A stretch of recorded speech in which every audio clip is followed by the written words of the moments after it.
Right, we are live. Hey guys, how's it going? Welcome back to the Kiwi Lads channel. We are here for the third match of the Ashes, the Boxing Day Test match between Australia and England. Now, there's been a little bit of something that we weren't expecting to see right before the start of this match, and there's been some rain. Unfortunately, it was going to happen at some stage, and now it has happened already. So we haven't had the toss just yet, but we will be covering it as soon as we do see it take place as well. But Australia versus England, we did see Scott Boland did receive the baggy green, so he is going to be making his debut in this matchup, which is pretty awesome for him. Also, the return of Pat Cummins, but no Hazelwood for the Australians. With the rain that is around at the moment, I would say whoever wins the toss, they will be bowling here just to make sure that they do kind of keep that momentum going, I guess, for themselves rather than being at the batting crease and going in and out, in and out, in and out. But I hope you guys are all doing well. Hope you all had a very good Christmas as well. Unfortunately, I got myself little bit sunburned, but luckily it doesn't look too bad on the camera, so that's all right.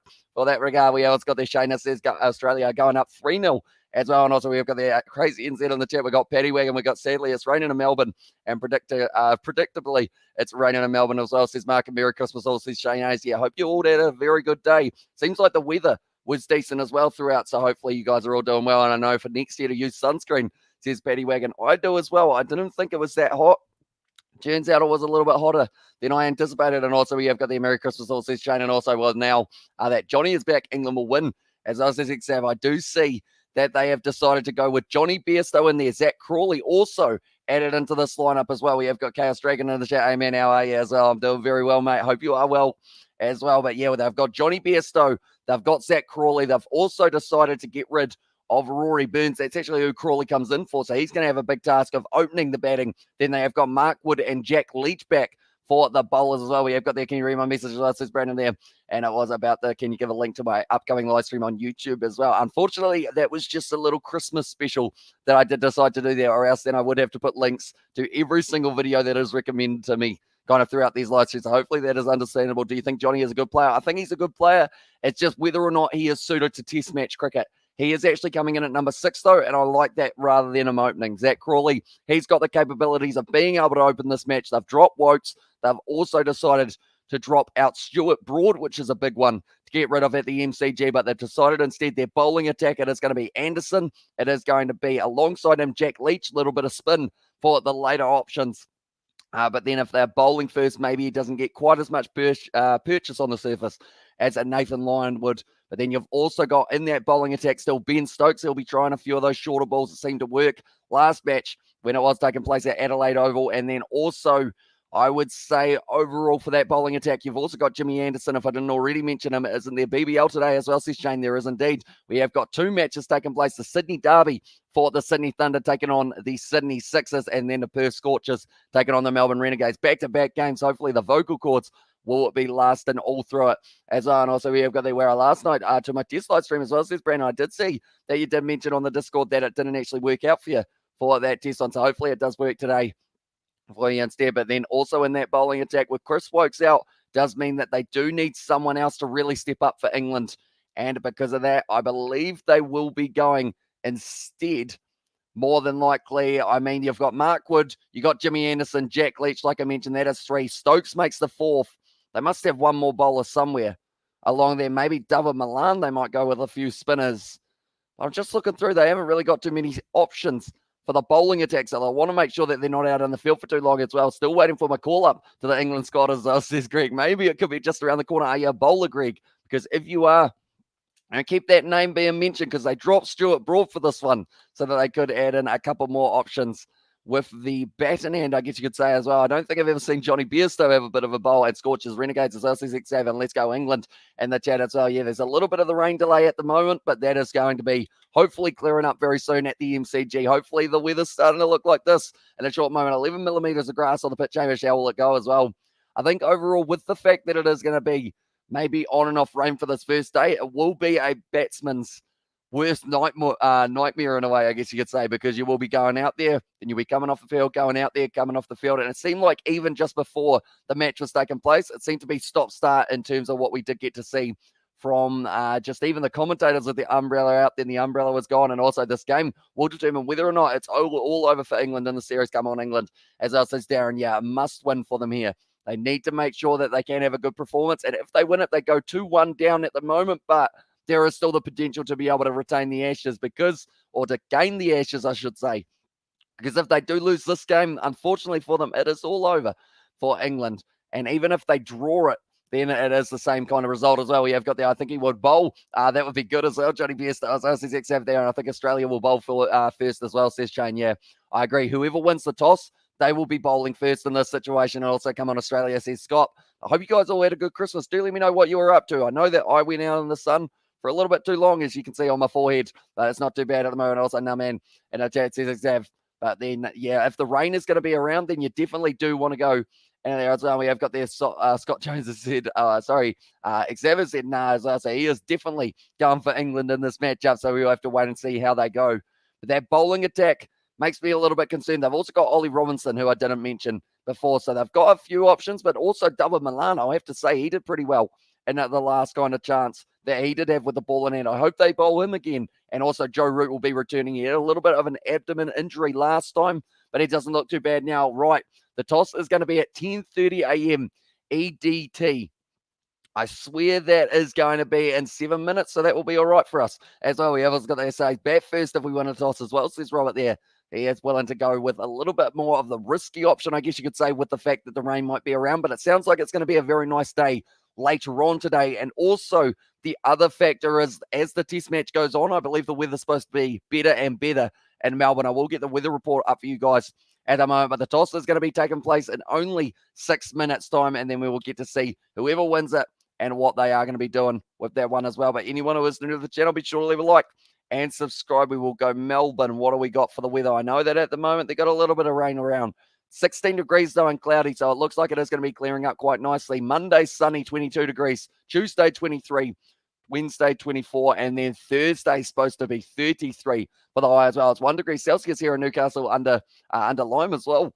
Says that Darren Smith, so a little bit colder there than it is in Australia at the moment. And 7 minutes, Hamish, because we're an hour behind as well. And also we've got there the Super Smash on at 5:30, says Shane.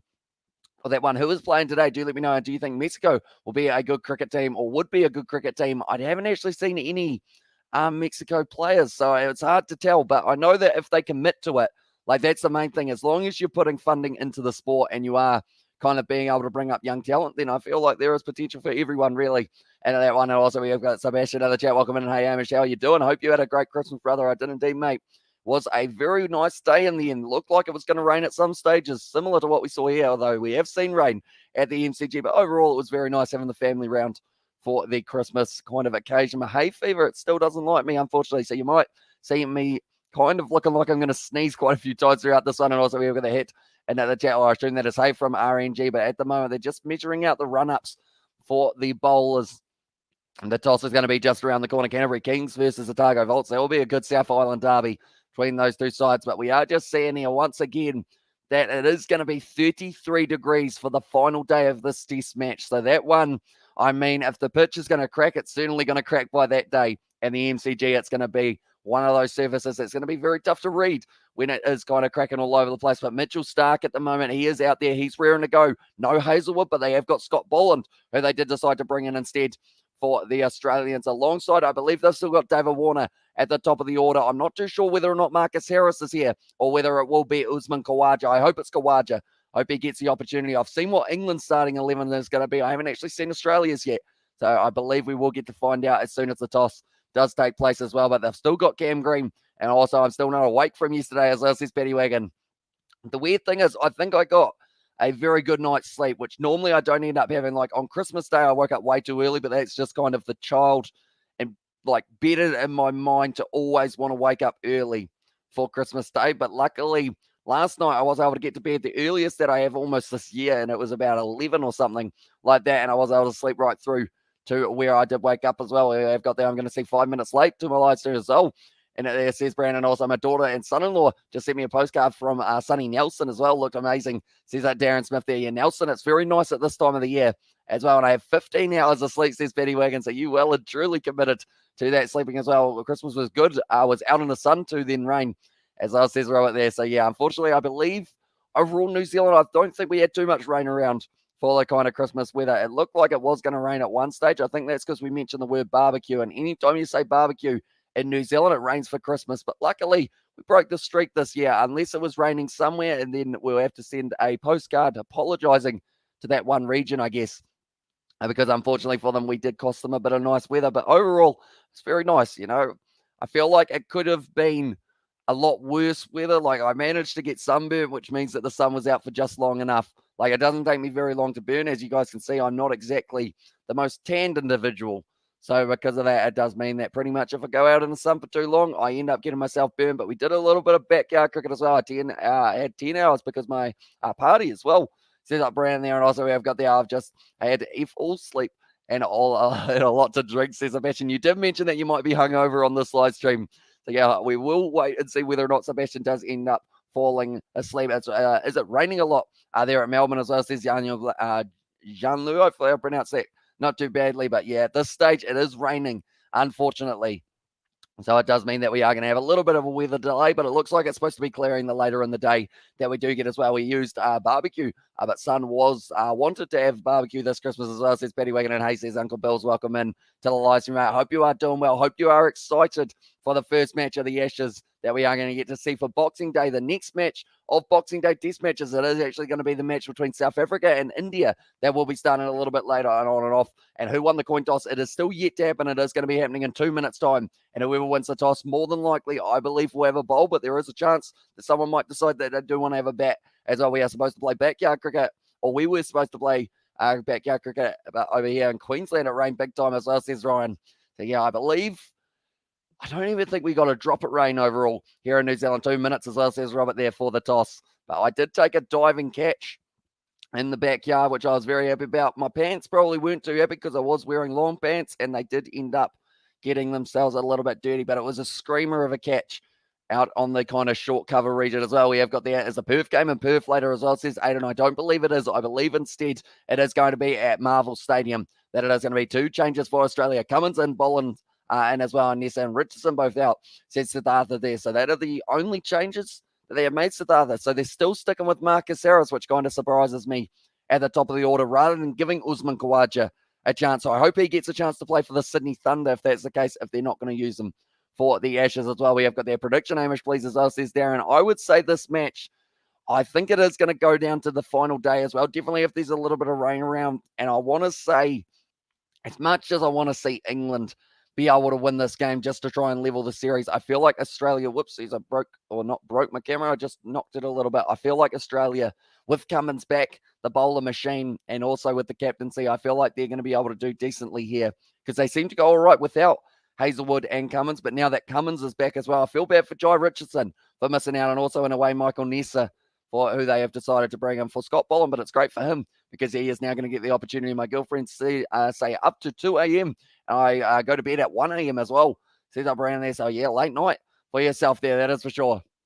Yeah, hopefully you guys are all feeling rearing to go for this Ashes Test match. We've got a couple more minutes, and then we will get to see whether or not, or in fact, who will be batting first and who will be bowling first as well. Will the pitch favour for spinner as well, says Bipin. I think the later days it should, because it is going to be 33 degrees on the final day. So I think it's going to crack a little bit. And I think that will mean that maybe whoever's spinning last, whether it's Nathan Lyon, whether it's Jack Leach, should get a little bit of turn. Probably Nathan Lyon a little bit more than Leach. And also if you go to Labuschagne as well with those leggies, might be able to cause some big impact for our side as well. We have got the I'm going to play balance. Zombies battle for Nevilleville on Malaysia as well, says Brandon there. And Boland's on debut at his home ground as well, says Robert. So yeah, it was pretty awesome that he is going to get the opportunity of being at his home ground, getting the baggy green. They were saying during the warm-up he was the only player who didn't have the sponsors hat on.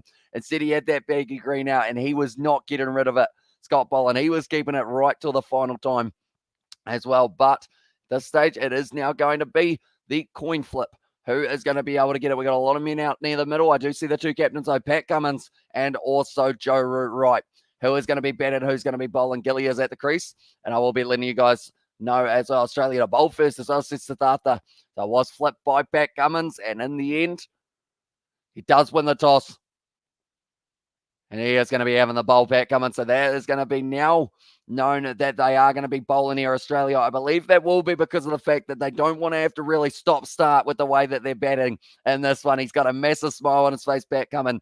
It's awesome that he is back as well. We have got the tip. Don't spoil it for the people behind us, says Robert. Yeah, we hadn't quite seen the coin toss there, but hopefully that is like the only time that it is just a little bit too far ahead throughout this one. But now Pat Cummins, he will be excited to see how this one goes for his side. With him being back, he did have a few issues last week, Pat Cummins. It was because he was a close contact of a man who was in a pub, or not a pub, sorry, it was actually in a restaurant, that because of that, he was actually out of the side for the second match at the Adelaide Oval. He had to quarantine in his own, or self-isolate, I should say, in his own hotel room. But because he was able to get himself into that position of getting an exemption, he was able to go to New South Wales, keep on training, keep on getting ready for this match at the MCG as well. What happened to match not play as well? Says a medal for Nepal. At this stage, they are just a little bit behind due to a bit of rain, but the toss has just happened, and it is going to be Australia who will be bowling first. They were able to win the toss. Joe Root, I know that he probably didn't want to have to bat first on the surface, but he is going to be rearing to go, and it does actually mean that they will have the option of the spin later on. Hey, Audi, hey, yo, how do you do as well? Hope everyone had a good holiday. It's still Christmas Day for me as well. Said Katie Dixon. Of course, you will be a little bit behind in terms of time, so you must actually be at a decent hour at the moment, Katie. If I'm not wrong, are you sitting at about 6 p.m. Wide delayed match? There was a little bit of rain, which is why they are running a little bit behind, but it is still going to be taking place probably within the next maybe 15 to half an hour. So we'll be there, yeah, as well. The coin toss, thrilling event as well, says Siddhartha there. And at the chat as well, but at the moment, Steve Smith, he is just having a little bit of a chat. It's more of a warning for once we do see like the wicket start to fall, etc., that it will be that, like, because on the T20 ones, we normally end up with quite a few people kind of saying the wicket before a wicket does take place. So then it is kind of slightly expected. Hello there. I hope you had a good Christmas as well. Says that Paddy Wagon, I have a good Christmas as well. But Steve Smith at the moment, he is out at the crease, or he's out at the kind of microphone position. It's 4:30 p.m. in the high desert Hamish as well. Says Katie Dixon. Oh, so these test matches for this one in particular might almost be decent time for you in the USA by the looks of it as well, which is great to see, because that other one was just a little bit too late. I guess you could say hello, Katie Dixon, goodbye. I maybe see you on my YouTube channel live stream as well there in the chat from Brandon. But anyone who is new to the channel, be sure to leave a like and subscribe to the channel as well. We are going to be live for all of the Ashes, all of the BBL as well. Although with this one starting a little bit later, I believe they are allowed to play up till, I think it is a little bit before the Big Bash gets underway. So I'm hoping that we do get to see all of it take place, but we will scroll down just a little bit. There we go. And that is going to be the scoreboard that we are looking at throughout this matchup. So the score, I'm wondering how many they will be able to get in this first session as well. We have got the hello as well. And also, yeah, hiya, brother. It's been a great Christmas. Got a heap load, including some Four Roses bourbon as well in there. Says Katie Dixon. Also, nice to see you. Have a good one.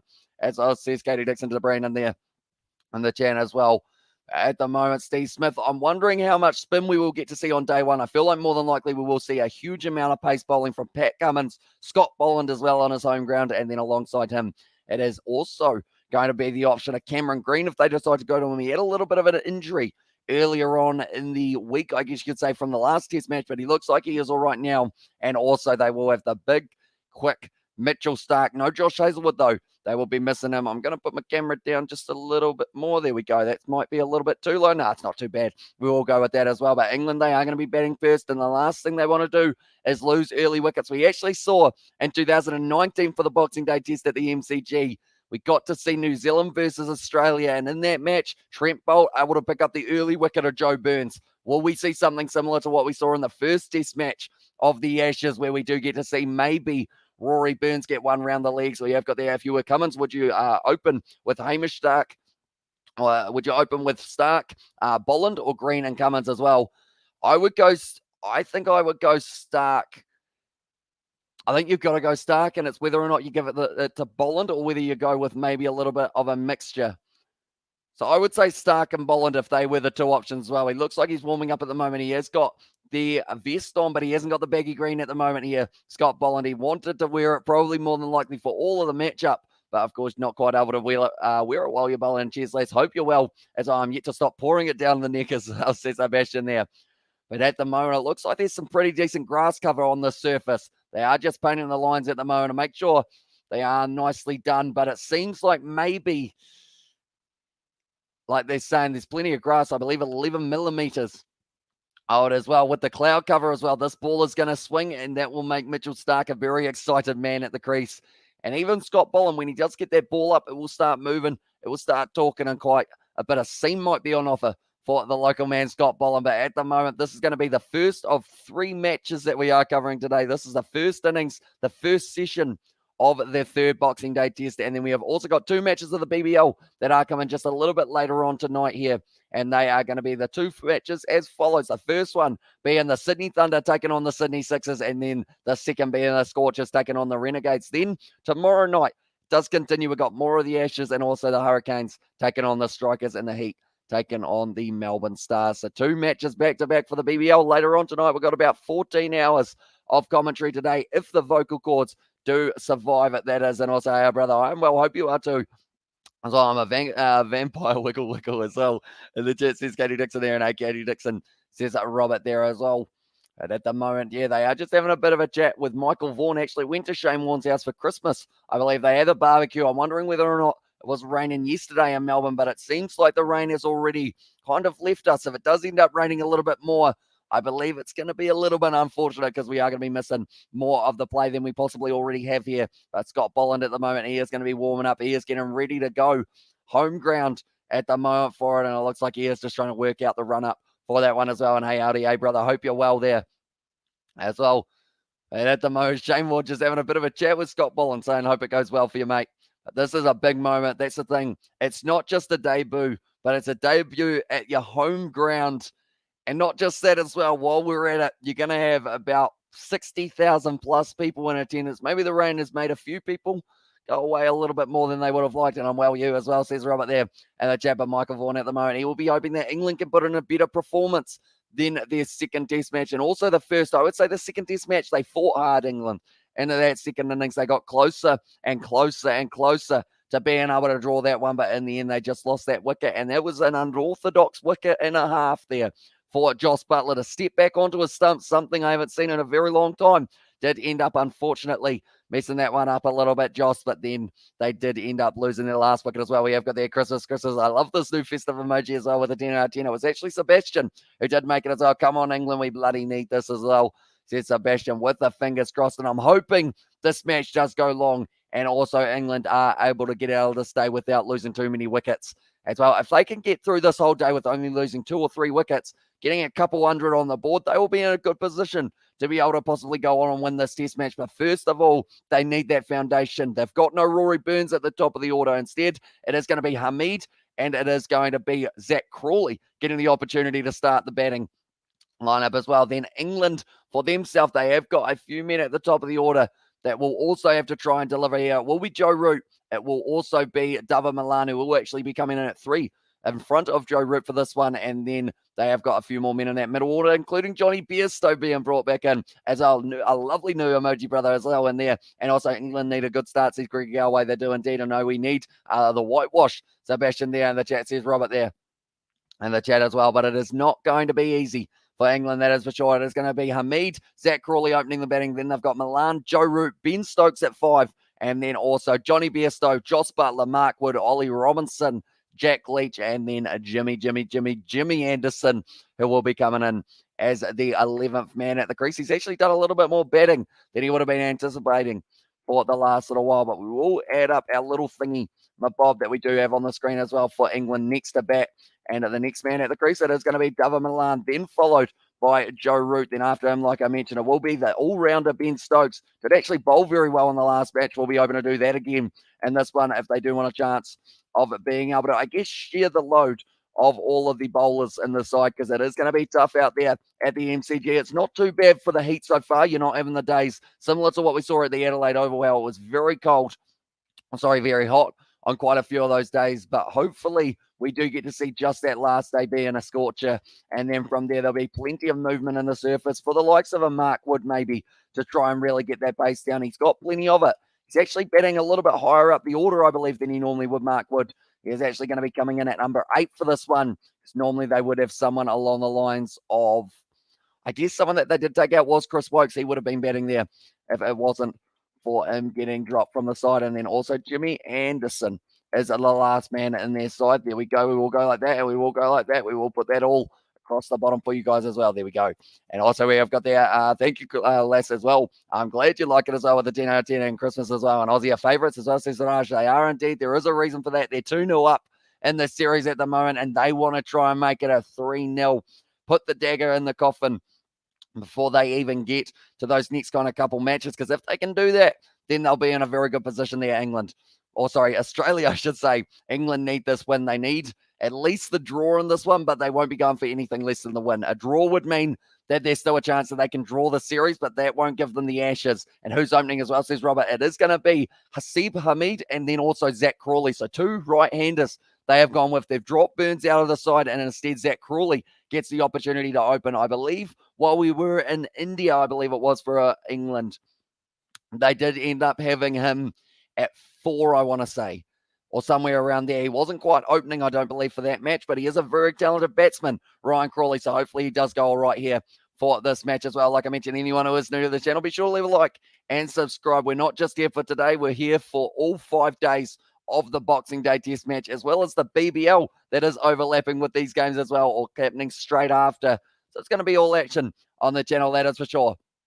But pretty much we will be doing this whole day as one live stream. We were doing a few different segments, I guess you could say, about weather report or weather report advice as well, says Raj. I think it was a good idea for Australia to bowl first, because it is going to be sunny for all of the rest of the days, but there was just that little bit of rain today that maybe in the morning session might start to kind of tip into the factor of England having to kind of stop-start a little bit. So I feel like it is a good move from Australia to want to have that bowl first and try and get those couple early wickets. If they can get Hamid out early and also Zach Crawley, and perhaps even drop David Malan out of that batting lineup, I would say that they're in a good position to be able to just go all the way on and also smash that like bunny. I'll smash it to the Ashes as well, or smash it to Ashes as well.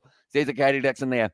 But yeah, at the moment, it is going to be crucial that they make sure that they do bowl that kind of perfect line and length for Australia, because if you get it just outside of the off stump, it's going to be interesting. I'm going to pass out if someone goes for a duck as well. Said Sebastian there, and be careful, lads. Hopefully that doesn't take place, though. Sebastian, how many drinks deep are you at the moment, mate? I assume you're quite a few, so I have no idea what you're going to have in the chat today, but hopefully nothing too serious overall, as long as you're not too heavily intoxicated. I feel like if we all of a sudden have 5 minutes or so without a Sebastian here, I feel like that is because he has passed out on his couch, as I already have Katie as well.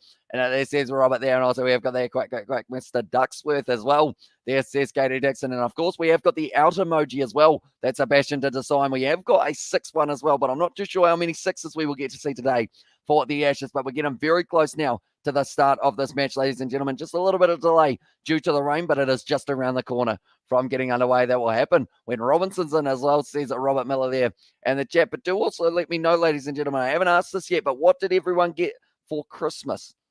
And do let me know what it was, but now it looks like we are getting very, very close to the start of this match. It's at the MCG, the Boxing Day Test. There is just a feel to it when you are at the ground, and also when you're just listening to the atmosphere as well. It is absolutely incredible and can lift a team maybe right towards the victory. We did see Australia, they beat New Zealand 2 years ago at the Boxing Day Test match. I believe last year they were able to beat India, or did India get themselves that upset win? And I, bro, Merry Christmas. But sorry, I don't celebrate Christmas, bro. I hope Brisbane Heat win from the Melbourne Stars tomorrow as well, and that is going to be a very good game. We are covering it on the channel as well. When Robertson is bowling, you mean as well, says a veteran there. And hey, mate, says Ahmed in the chat, I hope you are having a very good day so far, mate, and hope you are excited for the Ashes that are literally just around the corner now. We've probably got another 5 minutes or so, and then they will be making their way out to the crease as well. A big 4K TV, 55-inch TCO and money as well, says Robert there in the chat. That will be a very good one to watch the cricket on, maybe, Robert, if you have got it set up at the moment. But of course, the Boxing Day sales, they will be taking place at the moment. No betting. You get stuck, remember. And is it warm where you are as well, says Gail Dragon? It's not too bad. We're sitting 23 degrees, but it does feel a lot cooler in here because I have got the window open. I've strategically opened the back window rather than the one that is normally just there, and that is so that I don't cook into the lounge, and it is a nice temperature to wear a t-shirt and keep on chatting about the cricket, bro. I think Australia win as well, says Ryan. They are the box seat favourites to be able to go on and win this match, Australia, so we will have to wait and see whether or not that will be the case. And this one, but they won the toss. They decided to bowl as well. What the pitch report by the commentators as well, says Raj, there's quite a bit of grass on the surface, so I feel like later on in this test match, it might end up with the spinners really being able to get some purchase out of the surface. Nathan Lyon, he will be batting in the third innings, be bowling in the third innings, but they are going to have the fourth innings. It will actually be Jack Leach, 25 degrees. We're 2 degrees above Hamish as well, says Robert there. And also Crawley averages 11 this year,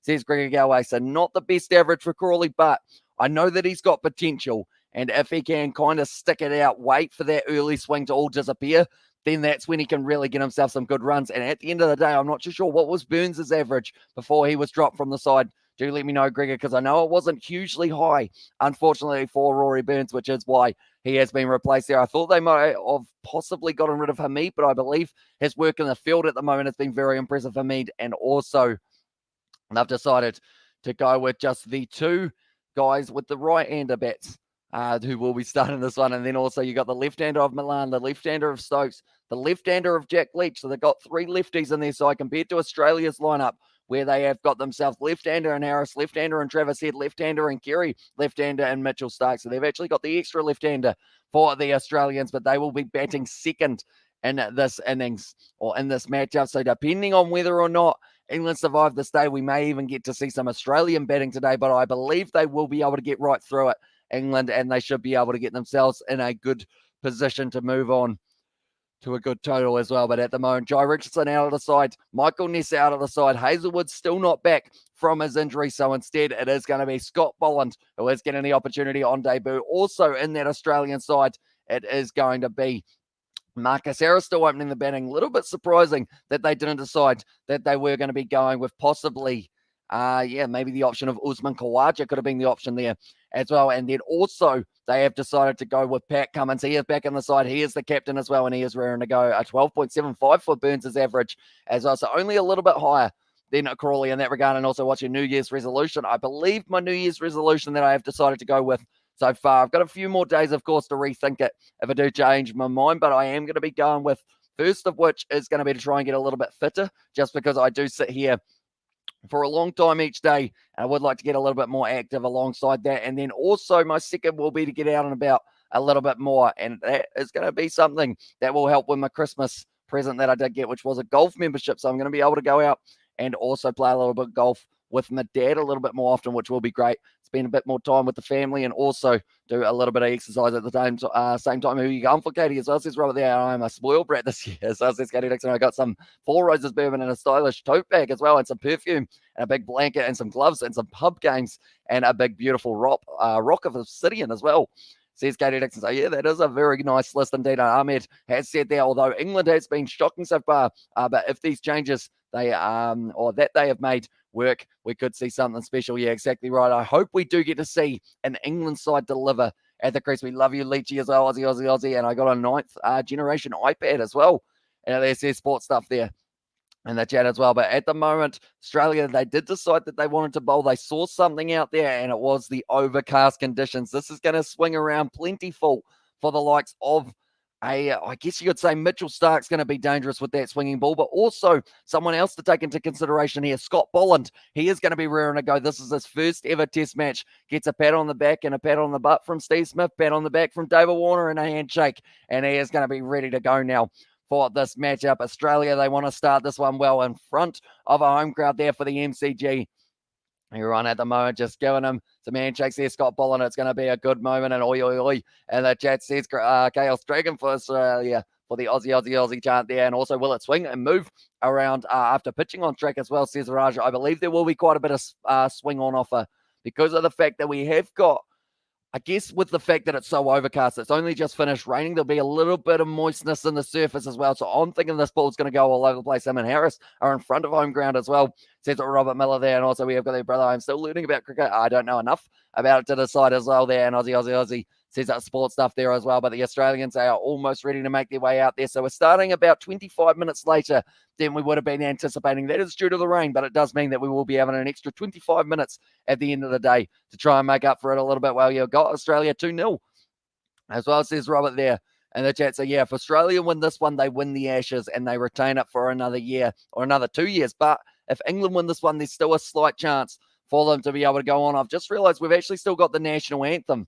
So it will be sitting around the maybe 9 more minutes or so. I got a wireless headset, iPad 9th generation, Nintendo Switch games, and a Switch holder for the car as well. Says sports stuff there. And also the answer is B, no, as well. Says Sebastian there in the chat. But now Pat Cummins leading the men back out onto the field. He will be so happy to be back. Pat Cummins, after unfortunately missing the last test match due to a bit of a COVID scare, but he is now raring to go. And he is just a machine when it comes to the line and length. If he puts it in the right spot, he will pick up early wickets for his side. We're looking at the men who are making their way out there with him as well in the bowling attack. Scott Bolland, he is going to be there. And also they have got Cameron Green, Mitchell Stark, and also the spin options of Lyon and Labuschagne, and maybe even Travis Head or Steve Smith might get another opportunity. What COVID situation in the MCG?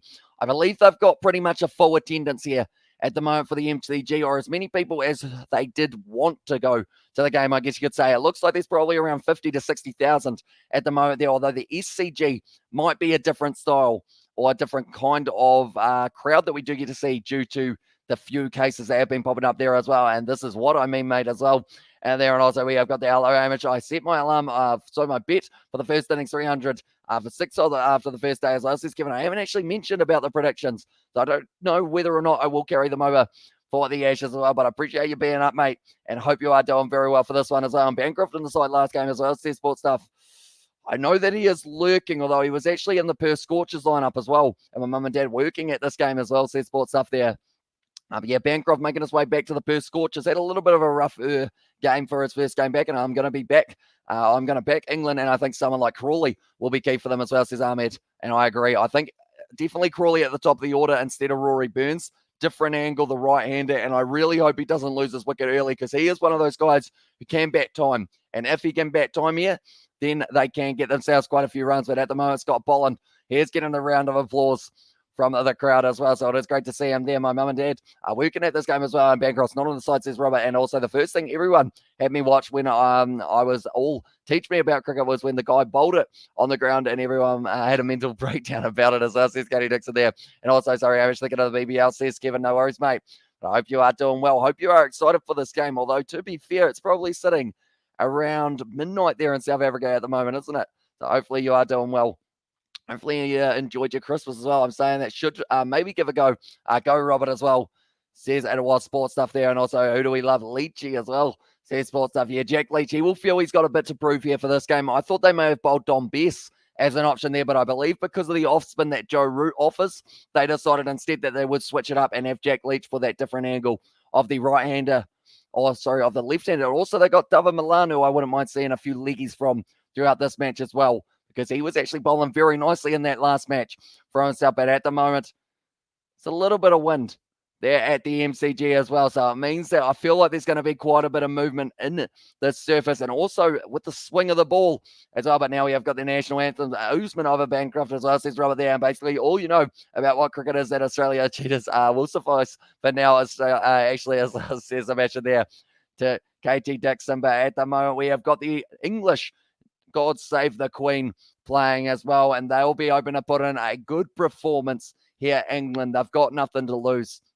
They're 2-0 down in the series. You might as well go out there, fight hard, and also just try and really get yourself a good first innings to set yourself in this test match. We saw it work for Australia in the last one. As soon as they got that very nice first run, kind of, I guess the opening partnership wasn't great, but then they got 170 between 1 and 3, which is something that England have been missing a little bit in their last couple of games. So if they can get that massive partnership, that is where that this innings will be built up. We have got there, and they will play South Africa later today. They will indeed. It is going to be a game that does take place in the middle of the night here in New Zealand, but we will hopefully be able to watch some of that test match. We'll probably be watching it alongside the match that has taken place for the BBL. And yep, it's 1 a.m. in the morning. All good. Christmas, nice to be back again. Back cricket going again as well, says Kevin. Yeah, I don't believe they're allowed a crowd at the South Africa-India game, if I'm not wrong, but that should still be an absolutely awesome game between these two sides. And I know that we get to face South Africa in a couple of months' time as well. Milan and Root, we can't let them get a big partnership as well, says Sports Stuff. And also, it's not just that one. I would say it's also maybe that one a little bit beforehand when they lose their first wicket.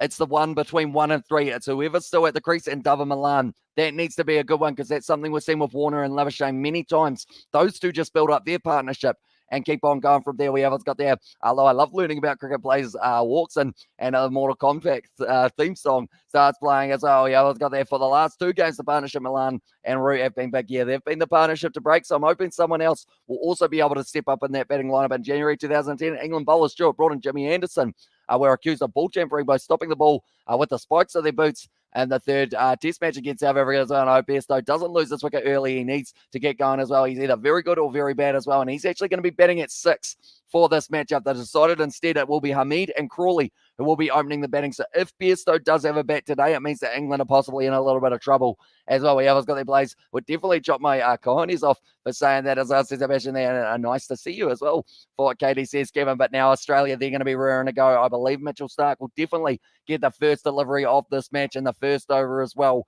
Australia, they are going to be ready to go. Brand new ball, and it's going to be the red ball rather than the pink ball that we did see for the last matchup, where it was the day-night test. But we have got our liquid in hand for this one. We're going to need it because it is going to be a very exciting match. Scott Boland now, though. He has made his way out there. We've got Sports Stuff. It says Messi in the chat as well. And Valatia is here in the chat as well. Welcome into the live stream. Pat Cummins, he's got a massive smile on his face. He will be so happy to be back after missing the last matchup. But luckily for him, Australia still able to get that one. Zach Crawley and also Hasib Hamid will be making their way out to the crease. These two men, they're capable of being able to get some good totals. Hamid just gave him a little bit of a fist bump there, but Zach Crawley, he wasn't paying attention. He was looking straight out onto the field. And Australia, they won the toss and they elected to bowl here. Johnny Bairstow will play 5 after Joe Root as well. Says Raj, I believe they've got Ben Stokes, though, who they might end up letting go in just a little bit ahead of Johnny Bairstow. Because the batting lineup, I assume, if I'm not wrong, this is what this says for me as well. It's going to be Hamid, Crawley, Milan, Root, then Stokes, then Bairstow, then Butler. So 2 keepers in a row, I guess you could say, and then Mark Wood, Robinson, Jack Leach, and Jimmy Anderson will be the rest as well. And yo, brother, you drunk too as well? And the chat, we are as well, says Katie Dixon. Good day up the Aussies, says Sportsnut there in the chat. Yeah, Australia winning the toss, deciding that they do want to have the bat. At this stage, Zach Crawley, he's still extremely young, 23 years of age, and after Stokes, Bairstow is as well. Says that Robert there. So, yeah, Bairstow in at 6 for this match. But it looks like Zach Crawley, he will not have the first ball of strike as well for this one. And also we have got the I agree, Hamish. It's nice. Start getting fit and doing outside sports. Golf as well, says Kevin there. And Crawley is ready for this match. Says Ahmed, and hopefully he does go, Ahmed, and hopefully he does go well. Come on, Stark. He says Sportsnut. The last thing that Hamid wants is to lose his wicket this early on. And the match, there's actually quite a bit of long grass around the foot area.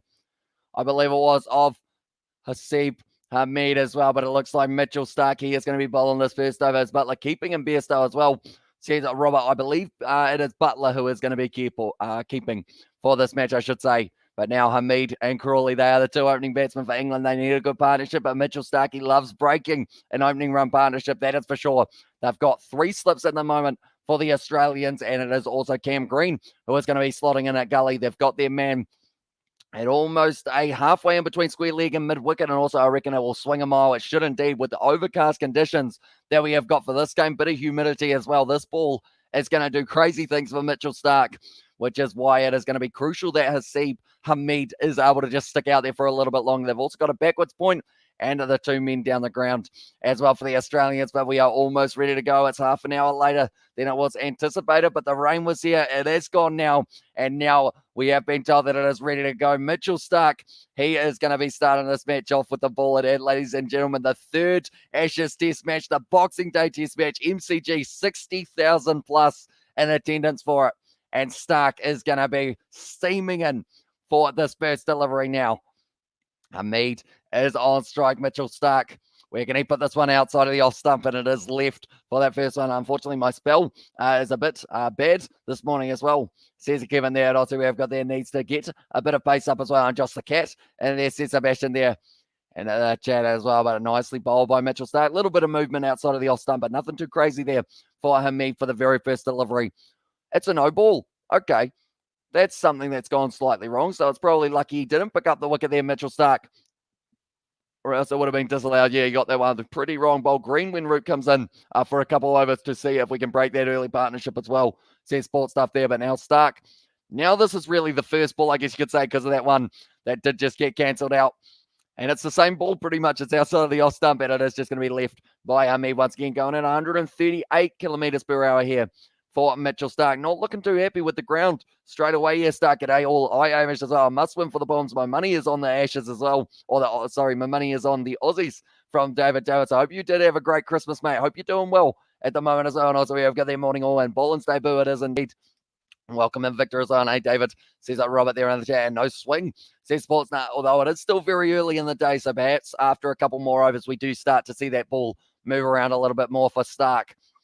Now he is going to be going in for the second delivery of this match. He did actually end up bowling the no ball for his first delivery outside of the off stump. A little bit of in swing there for Starc. Not a huge amount, though, for him as well. Now, at the moment, he looks like he is just trying to get it at a decent line of length there for Starc early on, see whether or not he can entice Hamid into trying to get that little edge on the outside of the bat as well. Because if they can pick up this early wicket, they're just showing here. Okay, they've just got the key out trying to check how hard it is. It looks like it's a good surface here. Plenty of grass on top, so it does mean later on in the days, perhaps, we will get to see a lot on offer for the spin bowlers as well. Hey, howdy, hey, brother. Hope you, how you do as well, and hope you're well. Merry Christmas and happy holidays. Starc once again going to be running in for this one outside of the off stump. Once again, left alone by Hamid. No need to play at that one. And also, we have got the hi, Robert, from it was David, and also the Joe Root recovery. Hamish is in a team as well. Says it was from Kevin Thomas. Yeah, Joe Root, it does seem like he is well and truly recovered. He is here for this matchup, and hopefully he does end up having a good game for England as well. Him and Milan have been phenomenal in the batting lineup of England. They've really been the guys who have stopped England from getting hardly any runs a lot of the time. Like you see Joe Root and David Milan, they're both getting around those 80s to the 90s as well almost for themselves, and 300 minimum need a first innings bombs or get out of here as well, says Victor. Yeah, they are going to need a good total. Mitchell Starc now, once again, going to be running, and looks like he's starting to find a stride outside of the off stump. Nothing that Hamid has had to play at just as of yet as well. Happy Boxing Day test as well. Says hi guys and welcome in, mate. Hope you are doing well. Hope you are excited for not just this match, but also we have got a couple more matches coming later on tonight. We're going to be doing the BBL as long as the vocal cords are working. We have got the Sydney Thunder versus Sydney Sixers derby that will be coming up alongside Perth Scorchers versus the Melbourne Renegades as well. Should be a very exciting one. The Hurricanes versus Strikers and Heat versus Stars. They are the two games taking place on Monday night. We've seen the URC for the rugby has already been cancelled, a lot of those games. So it is a bit of a shame that we haven't got too much rugby this weekend, but we have still got plenty of cricketing action that is coming up. Come on, Starc as well. See sports stuff there. We will be trying to put this one just a little bit closer outside of the off stump here for Mitchell Starc. That's a better line, and it came back in late as well from good bounce off the surface, and also go Stars there, says sports stuff there. And also, howdy, man. Well, good to see you, buddy, as well, says David there. And also, bro, Australia need early wicket as well, and I only woke up 3 minutes ago. As well, says hi, guys, and that one came back in nicely. It looks like there's a little bit of late swing on offer here for Mitchell Starc so far, and that will give him a lot of confidence going into the later stages as well. We also got the oh and there as well, and also we've got their great bowling as well, and what a ball as well, says sports stuff there. But now it is going to be Hamid, final ball of this over now. He is going to be ready to go. The swing is good, says that sports stuff there. And now it is going to be Starc, final delivery. There is a lot of swing there, and that one has cut back in. I think you guys are a little bit ahead of me by the looks of it. That is the end of the first over, and that is going to be 1 for none here after the very first over of the Boxing Day test. So be sure not to say too many spoilers in the chat, ladies and gentlemen, as I am watching it on Sky Go, which means I'm about 30 seconds behind your delayed lol. I will stop spoiling as I says for stuff. Thank you very much, mate. Do appreciate you for that as well. But it is going to be exciting now that we've seen that there is swing on offer for Mitchell Starc. It was almost a little bit, I want to say it did something off the surface as well. In fact, I think it did actually cut back off the surface for that one for Mitchell Starc. So this is going to be nice to see what he can do with the ball in hand. Who do they decide to go with for the second over? And it's going to be Pat Cummins, the captain. Honey Lemon Sorcery. As Hamish's voice survives cricket as well, says Katie Dixon there. And also, who are you supporting, says Jay Woods. Luckily, because of the fact that I am from New Zealand, I'm impartial in this game. I just want to see some very good cricket for the Boxing Day test match. And it seems like we are going to get to see that as well. So it's fingers crossed that we do get to see plenty of it going nicely. That is for sure. And also, we've got there Starc pitching the ball up outside of off stump as well, says Raj. It seems like that is the length he's trying to go with. He's also bowling it across the right-hander, so perhaps it will be now Cummins who does go for that kind of, he always goes for that, I guess you could say, medium pitched up delivery as well. Bowling Cummins as well, Says that it was from Sports Stuff there. And now he is going to be charging in outside of the off stump, and it is just left there. But he will be happy that he is back for this one. Pat Cummins did miss the last match at the Adelaide Oval. I think a cup of coffee should do the trick to wake up. Hopefully England will go back today, as well, says Kevin there. And also, come on, Cummins in the chat. And also, thank God I don't have to listen to a raving Aussie, as well, says Jay Woods there in the chat. So, yeah, pretty much I'm always impartial in the commentary. And, yeah, hopefully you guys do enjoy that side of it. I know that it is always hard to listen to, like, it depends on, I guess, the situation of the match. But sometimes, like, depending on the situation, you do want impartial commentary, I guess you could say there. And also we have got there, not a 4.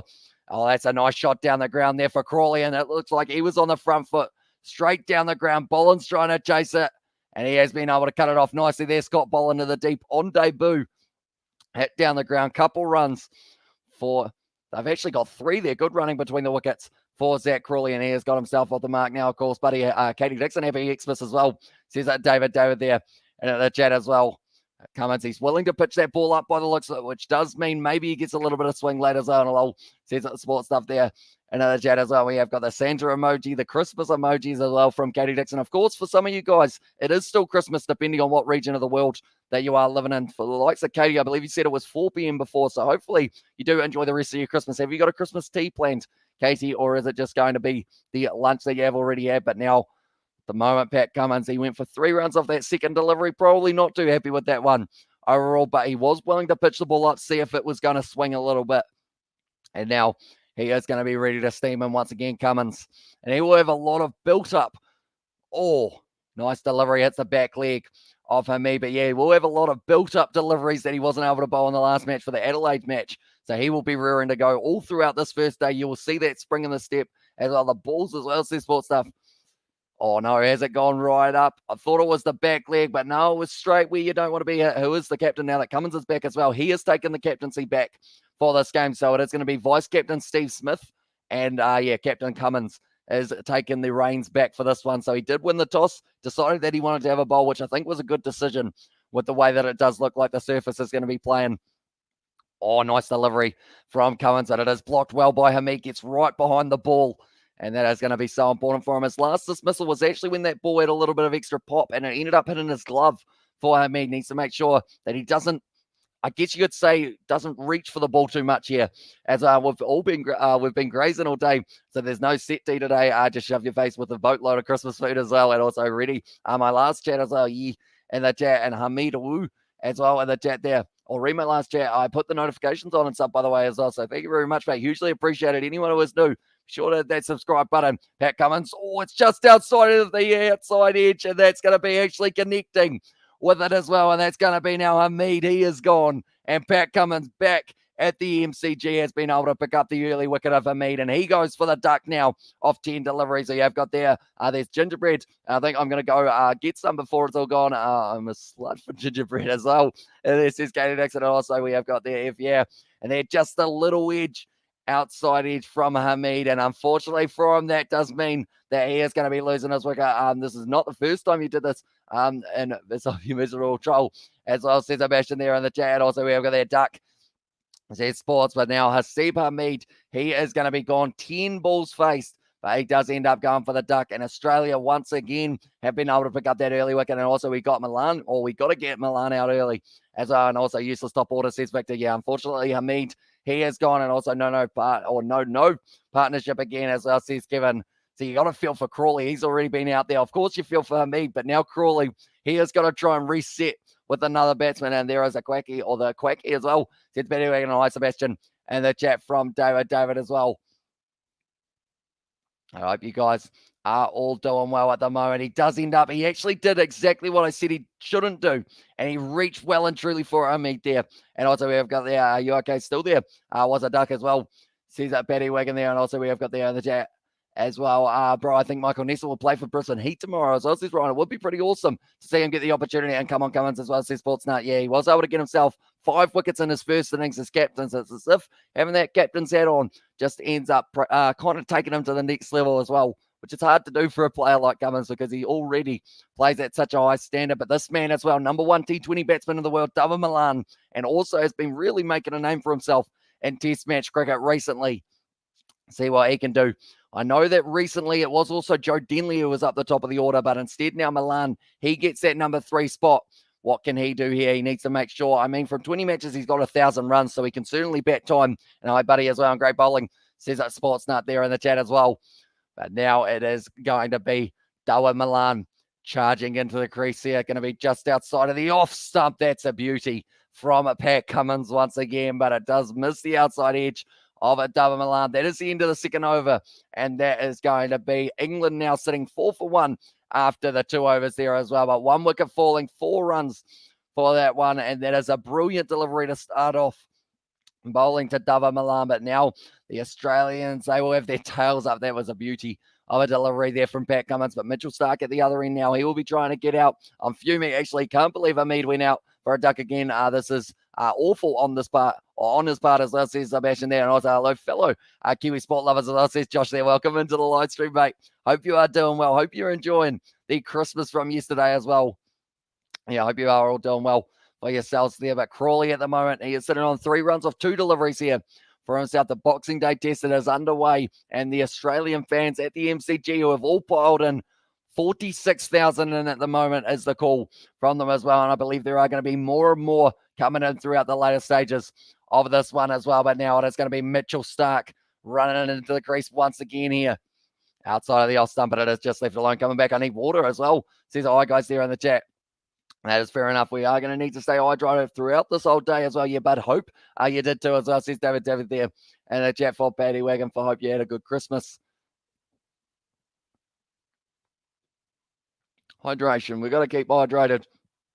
On a day like today, it's actually quite pleasant here. It says it's 24 degrees, but because I've got the window open, probably only feels like it's about 15 to 20. So it's actually quite nice. Hey, Josh, how's it going as well? Says that Chaos Dragon there in the chat.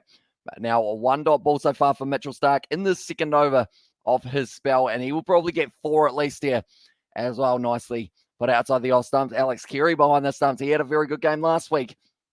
Someone else who played extremely well. You got to give him credit. Dawa Milan, Joe Root. Those guys love to dig deep for their side. Someone else who had to dig deep, Josh Butler, able to get himself in that position of facing over 200 balls just to step back onto the stumps. I felt bad for him, yeah, except for sunburn as well, says Betty Wagon. Yeah, I got a little bit of it myself, but luckily, oh no, you can kind of see that it is a bit burnt on my forehead there, so hopefully that doesn't look too bad over the next couple of days. But Cummins, the captain, able to pick up the early wicket for his side. Now Starc from the other end. Australia, they won the toss, decided that they did want to have a bowl here as well. Nicely bowl once again from Starc, a half volley almost length, and it does go just outside of the off stump. Crawley leaves it though there, and yeah, reasonable went and done a bit of 2-wheel driving as well up the river as well. How was everyone's Christmas as well, says Chaos Dragon. Mine was pretty nice overall. It was a nice quiet one that came back in as well. Good lead from Zach Crawley. Didn't need to play at that one. Kerry takes it about head height as well with the way that that's skidded through. When's New Zealand's next test, and will you stream it as well, says Cardman22. So that is going to be January 1st, and we will be doing a few live streams on that one. Up against Bangladesh for the New Year's Day test match. It should be a very exciting one. It's on New Zealand soil as well. I believe it's at the Mount Maunganui, if I'm not wrong there. Should be a very exciting one. But I hope you are well, Cardman. Hope you had a good Christmas as well, mate. But now Mitchell Starc steaming in at the moment, and Australia, they'd love to be able to get themselves the Ashes confirmed after just this test match. A draw or anything else will mean that they retain it as well, other than a loss to England there. And super good, brother. I hope yours was too as well, says Katie Dixon there. And also I'm back, says hi guys there in the chat. So he has got his water. He has got once again prepared for the next. That's the thing. We got another 6 hours or so of today of the cricket. It did start half an hour late. So this session, I believe, will be ending at 3 p.m. I should say. And are you at the ground right now? As well, see Sports Nut there. And the channel also, we've got the eye guys. Has said that he is back as well. But Mitchell Starc recharging into the crease once again. 4 dot balls in a row, and all of them have been just outside. Or Crawley tries to chase the wide one. That's a little bit maybe not the ball you want to be going after there. And yeah, it wasn't too bad. I was a bit hot as well. Says it Chaos Dragon there as well. But it's just shown that Zach Crawley, he had the ball pitched up outside of the off stump, and he decided to try and have a swing at it. It was close. Dead in the edge of the bat, and the last thing they need is another wicket here in the first session. Didn't look too badly there for Crawley. He could have ended up with the edge, but he also, I mean, if he got it in the middle of the bat, he could have been getting that one away to the boundary. Imagine how it must be feel, or what it must be like for Johnny Bairstow in that sun, lads. He just gets sunburnt by checking his phone as well from Sebastian. Yeah, you got to feel for Bairstow as well. Ben Stokes probably a little bit similar as well. Don't chase a Crawley as well, says Victor. That's going to be the end of the third over, and now it is still 4-1. So a good maiden bolt by Mitchell Starc. But yeah, pretty much like that's the thing. I don't go out in the sun much. So luckily, I think I actually had a jersey on yesterday or a hoodie. So that meant that I didn't end up getting my arms burnt, but my head up here and also maybe the back of my neck might be a little bit red as well. My ears, luckily, they're hiding underneath the headset, but I should have had some of the sunscreen on. But they're showing there the way that Hamid, he reaches right out for that one. You can't even see where my hand is, but he reaches out to about there rather than playing it just under the eyes like you should be in that kind of test match, because or else then you can end up getting the edge as well if it moves as well. Pat Cummins now, he is charging in, and once again, well bowled, but Milan is able to get better on that one and blocks it out once again. We have got Crazy NZ in the chat. Welcome into the live stream, mate. I hope you are doing fantastic. Hope you had a great Christmas. I see that you've still got that Santa hat on the cat in your little emoji. So yeah, I hope you are doing well. But look at that. He's really, I feel like they'll look at his technique there, Hamid, because he does just push it straight out. Like he goes right out in front of him and he's almost fully outstretched for that as well. So he does need to be careful with the way that he plays that.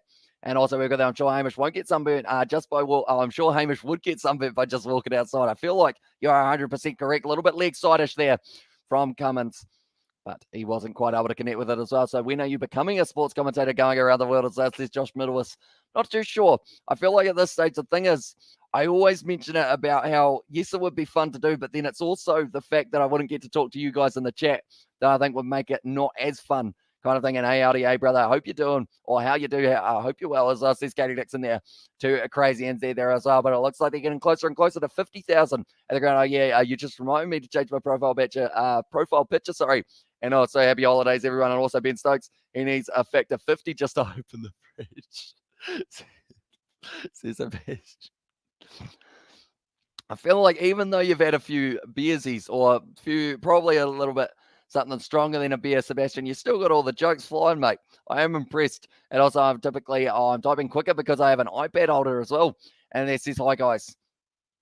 And at the moment, Pat Cummins, at the moment, he will be very happy to be back. 140 Ks. He's steaming in at the moment. He did get a little bit of training throughout the week due to the fact that he was actually in his hotel room for 7 days, or he was going to be until he got the exception to go back to New South Wales and keep on training. But Cummins now once again outside of the off stump. That came back a little bit, and he can't believe that one's missed the off stump. These are not easy batting conditions here for the English, and it is certainly going to have to be Milan and Crawley both digging deep to try and bat out this first session. We always got there, you had a big day when you have 15 hours of sleep, still yawn at 1 p.m. as well, says Paddy Wagon. That is true. I don't think I've actually had, that's the thing, I don't think I've been able to get a 12-hour sleep in the last 2 weeks, but that was something that I was doing pretty much every single day until we've had a whole heap of cricket on pretty much as well. Probably old mate Jack and Jim as well. Says Gales Dragon there. Okay, I hope you're doing well. And had a nice Christmas, says Crazy NZ. Milan on strike. It's at the back leg. That one's come back a mile there for Pat Cummins, and he's got his tail up. He's got the smile on his face. Why Hamid given a chance as well? Why can't he sit out when Burns was not playing today as well? No other openers with England as well, says Bonod. I actually originally thought they would leave Rory Burns out there and then get rid of Hamid for this one as well. And I assume that would be because of that left-hander, right-hander combo.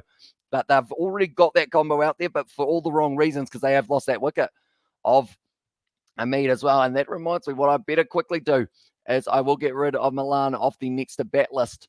And then I will also say that Hamid, England wickets, he is one of them as well. Luckily, we don't have to add Milan to that one just yet.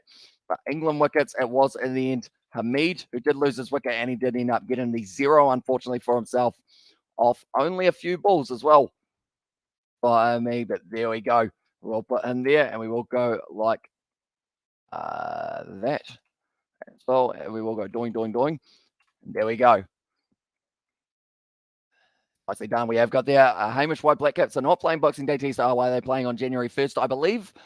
I think they were originally supposed to have a Boxing Day test, but unfortunately, due to a couple cases, I think, popping up in the Bangladesh camp, they actually meant that they had to go a little bit later. I don't want to say that that's the exact reason, just because it could be wrong, but I did see a few cases were popping up. So I assume that that is why. And also maybe that they don't want to overlap with the Boxing Day test for the English and Australians as well, because we have got another one taking place a little bit later on tonight. It is going to be India versus South Africa in South Africa as well. That's going to be a late night game. And unfortunately, I don't think I will be able to cover it all on the channel there. But now Mitchell Starc running in. He's only gone for the 1 run so far. And that was actually the very first ball that he bowled. It was a no ball from as well, but just leaving it outside of the off stump. Once again, Crawley Starc, seeing whether or not he can lure him in to try and do that big old drive.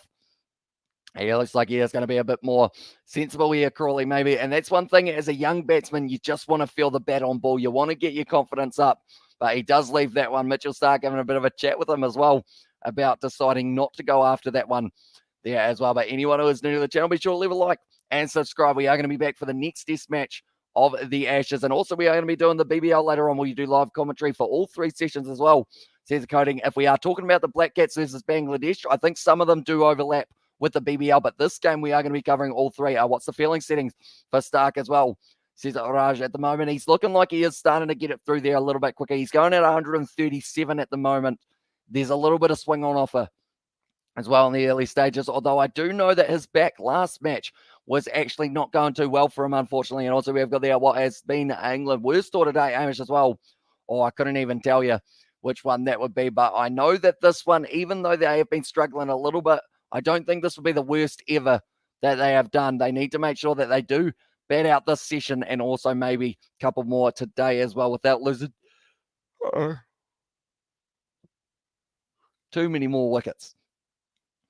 Mitchell Starc once again outside of the off stump, but it is just left. Don't record it in sessions as well. Says, hi guys, this one we are going to be going straight through for this one rather than doing it and kind of like these separate segments as well. So we will just be staying on the live stream for the breaks, and then we will be back rearing to go for the second session, which will be starting at around 3:40 p.m. New Zealand time. Now that we've had that little bit more of a delay here with the 30 minutes of rain. And at the moment, there is plenty of grass on the surface. Field settings are given by the captain as well. Says Raj. So at the moment, all you've got there. So they have got 2 men down the ground. I believe they've still got the 3 slips and also the gully, and then also a backward point, and then a man kind of forward square wicket type kind of region there as well. Forward square leg, sorry. As well, we have also got the year in the chat. Says, hi guys, and also we have got the in India. Nicely bowled once again by Starc just outside of the off stump. We have got there in India. I see Amazon Prime Video will stream Black Cats versus Bangladesh series. Is it true, Hamish? Please tell me. I will purchase the subscription as well, says Coding. I'm not too sure whether or not that is the case. I know that here in New Zealand, I think it's on Spark Sport that we will get to see. And also, whereas George says, Kevin, I believe he might be working today on Boxing Day, depending on what he is up to. Just because normally when it is nice weather, he ends up working throughout those ones as well. So we'll be interested to see whether or not we do get to see George today, but I'm hoping throughout one of the days we do get George round, or maybe we can try and get Isaac round for a later session in the day if that is something you guys are keen for. As always, he is still in town at the moment, but it is now going to be Mitchell Starc running in once again just outside of the off stump. He seems to be pitching it up quite nicely, Mitchell Starc there, going for the full length and seeing whether or not he can get it to seam back in. Second yawn of the day already. That's not ideal for us as well. I thought I got a decent sleep last night. We have got the Georgia emojis from Katie Dixon as well.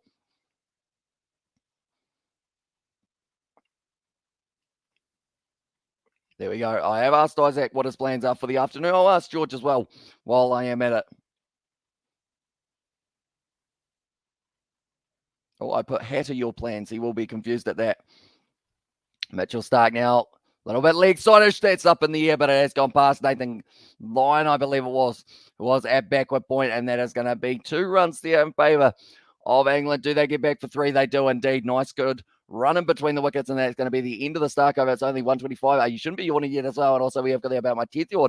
So you are doing well as well. And yeah, ESPN will stream the New Zealand versus Bangladesh. And how was your Christmas lunch, Hamish, as well? And was and your lunch meetup with your relatives get together as well? It was very good. It was nice that we were able to spend quite a few of the day, or quite a long time of the day. I think we went from about 11 right through to the last people left at 8 o'clock. So it was a good old day of chatting and everything along those lines. But yeah, it was very nice to be able to catch up with them as well. What are your plans for the afternoon? I will send that to George.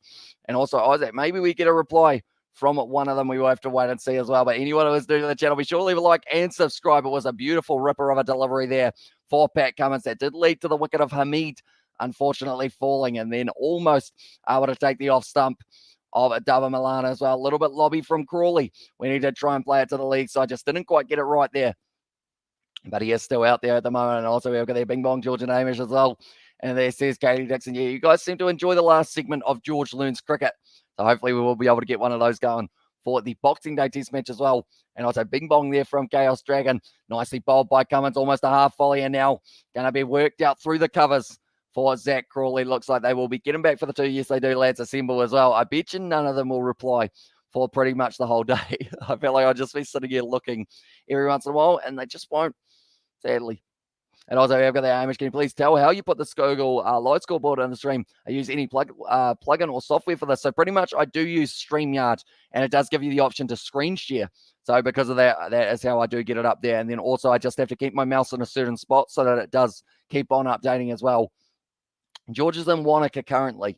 He has just messaged me, so I think it is pretty certain that George will not be round for this live stream, unfortunately. That one's going to be out down the ground from Crawley. A little bit of a misfield. They decided against it in the end. Who was that? It was actually Scott Bolland.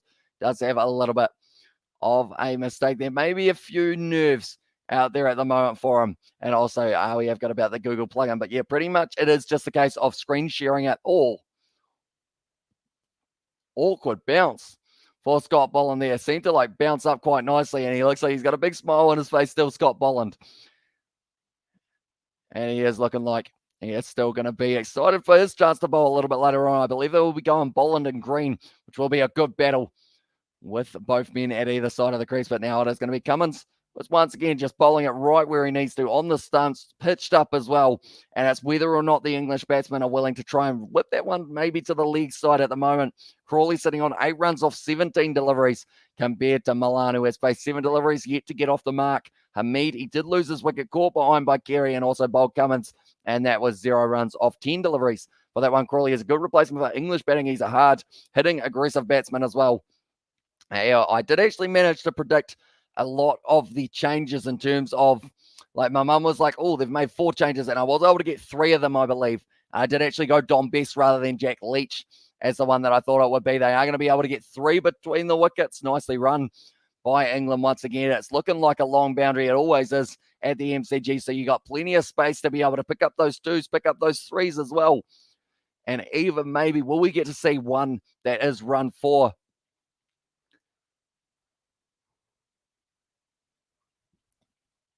Nicely played once again by Zach Crawley to the leg side. That was hit out mid-wicket way, and he moves up onto 11 runs of 18 deliveries. So this is the partnership that they really need to build up. We know that Root versus Milan, or Root and Milan, I should say, both normally build up that beautiful partnership between those 2, but it's whether or not these 2 now can also go decent as well.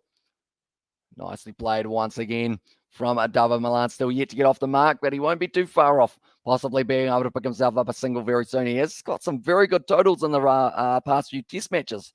Been able to bring up 80, and also I believe he was able to bring up 90. And one of those ones, or 89, he was extremely close, but they're showing there the delivery of Cummins, a little bit of a scrambled seam, which could have gone either way. And Dava Milan able to block it. They're just talking about the fact that Cummins, he doesn't normally get the perfect seam, but that is what creates that indecision from the batsman as well, because you never quite know what way it's going to be going outside the off stump. That is going to be left alone there. 5 runs off the over, and it is going to be 6 overs down, 12 for 1 here. How much people are there on the Boxing Day at MCG today? I believe they said that they have got themselves about 45,000 in attendance at the moment for this game. But Scott Bolland, how far away is he from getting his first opportunity of this game? I believe it won't be too far at all with the way that it is moving around. Is it going to be Scott Bolland here?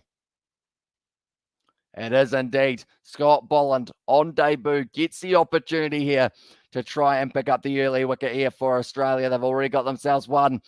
Is running into the crease at the moment, Scott Bolland, and he can bowl it. I would say he probably gets around that 140 mark. Normally, agreed, I predicted Zampa Crawley to start as well. And also, I'm glad he got the chance as well. And Rory in the chat would have raised my attention by now, as would have raised my attention by now, as I said, Sebastian there. Yeah, it seems like Unfortunately, Amit, though, they're in a tricky position because they do need openers who can back time and also stay out there. Like Crawley at the moment sitting on 11 runs. The good news about that is the fact that he hasn't actually ticked over, like in terms of he hasn't sat there at the end, sorry. And also I've got there Zach Crawley. So sorry, where did that come from as well? Says I mentioned that is all right. We can blame the alcohol. You know, it's nice and easy to do. We have also got there, what do you think? Or where do you think you will be able to do Cricket 22 Xbox Hamish as well? Says Kevin. Hopefully, I do get a chance at some stage while line is dropped and Zampa is playing as well. Says Coding. He is not. It is instead Nathan Lyon outside of the off stump there for Bolland. And it does race through to the keeper. 133 Ks for that first delivery of Bolland there as well.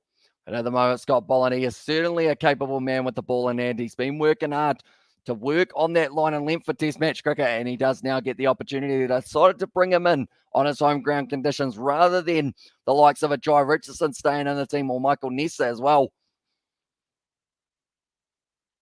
Like they're saying, he hits the wicket hard, which does mean maybe a little bit of extra bounce for him as well.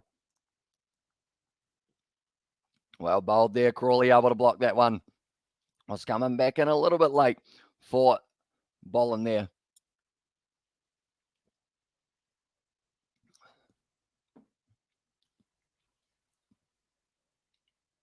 Oh,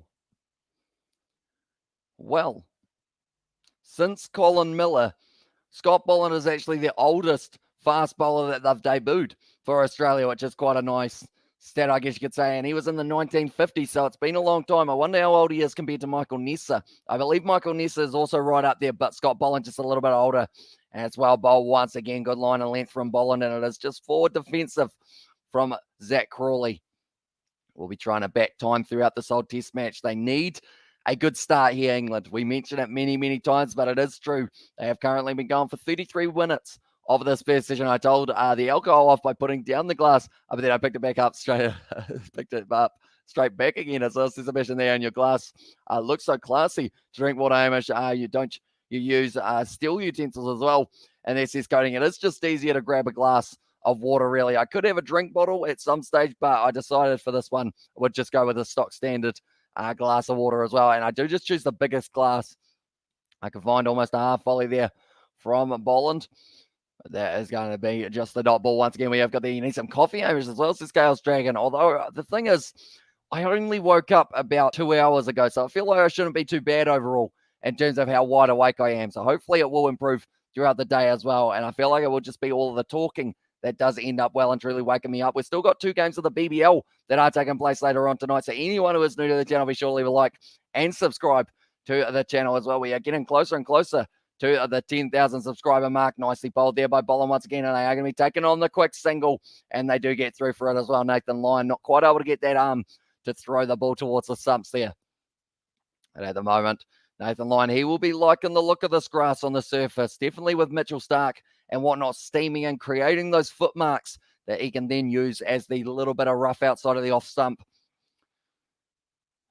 Zach Crawley decided that he did want to take it on Nathan Lyon there. He actually ended up falling over, unfortunately. And also we have got there, Hamish, you like tea or coffee? I haven't actually ever had either, believe it or not. And also I'm loving there from Love Sov in there as well. So welcome into the live stream, mate. I hope you are doing well.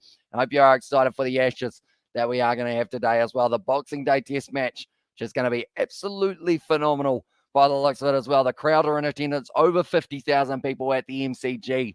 And it could even end up with upwards of 60 by the end of the day as well. The weather looks like it's a lot nicer. We did have 30 minutes of rain delay, which does mean we have still got another hour and a half of this session as well. But Scott Bolland, he's going to be coming around the wicket for that final ball. It's well bowled.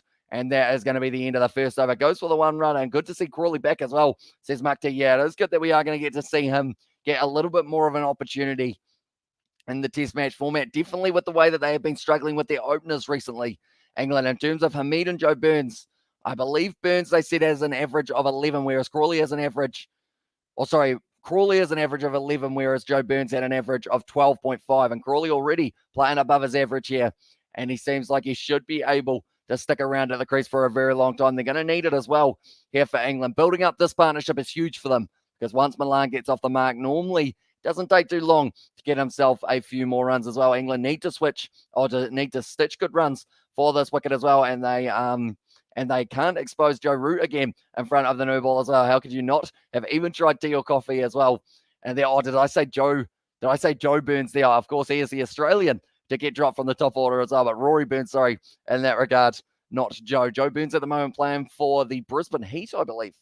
No, sorry, Melbourne Stars he's actually signed for from the Brisbane Heat. Also, we have got there about not trying tea or coffee. I guess it's just one of those ones like just drink water or juice or milk or something like that as well. We have got Ben has said hi as well. Welcome into the live stream, mate. I hope you are doing well. Do let us know who you think will be the leading run scorer, ladies and gentlemen, for England in their first innings. Will it be Zach Crawley, who's currently sitting on 12 off 24, or could it be someone who hasn't made their way to the crease yet?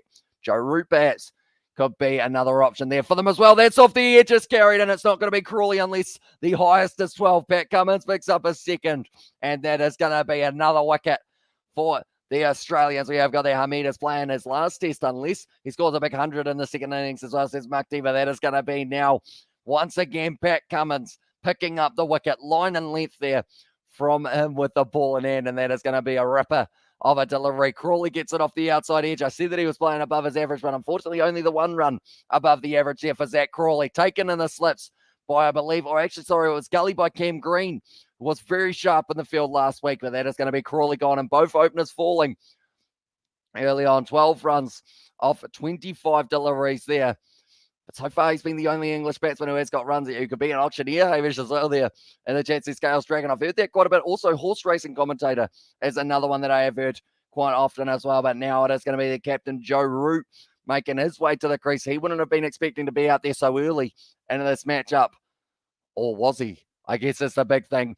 Joe Root making his way out there. He did get hit in the box extremely hard last week in the nets, and then also in the game by Mitchell Starc, losing his wicket just before the end of the day. He's moved down to the number 2 test batsman in the world, Marnus Labuschagne, taking that number 1 spot. So it's whether or not Joe Root here can really fire. His average is 50.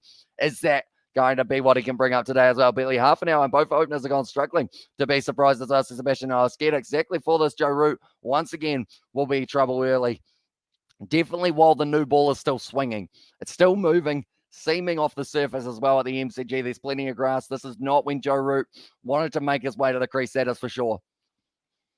At the moment now, we have had 38 minutes of this first session. There are still another hour and 22 left before we get to the break in play, which is going to be 40 minutes, and then we will be back at 3:40 for another day of a test match cricket, or another session of test match cricket. And Marnus Labuschagne will be the top run scorer of the Ashes as well, says Ben Watkin. I feel like that is very hard to argue with the way that he has been going so far, Marnus.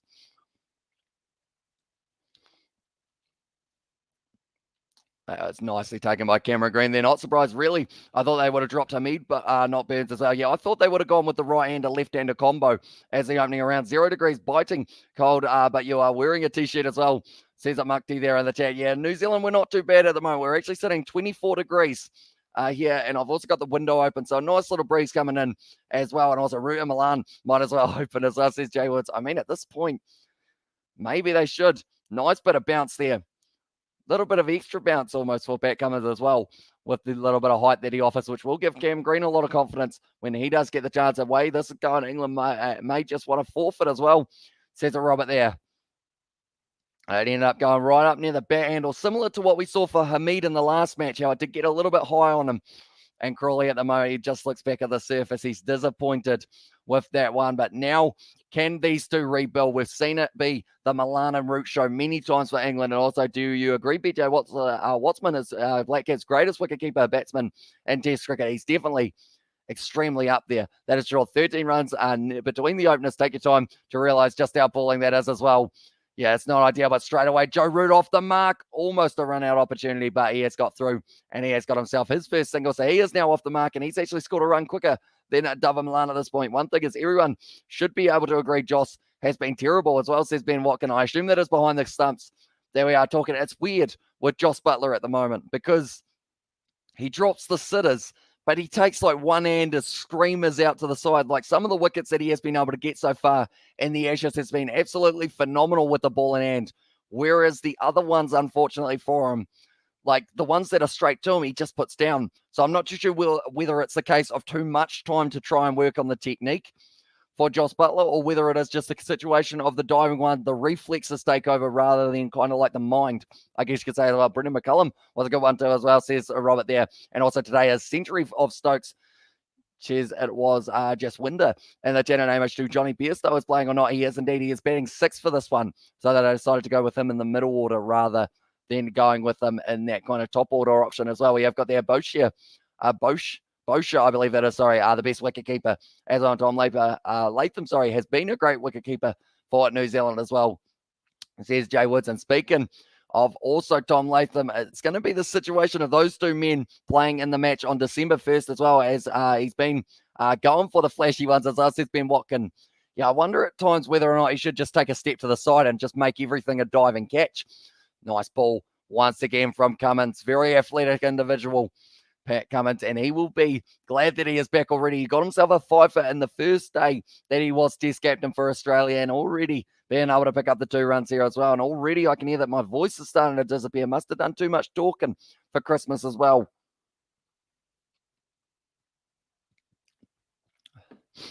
We have a little bit more water as well. And also we have got the many Kiwis in the BBL, says Carman. I believe the only New Zealander we've got is Colin Munro, if I'm not wrong, for the Perth Scorchers. Other than that, though, I swear he's the only one. We used to have Adam Milne at the Sydney Thunder, but he's gone now, sadly. And I don't believe anyone else is in the BBL. So hopefully we get a couple more in there at some stage. And Boscia, Mark, he was a South African as well, says Robert there in the chat. And also we have got that now. No other option left for England opener with Bairstow and Crawley as well, says Mark D. Yeah, either that or bring Burns back with the, I guess you could say, yeah, bring back Joe Burns, or Rory Burns, just to have that right-hander, left-hander combo is the other option that they could go with. Who else have they got? Joe Denley, he hasn't really performed. Don't know whether or not he is actually over there with them at the moment. Is Bairstow's sister at the ground? If so, the cameraman needs to step up as well. Says that it was Sebastian there in the chat. Also, we have got their one card man as well, says Robert there. And also, do you support an IPL team? I love watching all the sides in the IPL, and definitely the ones that do have a Kiwi or an Australian in it. I just feel like because we are a little bit closer to home for that one, and seeing all of those guys perform well, such as a Trent Bolt, such as a Pat Cummins, someone like that is pretty awesome to get to see as well. Also, why not drop Leach as well, says Ben Watkin. I actually thought they would. I thought it was going to be Dom Bess instead that did get the spin option.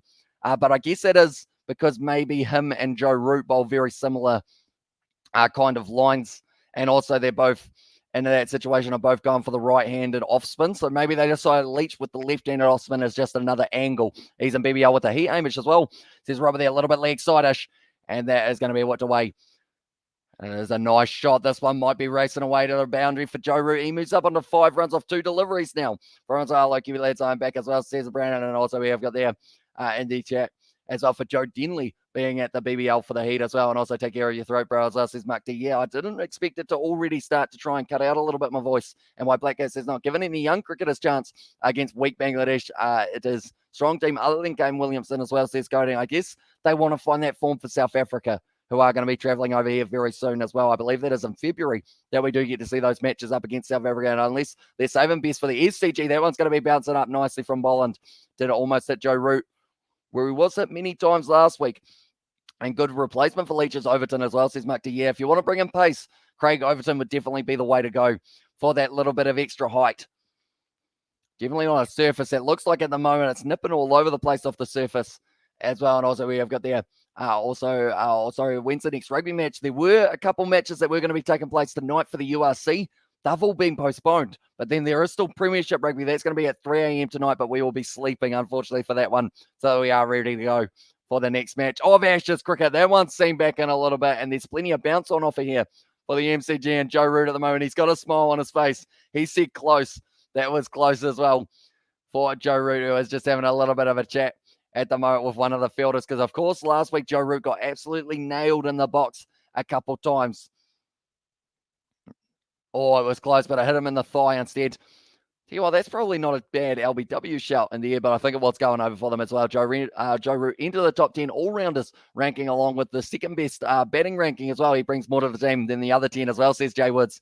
Yeah, that's the thing. With the ball in hand, Joe Root very solid as well. Nicely bowled once again from Bolland. It's coming right back in with that one. Are they bowling at what speed as well? So that one was 131 for Scott Bolland. So he's not really getting them down there at that 140 or so that he can at this point. But it seems like the slower you bowl it, the more it's seaming around as well. They're just showing that one that Joe Root got from Mitchell Stark right where you don't want to be hit as well. Has duo of Anderson Broad playing in this match. They are not Instead, it is going to be Jimmy Anderson, and also the man that they decided to bring in for this game for England. It is actually going to be Jack Leach, and then also Mark Wood coming back in for the bowlers as well. So they did drop Wokes for this test match. And also, my God, I just realized that Hamid could achieve a duck hat trick if he scores no runs in the next innings as Sebastian here. Not ideal for them. That is a job. Also, we've got their Dom in the chat. Says it was there from coding, and also no Broad for this test match. And look at Best versus Sri Lanka as well. Says it, Robert. Yeah, he did very well, didn't he? If I'm not wrong there. For Best is not a wicket taker, says Mark D. It depends on the conditions. Best, he does have the ability of being able to take some wickets as well. Anderson is coding as well. And there says Robert there in the chat. Now, this stage, Root going to be on strike. Got a bat pattern already. Nice shot out through cover there by Joe Root, just using the pace of Bolin and Nathan Lyon, able to cut it off for just the single once again. Anyone who's new to the channel, be sure to leave a like and subscribe. It is hugely appreciate you guys all being here. We're almost sitting on 50 likes already on this live stream, which is absolutely phenomenal. So I do thank you all very much for that. We're already sitting on 36. So yeah, who knows how many we will be able to get today. Also, we have got there, look at Best versus Sri Lanka there as well. But yeah, it was interesting that they did decide to get rid of Stuart Broad for this one. Best bowled terribly, and it was gifted wickets in the Sri Lanka and India tours as well, says Jay Woods. Yeah, I'd like to see him on I was going to say subcontinent, but that's kind of what India, as I was been since at Yorkshire, he was more controlled and confident as well, says Jay Woods. Yeah, he seems like he is really working on those deliveries as well. What happened to Dom Sibley? I've just realized he's another man at the top of the order who possibly could have had an opportunity for this one. I assume maybe he hasn't been going that well, but then saying that if they can find someone at the top of the order here for England who can really just set themselves, they are just showing the 2 wickets for Pat Cummins early on. First of all, that line of length just outside of the off stump. Hamid gets the faintest of edges, and it does go through straight to the slip, or sorry, straight to Kerry, who is behind the stumps as well. And then Crawley did end up getting caught in the gully by Cam Green, and Cummins was able to pick up his second in the first session as well. After 48 minutes, they are 2 down at the moment, England, and they are sitting on 19 for 2 here. At the moment, Pat Cummins, he is going to be trying to pick up this early wicket of Joe Root. If he can get the captain out, captain versus captain here as well, Winner's opening problem getting solved as well, says Muck D. When they can find someone who doesn't lose their wicket, I guess, is a good one to look at. And also 19 for 2. How bad are they as well, says Irish Spencer? Yeah, it hasn't been the best start, but Cummins at the moment, he is bowling a very good line of length as well. Alistair Cook, please, you're not retired, mate. Make an effort as well, says Sebastian there as well. I'm actually going to look up something as well. I'm going to see what Dom Sibley is up to, whether or not he is going all right, because he did he perform last time? Sibley, is he actually in Australia as well? For himself, an English cricketer who plays for Warwickshire in England as well. He made his international debut in 2019. Also, are you also from India as well? Says coding there. Is he in Australia? Pulls out of England Lions tour to end his ashes. Oh. Okay, we're going to have a look at this. And also going home, he was in the Lions. Yeah, I assume that is the one pulled out. It was Harry Brook has been called up in the replacement of Sibley. Work on his batting at home as well. Okay, so he didn't feel confident enough, I guess, in that one. But now, once again, he'll be just outside of the off stump. Very well bowled by Cat Cummins. That almost went through, and Cook retired a bit early without a good replacement. Now a problem is reoccurring as well. Second team as well, says that Jay Wood. So yeah, did say that he was in the England Lions side and stuffing myself with chocolate after a gym session. Not bad as well, says Amish Spencer. And also we've got the hi Amish, not watching the test because I'm mainly a T20 fan, but wanted to say Merry Christmas. Welcome in live stream. Welcome into the live stream, I should say, BAL, and do appreciate you being here, mate. I hope you had a Merry Christmas. And now that stage running between the wickets for 3 there. Joe Root moving up to 9 off 9 delivery. So he's really trying to propel this innings forward here for the Milan. Still yet to get off the mark, sitting on 0 runs off 14 deliveries. Sir Alistair Cook is badly needed for England to get out of trouble in the Ashes as well. And I feel like they just need to find someone. You know, like they're talking about Harry Brook at the moment, who did go into that side. I'm trying to think of other young English talent. I feel like maybe Jay Woods, you would be able to help me out here. And so who are some guys near the top of the order that we should look out for in like the coming, let's say 5 years? Who are the guys who you think might be able to fill some of those boots at the top of the order for England? It's David Milan. I believe he's not too young at the moment, David Milan. He's in his 30s. And also Merry Christmas to everyone on the stream too as well. Says that BAO and Alistair Cook retired as well. Says Robert there in the tap. Pat Cummins now. Nice line there outside of the off stump from Milan, and he does leave it as well. I spent my first 25 years in India now. I'm out of India as well, says Mukti there. the chat. But yeah, hopefully you guys did all enjoy your Christmases. You did get to spend some quality time with family, or even just got to have a bit of a phone call with one of them as well, if it was the case of restrictions and everything playing a factor. That one as well. Merry Christmas from Amy Spencer there and the chat as well. But 9.4 overs and 22 for 2 here for England. They do need to make sure that they don't lose any more wickets as well. Malan, I should say. Called him Wallan for a second there. I think that is because of the double W in David. He is David Malan as well. But at the moment, Cummins, he is sitting with a very good position of bowling. Almost 5 overs bowled, and he is sitting 2 for 12. For the moment, Harry Brook is a brilliant T20 player. Ollie Pope was the guy who was scoring massive runs, but as we've seen, he's been disappointing as well. And also, I've been watching this on my iPad, but I'm playing Roblox on my phone. That's why I haven't been speaking a lot as well. And your glass is good for juice as well. Says a Mukti there, and he plays for Essex. He retired from the national side. Fair enough, though. He earned the knighthood while batting for England as well. And also, blimey, that's the first time I've ever seen Hamish drink anything as well, says BAL. Yeah, I almost lost my voice on one of the other live streams, so I decided that I do need to... Joe Root turns it around for Milan, and it was a good call from Joe Root, or else there would have been a run out there between them. Steve Smith is still captain today, Hamish, or Pat Cummins. It is Pat Cummins for this one as well, and Gamer. And the chat says Hamish Spencer and the chat as well, but 17 balls faced there for Double Milan, still yet to get off the mark. He thought that was his opportunity, turned around straight away, and it was probably a very good thing as well, or else it could have been the run out of Joe Root, and that is the last thing that England want. And in this situation, they need to build up a good total here. Try and get themselves towards at least that 300 or so. But Travis Head not quite able to hit the stunts with that one. Joe Root, he's still got a smile on his face, though. So he did see the funny side of it. And I know that running between the wickets is something, like Ross Taylor, Kane Williamson, that's something that we've seen all too often from a Kiwi point of view. It's just those two running each other out every single time that they play together. England short of standout batsmen right now. The top run scorers in the England County Cup are mainly overseas players as well, says Jay Woods. That one's been worked away to the leg side. And now it looks like they do want to take on the two, and they are going to be able to get it comfortably as well. Bring back ODI openers and play like ODI, no option left for England as well, says Mark T. So I assume you would say in that regard, I guess you'd be going with maybe a Jason Roy, or maybe, Johnny Bairstow, he's batting at 6 here for this matchup, but you've also got him as an option.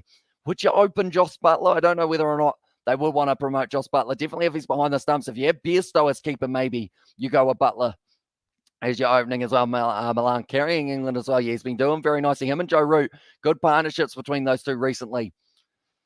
That's going to be nicely played by Joe Root, sitting on 11 runs off 11 balls as well for himself. So him and Crawley are actually the only two batsmen who have scored runs at this point in time. Hamid did end up going for the duck.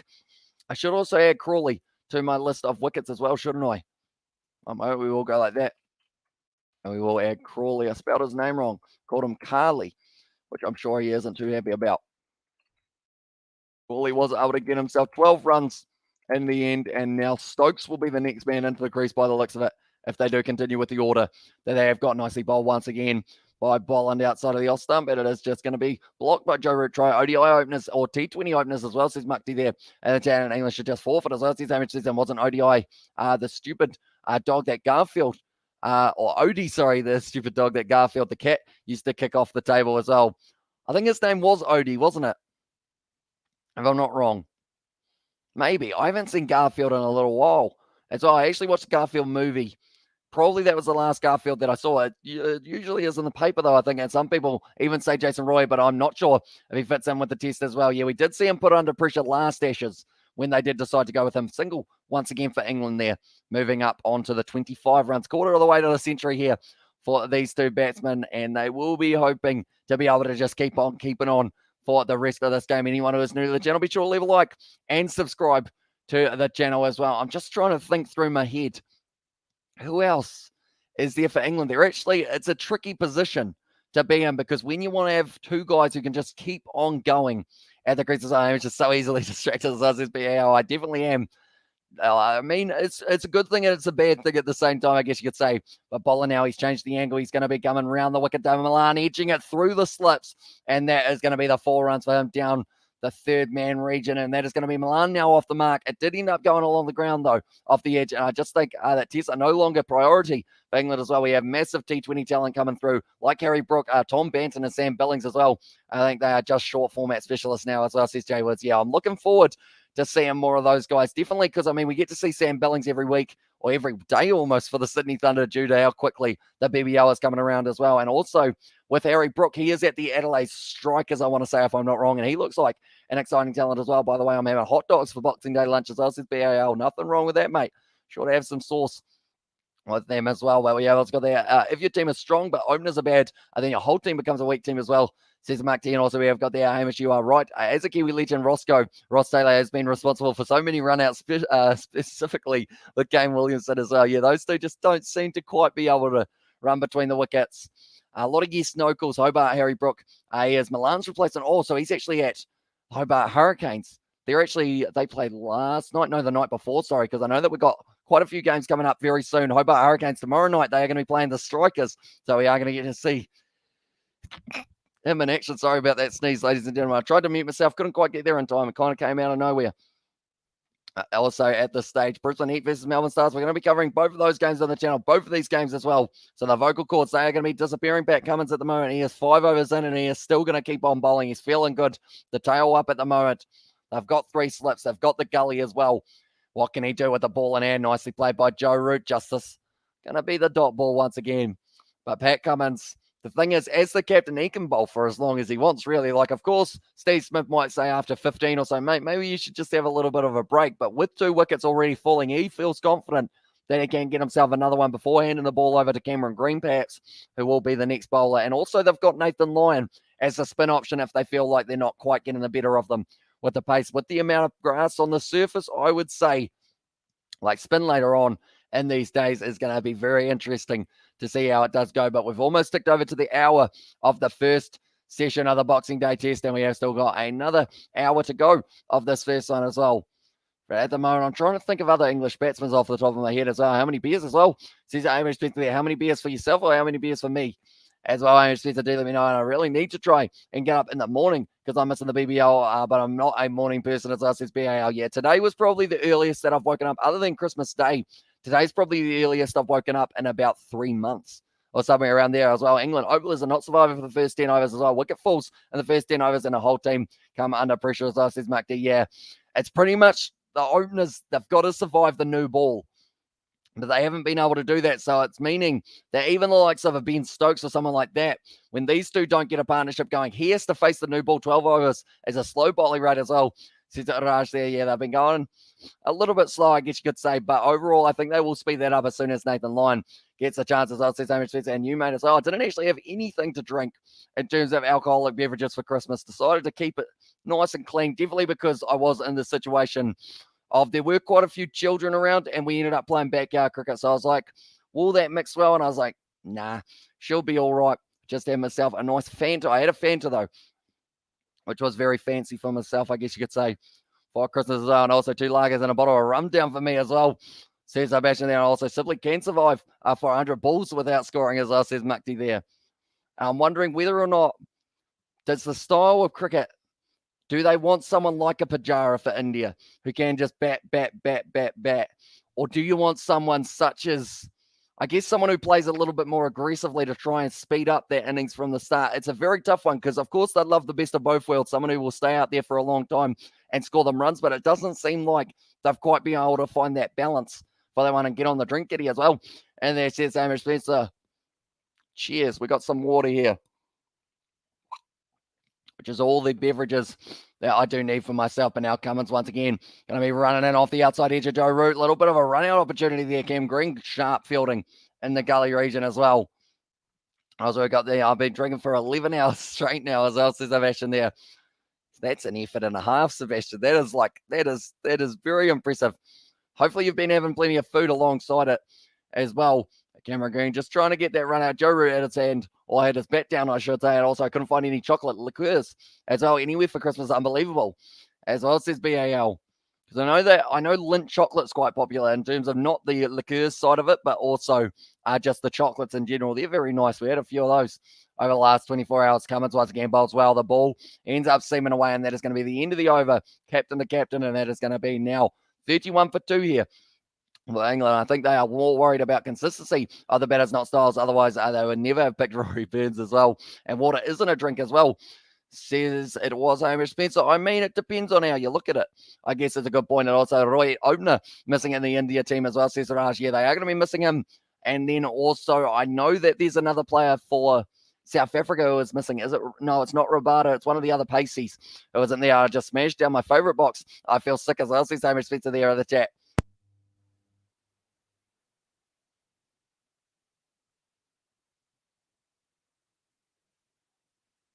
I love hay fever, ladies and gentlemen. We have got that. Chris Wokes, Mark Wood, sorry, as well from Robert. But now Cameron Green, he's going to get an opportunity. Loveland and Suckett and Toblerone as well can't beat Swiss Chocolate as well. And also then you got the Lion squad that can fill in as well, says Robert. Because I believe a lot of those guys will still be over there, won't they? If I'm not wrong. And anyone wondering about my message to Isaac and George, neither of them, well, George replied, but he's a few hours away. So it does mean that he won't be joining us today. And Isaac has not replied as of yet. So it does mean I think I will be going solo for most of this day as well. But we've got 1 hour left of this first session, ladies and gentlemen. If you are new to the channel, be sure to leave a like and also subscribe. Cameron Green at the moment, 22 years of age, been able to take 5 wickets in 3 matches. It took him a very long time to get that first one. You have favourites in New Zealand, don't you? We do indeed. And we also have a specialist like favourites box for New Zealand with a chocolate fish Fredo as well, and also I think a Perky Nana is also in there. Why alone, bro? As well, says Mukti. Pretty much all my friends are busy, so I am just chilling by myself. But that is myself in terms of in my lounge. Got all you guys in the chat, which does make it feel like we're watching the game with about 50 different people here as well. I think someone has COVID as well. Says guys drinking, nah, just have bad hay fever.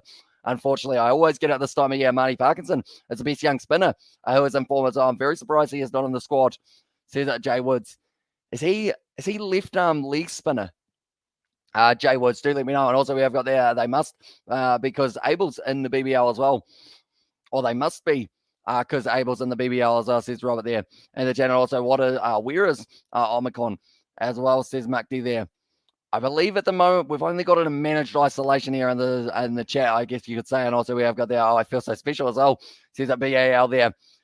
It'd be nicely bowled by Cameron Green outside of the off stump. The Swiss really had to nail the chocolates and watches as well, just not to be associated with the gold anymore. As well. Also, I've been a close contact, but anymore as well, says Irish. I mean, you probably do want to be careful though, or else you will end up getting yourself a hefty fine, I believe, if you do break it as well. And also Parkinson's in the Lion squad as well, says Robert there in the chat. But yeah, is he a left arm leg spinner, that guy? And a duplicate is everywhere as well, says Mukti there in the chat. Cameron Green at the moment, getting a nice angle outside of the off stump, just left alone by Dubba Milan. Nicely played. He is currently sitting on 4 runs of 23 deliveries for himself there as well. And you can see Cameron Green, because of that extra height factor he's got, comes in way up there and goes right down and gets a little bit of bounce as well. I got the tickets to the Heat vs Canes at the Gabba 8th of January. I was gonna pay, but my dad paid, so I got a gaming chair win as well. Says more cake, and also our kittens like the computer chair, as I have to check where I sit down, or when I sit down. I nearly sat on one of them as well. Says Nov Mum there. Do they like it because it like spins around, or just because of the feel of it? I guess, and they can't find you as well. I don't feel sick. Anyways, it's sweet as well. Says Amish says that also I got AirPods for Christmas as well. Unfortunately, most of the Lions squad went home for Christmas as well. Says Jay Woods, and the Swiss have the high percentage of private gun ownership in the world. But not one school massacre as well, says BAL. It's getting deep in the chat at the moment, that is right. And also they can find you if you don't abide by the laws as well, says a Robert there in the chat. At the moment, Joe Root sitting on 14 runs off 19 deliveries. England, they did lose the toss, so because of that, Australia, they were like, we're going to have a bat. Or sorry, we're going to have a bowl, I should say. It might be the Heat as well, with it being up higher. So I says Nov Mum there. Have you got them one of those scratching posts, Nov Mum, or are they still a little bit too young to have their full claws kind of coming in as well? But that's going to be now the drinks break. 13 overs down, 31 for 2 here for England. Give me a fine because I did as well in there. See the average Spencer. But yeah, I remember our cat, he didn't really like the scratching posts. He did just want to scratch all of the furniture sometimes. But we always got there, what is your name, bro, as well? It is Hamish. Similar to Hamish Spencer in the chat, I guess you could say. But it is just different last name as well. At the moment, I'm excited to see this next hour. It's whether or not Australia can break through, or whether it will be England that maybe get themselves nicely set with Milan and Root once again, just working together well at the crease and just continuing to try and build up that pressure. We're sitting on 40 likes at the moment, ladies and gentlemen, so we're flying up. Anyone who hasn't already, be sure to leave that like. Also subscribe to the channel as well. We're going to be back for every single day of the Ashes and also the BBL a little bit later on. How good will that game be between the Sydney Thunder and the Sydney Sixers? Sydney Derby going to be taking place at the SCG. I assume they won't be allowed the crowd, I assume. And also we've got there, yes, have a scratching post and a cat tree as well, which I have by the window. And they like to look out there as well, says Nov Mum. And also the best way to stop a cat scratching is to pull its claws out as well, says BAL. Harsh, man. In that regard, they're going to be having a chat with Marnus Labuschagne here. He'll be excited with how this one is starting. And the thing is, I feel like he's got that good leg spin option as well, right arm leg break, as well. Parkinson Bowles Hamish as well. I know he was leg spin, but I couldn't quite think whether he was left or right hander. So he would be a good option for them as well, because when you think about it, even if they did have Jack Leach for the SCG, I know that he's probably not available here for Parkinson, but imagine that. You'd have Jack Leach with your left arm off spin. You'd have David Milan with your left arm leg spin. You'd have Joe Root with your right arm off spin. And you'd have him here with the right arm leg spin. So you'd have all four types, and they would just be like this while you're at the crease. You have no idea what way the ball's going to be going. As COVID in Australia, the media will just rant about it at this point.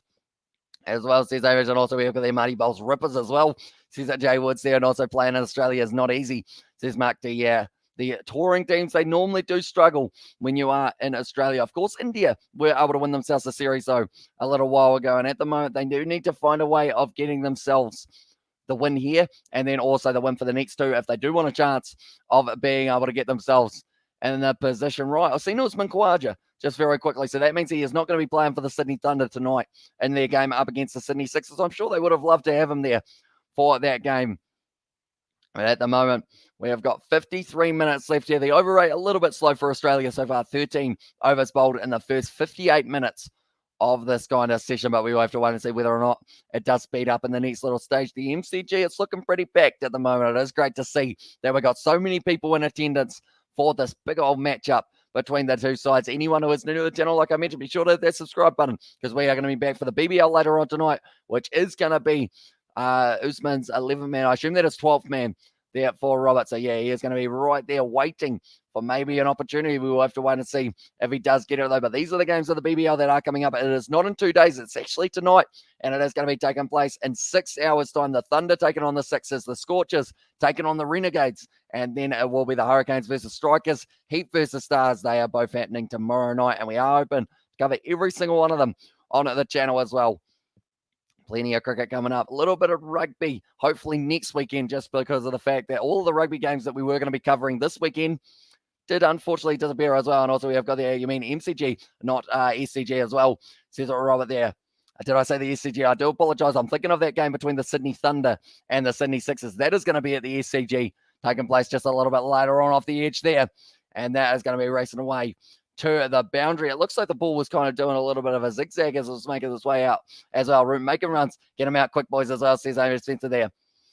Now at the moment, Australia, they won the toss. They decided that they want to have a field, and Root is sitting on 18 runs off 20 deliveries. They've got Marcus Harris and close as well. I'm only interested in test and ODI, real test of the players as well, says Mark D there. So I assume you won't be watching the BBL live streams that we have got on the cards just a little bit later, but it's nicely played by Joe Root. I guess you could say the good news is he was having soft hands, so it meant that it did go along the ground through the slip corner and tries to chase that one a little bit. Joe Root gets up a little bit higher on him though, and just hit it straight to the man at kind of backward cover region, I guess you could say. Give us a break. It speeds our openers barely got into double figures combined as well, says Sebastian there.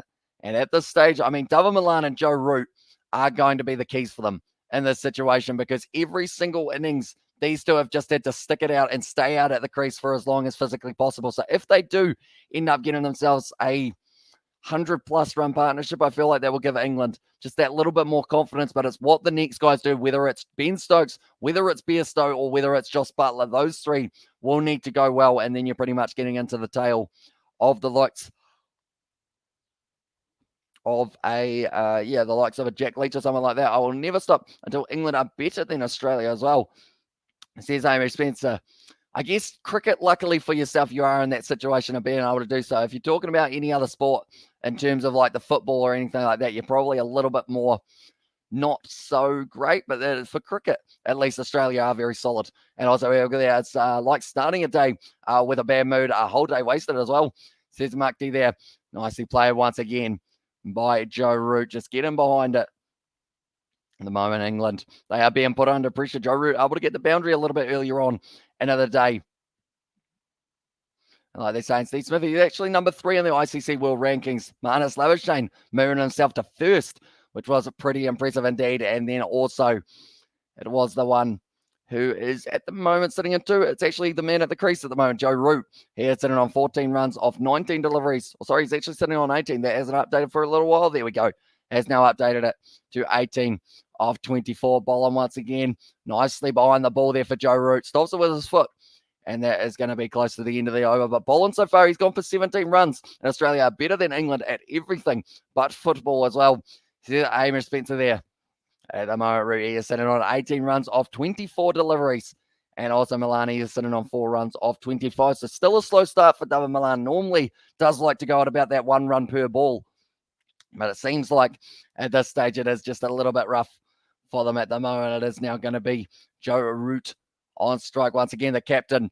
I assume that Nathan Liney will get a bowl before the end of this one as well. It's going to be nice to play as well. And also we have got there, I'll be honest, Australia are better at rugby league as well, but Union goes to the Roses as well.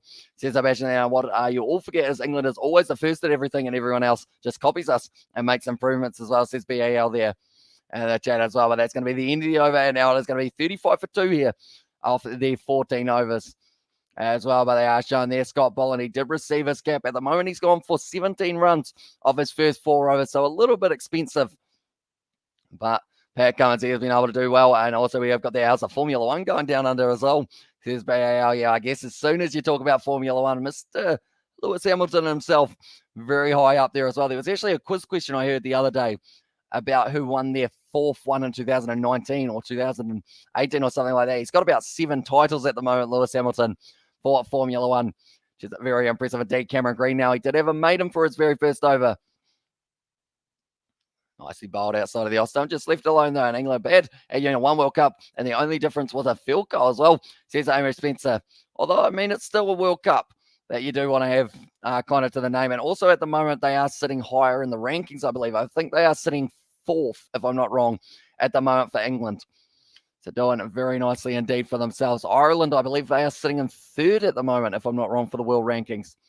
So they are also doing very nicely off their end of year tours, where they were both able to remain undefeated. One moment, Rugby World Rankings. We'll have a quick look at it while we are at it. Cameron Green once again just outside of the off stump. And also to post race string drivers, especially the ones who are always bragging about how fast they are. And Alan Jones and Jack Brabham are feeling a bit lonely down there as well, says BAL there. And the chat says South Africa, New Zealand, England, Ireland, France, and Australia are there as well. And then Scotland in 7th, nicely done by them throughout that. And Hope Root and Milan scored big as well. Have a nice day, bye. As well, says Muck D, we will see you later. And England suck. Well, rugby so hard. It's not funny as well. They suck harder than Wales and Scotland. Although they are higher than them in both of the world rankings, I guess you could say. At the moment, there's going to be a nice delivery. Cam Green looking like he's going a little bit shorter for that one. G'day again, as well, says Cody. Welcome into the live stream. And also, we have got their Schumacher's title record still in place, thanks to Crash Stuppin as well, says Victor there. And also, why don't they do something useful? That's if that's the case, like drive an ambulance, says Sebastian there. And the chat for the F1 drivers. I would be interested to see how fast they could handle a vehicle such as an ambulance or something like that. I feel like someone's probably tried to do that as a video. Maybe we should try and suggest it to them, Sebastian. Get that going. That's going to be another single. Oh, sorry, another dot ball. Sorry. Cameron Green at the moment sitting at 135 Ks. So he is doing very nicely for himself to try and find that little extra edge of pace, I guess you could say there. But Cameron Green at the moment, he's got a huge amount of bounce. And how are you doing today as well? Even though I am yawning, I'm still in that situation. I'm not actually tired. And they pay World Rugby millions of dollars to give them wins as well, says Hamish Spencer there. Nicely bowled once again there from them as well. We have also got there when they start paying ambulance drivers $40 million a year, they might as well, says BAL there. I wish they'd pay ambulance drivers 40 million or like even like over 100,000 or something like that. I feel like police, ambulance, and also firefighters should all get a pay rise, even like nurses and doctors as well, to be honest. Definitely in current times as well.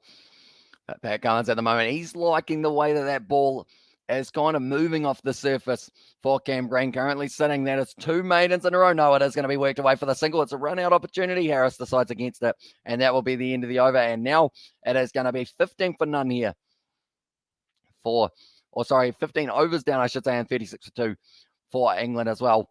At the moment, Cameron Green, he has just gone for the 1 run so far of his 2 overs. He looks like he is probably varying his length the most out of the Australian bowlers, out of all the options that they have got so far. I got ads now as well, said Nov Mum. I do have ads as well for this little situation since we are sitting in between. I think since it's 15 overs, they do have a few as well that always pop up. But do let me know, ladies and gentlemen, who will be the next wicket to fall and how are you today as well?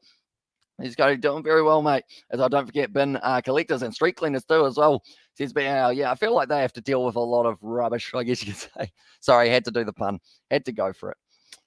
And also, we've got there, of course, it's always the financial aspect in the sports, especially F1. Is it still the best paid sport? I know that was at a certain time. If it isn't anymore as well, it's going to be nicely hit down the ground.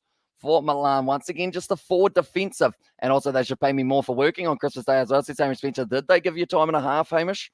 Or did they end up, because you worked an hour, didn't you? What were you doing for that hour? Do let me know. But now it's going to be 15.1 overs down at the moment. England sitting on 2 wickets, falling already. It was both of the openers. They've lost 2 of them. By the way, I reckon Root will go out next as well. Says Cody there. And Janet at the moment, it's going to be David Milan on strike. Bolland getting his 5th over in a row here.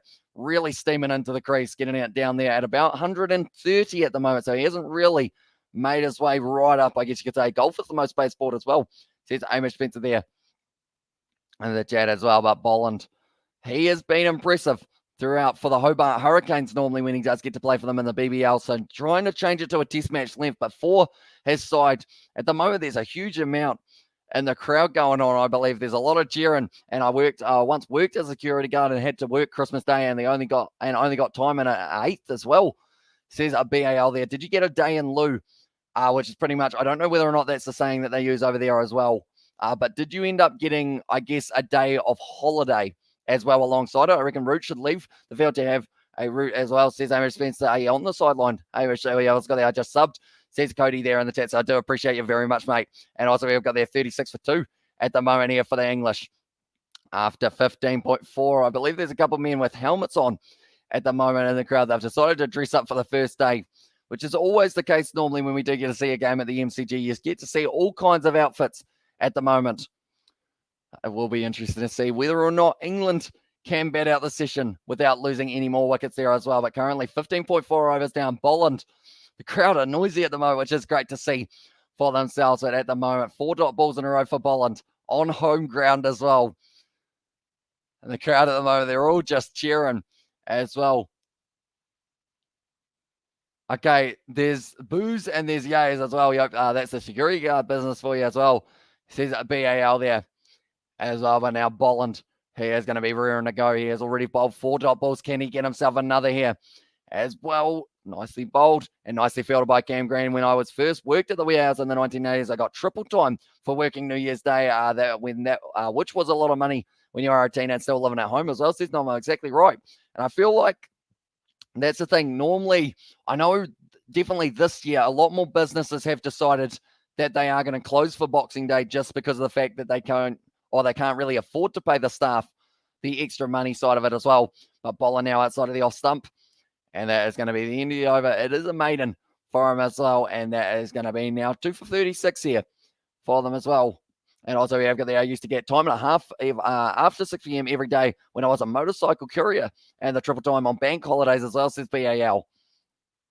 Sounds like it was very generous. I know when I used to work at the supermarket, it was kind of, I believe you get a day in lieu and time and a half for working the likes of Easter Sunday, I think it was, or something along those lines. And pretty much you get 8 hours of paid leave alongside your time and a half type thing. So really you're getting paid 2.5 times what you normally make, if that makes sense, with the way that they did have it. So it was time and a half and also a day in lieu.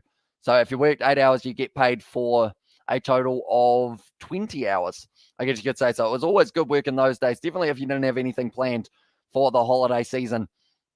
At the moment, they've got 3 slips a gully and a point here for the minute. Is going to be Cam Green once again trying to line up this one. At the moment, they need to just stay at the crease for a little bit longer here, England. They're building up a nice partnership between Root and also Double Milan. I believe it is sitting on a total of around that 23 runs so far, but we are sitting 40 minutes till the end of this session. Cameron Green at the moment just talking about maybe going, is he going to go around the wicket or is he going to continue over it?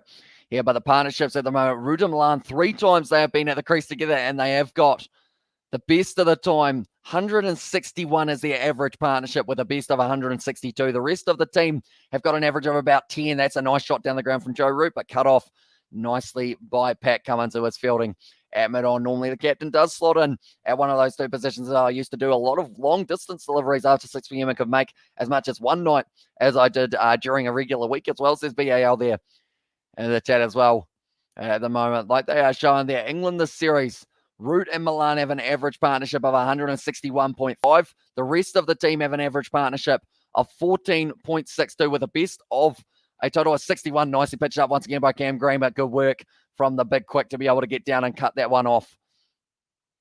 Going to be another dot ball. We've had a lot of dot balls in a row at the moment here. I believe the last time that we didn't see the dot ball was the last ball of Cameron Green's last over here. Just playing that one nicely. Joe Root reaching his hands down and Cam Green takes it very nicely.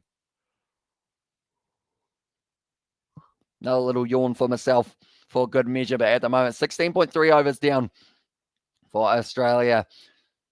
I see bowled. It's a little bit leg side-ish. Well fielded, though, from it was a Marcus Harris who was able to cut it off at that mid-wicket region. At the moment, 36 for 2 here. Partnership of 23 of 56 as well, I should say, as well. So it will be very interesting to see whether or not these 2 can build up that 100-run partnership, because that will help set up the batsmen for the rest of the innings as well. If they can get themselves into that massive position of being able to kind of keep on going and going and going for themselves as well. But now at this stage, nice short ball bowled, and Joe Root was having to get right behind that one as well to try and stop himself from getting out, because as soon as he loses his wicket, then you get that tail going out there almost, or they've still got the middle order, but the tail, they definitely don't want to have to bat today. We want to see Joss Buttler eat up another 200 balls and maybe score himself 100 runs while he's at it. Actually, yeah, he ended up hitting right up there on the glove as well in South Africa with Nokia out injured. That is who it was, wasn't it? And also Dwayne Oliver, return at Test cricket is all but assured as well. And experience, as experience and its accomplishment is short, supply in the batting as well. Sees that Raj there, nice shot out through point, and that is going to be Joe Root gets himself the 2 runs as well. Nathan Lyon sides against, really trying to throw that one in. And that is going to be the end of the over. 2 off the last ball of Green once again. And also we have got the Test match. Test cricket makes me yawn too. That's why I'm watching NFL instead as well, says BAL there in the chat. But yeah, I'm looking forward to seeing what South Africa can do on home soil up against India for that one as well. Should be a great matchup. It is going to be starting at 9 p.m. New Zealand time. We will be talking about that game alongside the BBL live streams that we are going to be having as well. So we'll be keeping you guys updated with all of the cricketing action that we have got on today, and also for the next 5 days. And to be honest, for the next month, because we have also got New Zealand versus Bangladesh that we will be covering a little bit later on. But now Nathan Lyon, he's going to get the opportunity to bowl a little bit of spin here, seeing if there's any spin on offer at the MCG on day 1.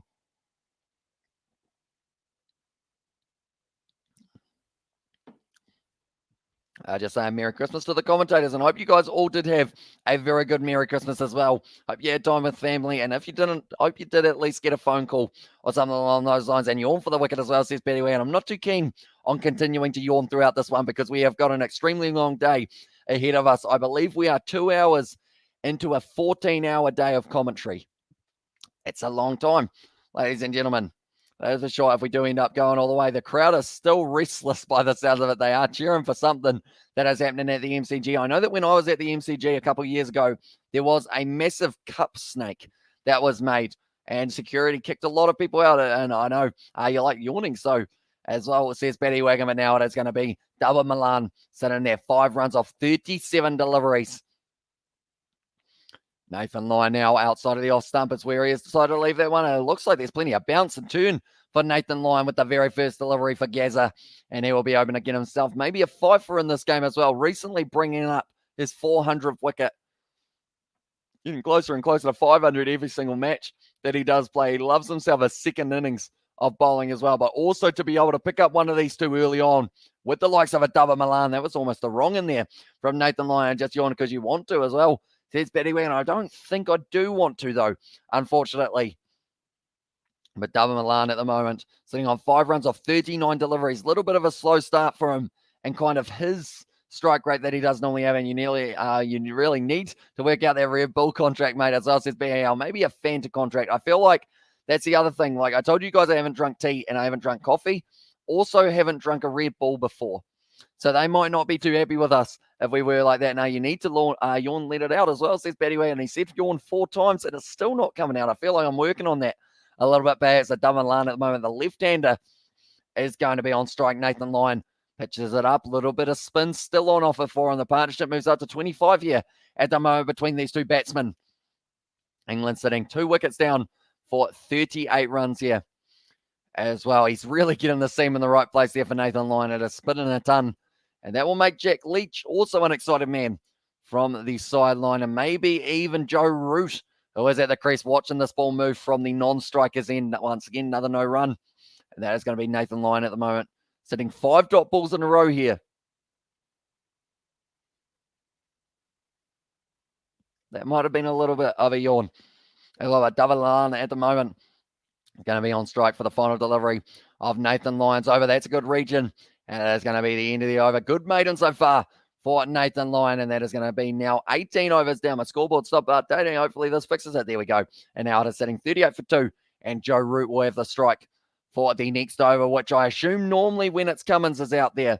When it's normally Nathan Lyon, normally they go Mitchell Stark from the other end. And Red Bull gives you wing Fanta, just turns you orange as well, says BAL there. I mean, I did get sunburnt yesterday, so maybe it's almost a fair point if I am looking a little bit orange at the moment on the camera as well.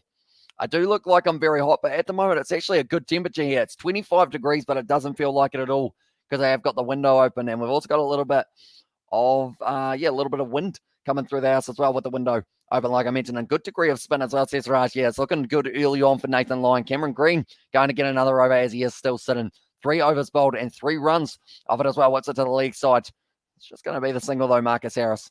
Able to cut it off. And here's another opening batsman who really has a lot of pressure on him. We thought maybe Usman Khawaja would get the opportunity in this game to get the chance to have a bit of a go at the top of the order, but they decided once again they're sticking with Marcus Harris, seeing whether or not they can give him a little bit of confidence. 50,000.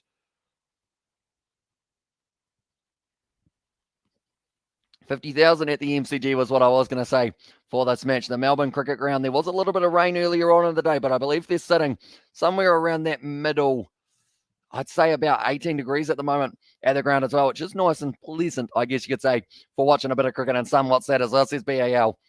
To be fair, we haven't really, it's weird. We don't normally get too much sun around Christmas time just because people like to jinx it by saying they'll have a barbecue and then it ends up raining all through Christmas. But I believe we've got a nice day today.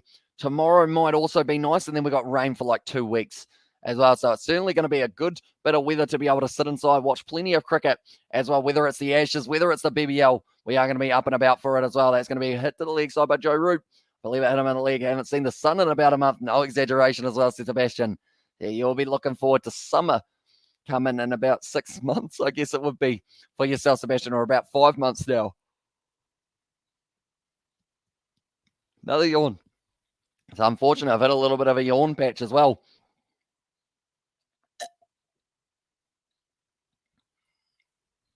We have got 30 minutes left of this session, I believe. Since it started at 1, we will be going right through to 3. And if not, it means that it would have ended pretty much now. This will be the final over, but I believe that won't be the case. Good cover drive there. Almost a diving catch there for Nathan Lyon. I believe it bounced to him, but it is still a very good stop there. And the man who was fielding at that forward point region we have got there, the yawns are just delayed as well. Sees up Paddy Wagon there. And a nice shot from Davalan. Did it into the ground, and then Nathan Lyon able to get the stop there on that one. Very good field out point way We're trying to save as many runs as physically possible because, of course, in the test match, we did see that Australia, they were able to get themselves a win of 200 and something runs, wasn't it, last time? And at this stage, it is going to be Joe Root, who is on strike here. 20 runs off 34 deliveries, whipped away to the leg side. And now Pat Cummins, he is going to be sitting there chasing after this one. Nicely fielded in the deep. They say keeper, and they are going to be able to get back for just the 2 runs there as well. We have the same problem with the weather and barbecues here in the summer too as well. Says the BAL, yeah, it's something about the word barbecue. It just means it's just going to rain. Unfortunately, it seems to be the case like pretty much every year. This year we did mention the barbecue, but we weren't having a barbecue, so maybe that is why it was all right. We did end up having the turkey in the oven as well. It was a big old turkey. I think there's still like half of it sitting in the fridge from after as well. Nicely played there by Joe Root. Solid behind the ball, and that is going to close out the Cam Green over.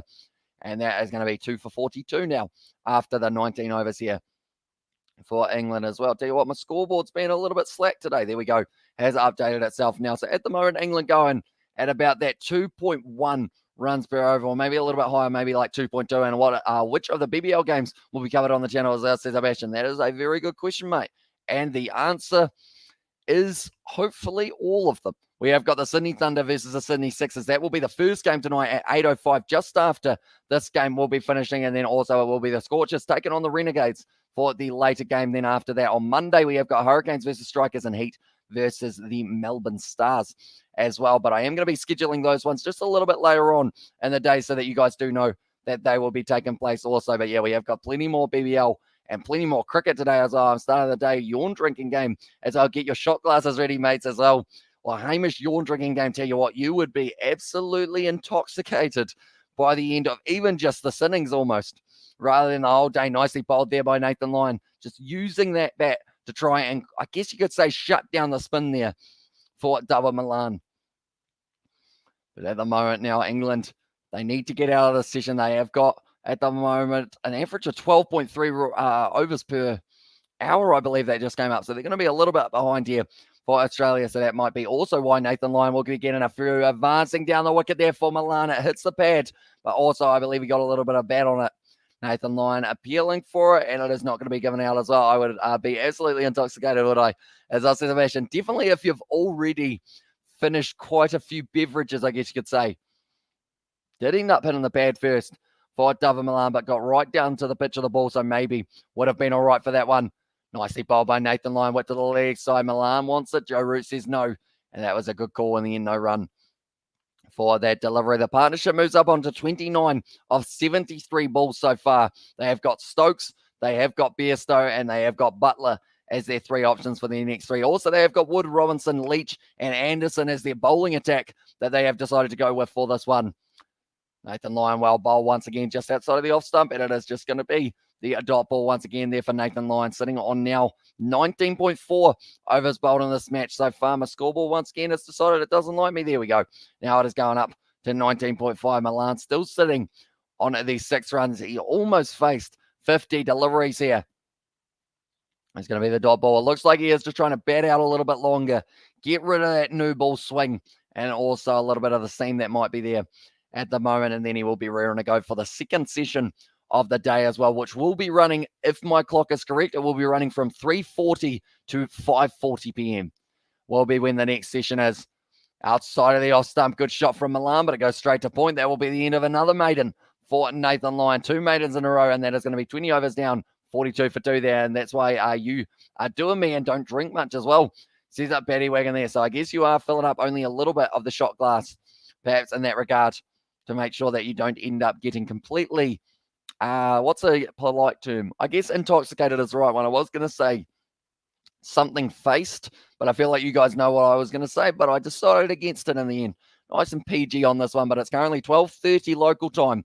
This game was going to be starting at around that 11:30, or sorry, actually 10:30 local time for that one, but there was a bit of a delay, and instead they started at 11. So we've got another 26 minutes left of this session, and then we have got a 40-minute break. We will be back, though, after the break, and we will be leaving it on this live stream for you guys to just have a chilled out chat as well.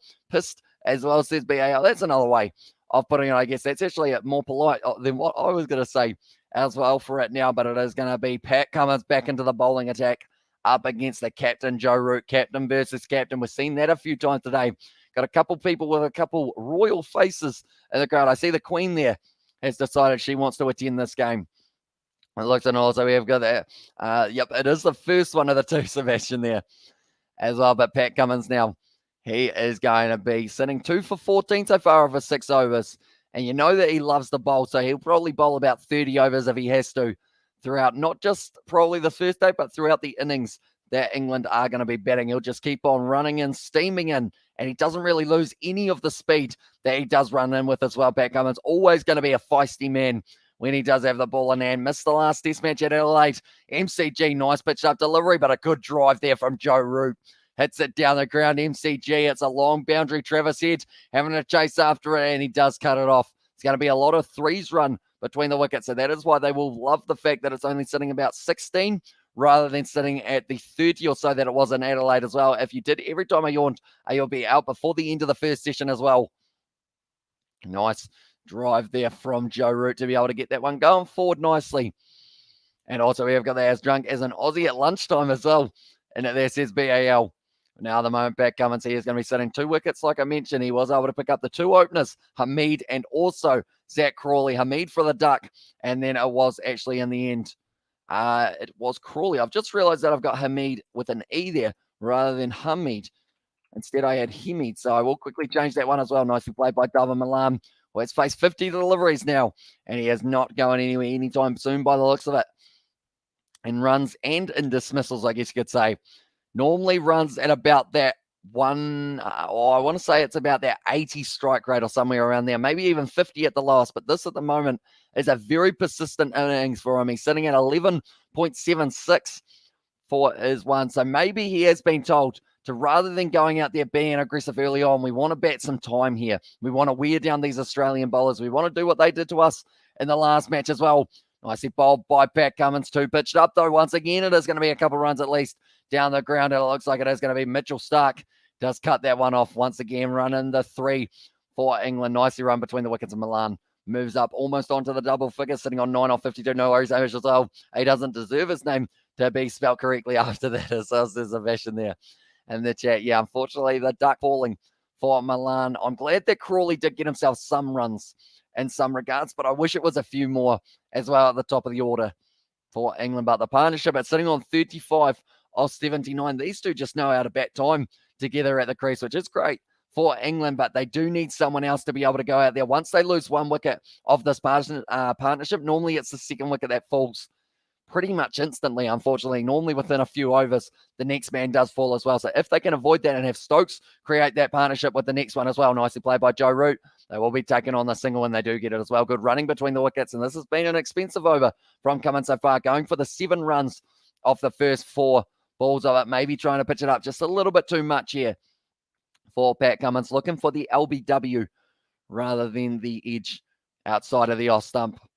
The crowd, they are still in very loud vocal noises. They are still in very loud vocal noises. That's not quite a sentence, is it?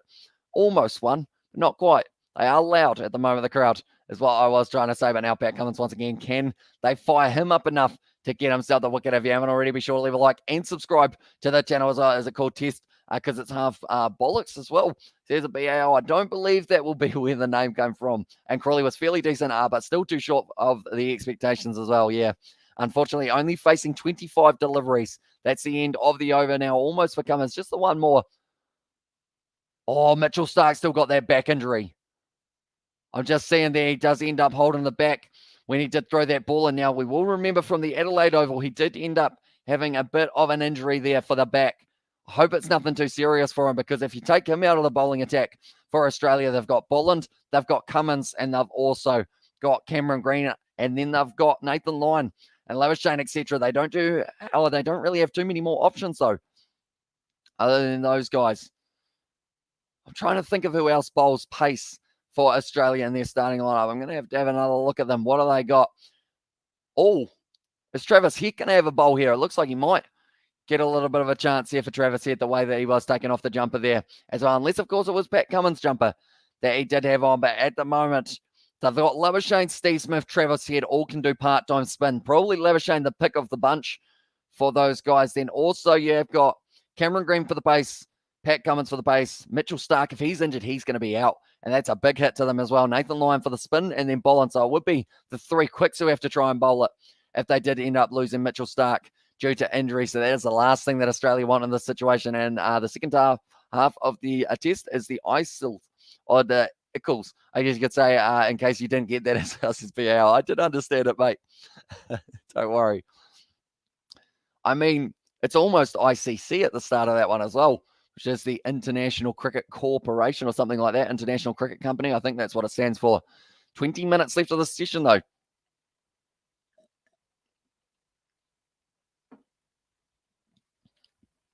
Four England changes and at this matchup as well, we do see, but at the moment it is going to be Joe Root on strike to Nathan Lyon. So this is actually the first time he is going to be facing off with Nathan Lyon in this one. At the moment, Nathan Lyon gets 34 wickets in total out of 11 matches at the MCG. He loves playing this one as well. Don't overthink it, mate, as well. And there says BAL there in the chat as well. Nathan Lyon at the moment, he has had 2 maidens in a row. So Joe Root, he will be trying to change that a little bit. His average is 33.59 at the MCG, or actually just in Melbourne, I should say, as well. Advancing down the wicket there for Joe Root. Nice attacking shot. Does get himself the single and gets himself off the mark to Nathan Lyon. Milan has got himself 10 runs off 53 deliveries. So he has moving up. Might as well test out the ICC sense of humour. Let's write them this joke as well. Says Sebastian, that would be an interesting one on a live stream. That they probably have the ability of taking down if they did really want to decide to, although hopefully they don't, because we aren't showing any footage or audio or anything like that. We've got a big crowd in at the moment behind me. I think they're expecting around 60,000 for this Boxing Day test match. Well, once again by Nathan Lyon. A little bit of a yawn once again coming through. 86.9k, so he's not whipping them down there too quickly, giving them the chance to spin as well. The only time you get maidens in Australia is in cricket as well. Says BAL there in the chat as well. I'm sure they'd like that one as well. At the moment now, Nathan Lyon, that's a little bit of a better line, a little bit leg-sideish though, and they are scampering through and they do get the single once again. Good work behind the stump so far from Alex Carey. He didn't make many mistakes at Adelaide, and he hasn't made many mistakes today so far. Already taken the catch for himself.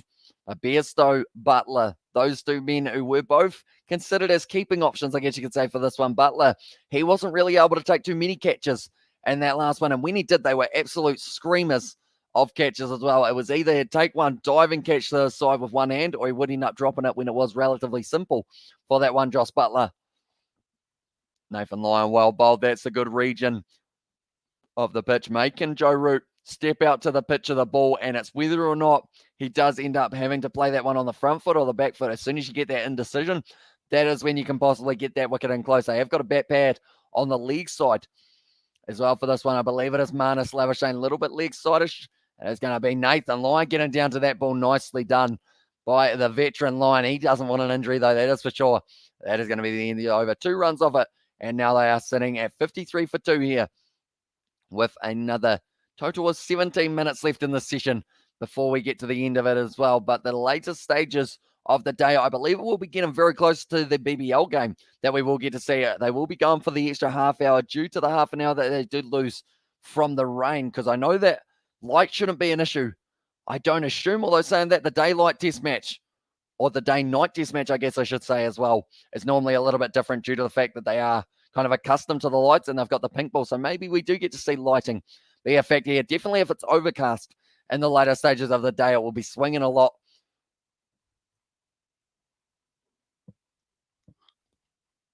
Pat Cummins now. Does he bowl a bit shorter? Oh, he does indeed. A bouncer straight away. Right on the money, almost taking Milan's helmet with him as well. We always got the only time you get maidens is in Australia is in cricket, and also glasses empty, need to fill up as well. She's a batch in there. Yeah, it's getting a little bit low, isn't it? We're probably going to go through about 15 glasses of water today, or maybe not quite 15, but I think at least 10 throughout it, because we'll have 2 for each of the big batch ones, and then 1 for each session, and then probably 1 in between as well throughout it. So we are going to have plenty of hydration. We've still got a little bit left, but after the session, I will be filling it back up, and we will be rearing to go once again for another session of Test Match Cricket, which will be starting at 3:40 a.m., 3:40 p.m., I should say, rather.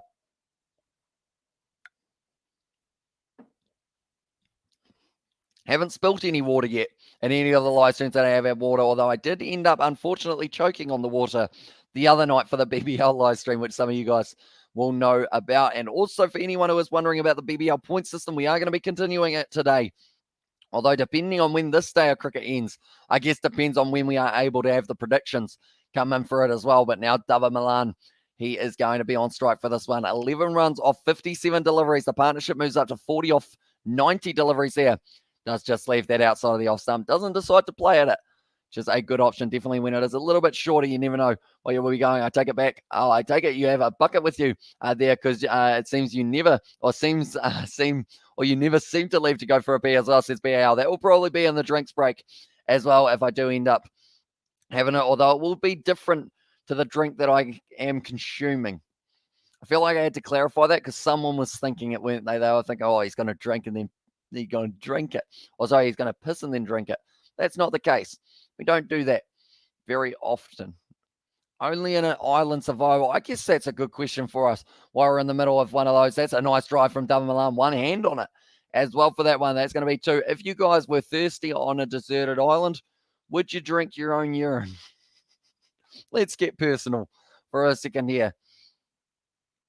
And at the moment, Melania moves up onto 13 runs of 59. So they actually managed to run 2 there, which is very nicely done for Dava Milan. But at the moment, Cummins, he has gone for 25 runs.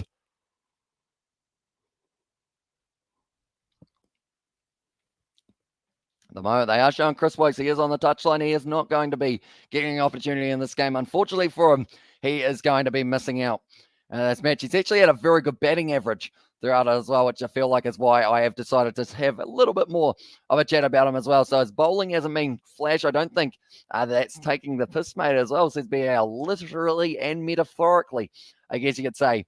But pretty much at this stage, like Chris Wokes, he had an average of about 35 or so for himself with the bat in hand. And now at this stage, they are just showing the MCG. It looks pretty nice out there. There's actually a gathering of birds out there. I believe they are fielding at kind of that deep, what region is that? That's probably actually the kind of deep point region. Also, the birds are all there. That ball, nice straight bat from Milan, but it is going straight to the fielder. That will close out the over now, and that will be 23 overs down and 2 for 55. Good over there as well. And also, we've got there. Someone needs to go to bed. I don't think so. I think someone just needs a little bit of sugar. Might be able to carry me over. Like, I've got a few. I got barley sugars for Christmas, so I have one of those at some stage as well. Wake myself up a little bit more. I like how everyone avoided answering my island question, which was smart from you guys. Do feel like that was a good call, but at the moment, we've got 12 more minutes left of the session. At the moment, I would say England, from where they were, losing those 2 first wickets early on, I feel like they're sitting not too badly at the moment. These two having that partnership of around that 40-something runs, they can keep on going, get themselves that 50-run partnership before we get to the innings break. I would say that they've done pretty nicely here for them as well. But Nathan Lyon now, he has bowled 3 overs.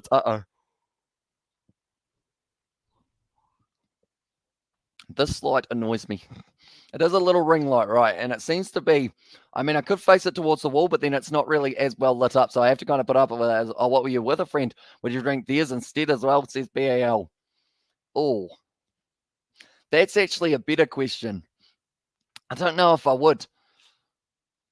Nicely get down the ground there by Joe Root. And also you should answer it for us as well, says Chaos Dragon. I feel like I would rather drink mine than someone else's just because I know what's in my body more than theirs, if that makes sense. So I feel like it's a terrible situation to be in either way. But I'm not Bear Grylls. I'm glad I'm not Bear Grylls. That man does some weird stuff at times as well. And it's his choice to do it as well. He slept in a camel because why not? You know, just sleep in one of them for fun. At the moment, 23.2 overs down at the moment in this one. And they have got another 10 minutes left. And also, would it depend if they were male or female as well, says BAL? I don't think so. I think it would still be the case of I would rather drink my own. At the moment, Travis here. He is going to be, I don't know whether or not he gets an opportunity to bowl a little bit of off spin in this match. I know Steve Smith bowled himself with some leg. He's actually had a maiden when he was bowling in the last match at the Adelaide Oval. A little bit leg side-ish from Nathan Lyon. It is just going to be the single once again. Like they're saying, they haven't seen a sweep or a reverse sweep so far. David Milan, though, he's probably more likely to advance than to sweep here, whereas Joe Root is probably more likely to have a bit of a sweep at this one if Nathan Lyon puts it in the wrong place as well. That was a telling smile there, as well says BAL. I think it was just the thought of trying to drink it would just not go well. Like, I don't know whether or not I would be able to convince myself to be able to do it, you know?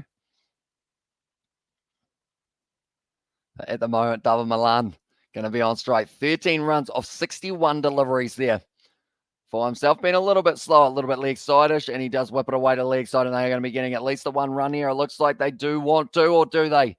It's going to be kept to the one. Good running there from Scott Boland, to be able to chase that one down. Is on debut. He's already had a little bit of a bowl. Was a tad expensive, I guess you could say. They will be a little bit of those pre-match nerves that you will have as well. 5 overs bowl, 1 maiden, 17 runs, and 3.4 as the economy rate for Scott Boland throughout this one. But at the moment, sitting 23.5 overs down so far in this one. He's gone 87, 87, 94, 87, 91. So varying the pace quite nicely as well. Nicely done. And also, we've got there, would you rather drink your own pee or Australian lager as well? Says BAO. I haven't actually had Australian lager, I should say.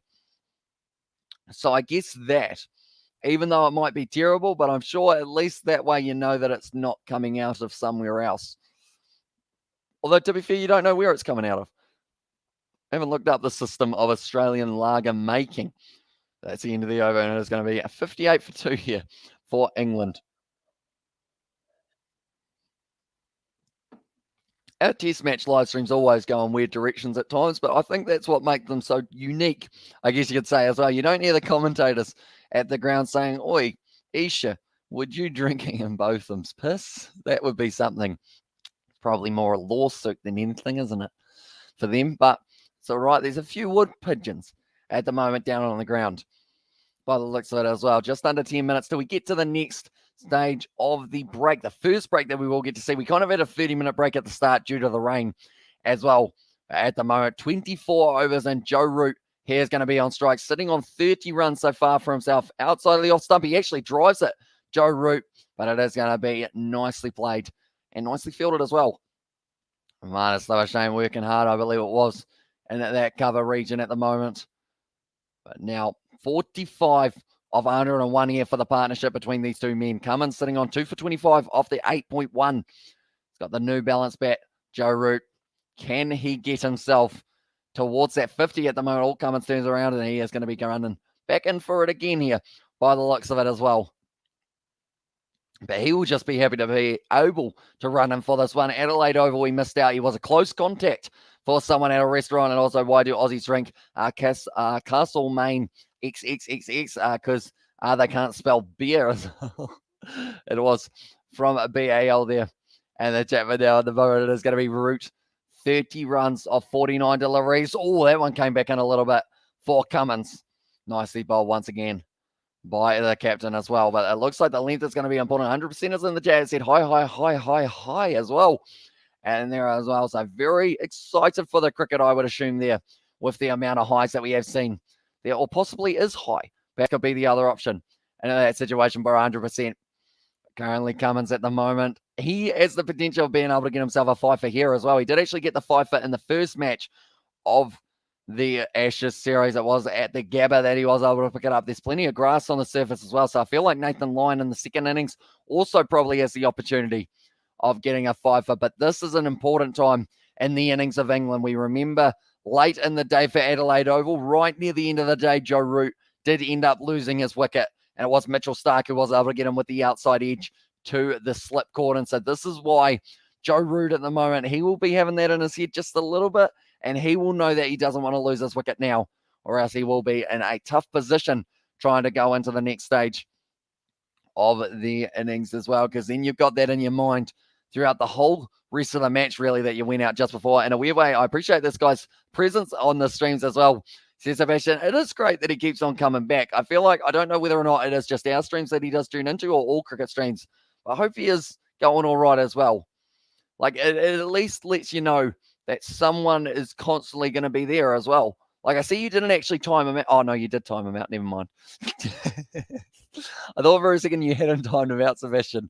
I was like, it's nice that you're letting him just kind of send out highs as well. How many highs do we think he would send if we didn't time him out?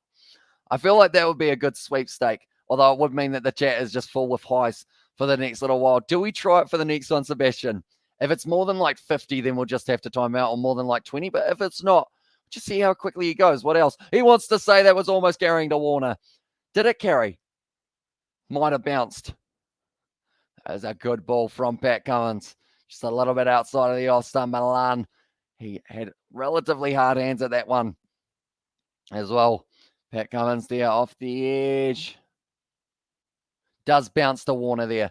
So it wasn't on the full. It looked decent for Pat Cummins, though. A good bit of carry for him as well. Would you rather lose the Ashes and guaranteed sun in Australia, or win it in England when it rains every day as well? See that BAL. I mean, I know a lot of people would say they want to win it type thing, which I think is a good answer.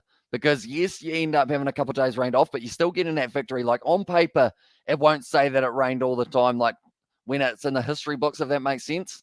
Like, they'll just look for it. Let's go for it. I'm just going to sit here amused as well. No timeouts or hunting users, said Sebastian.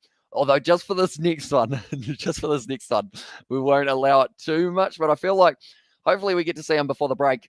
As I bet you it will be while we're all away for like the innings break or the session break, sorry. And he'll just have about 500 messages going for himself as well.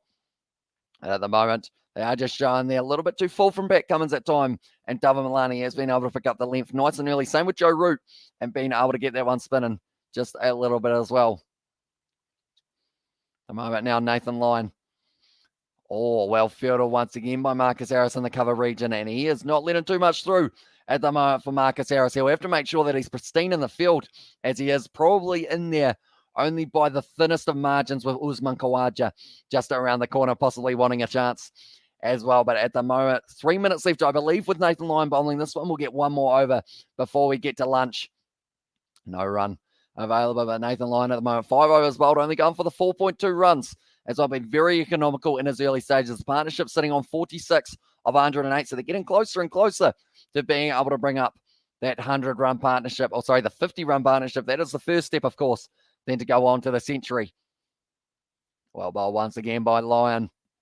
Getting behind the ball nicely for it was there for Joe Root. I don't believe there's supposed to be any more rain in the day. I'm actually going to have a quick look because it did rain before the first ball. It was why it was half an hour delayed as well. It's looking pretty nice for the rest of the day. It's actually going to go up to about 17 degrees as well.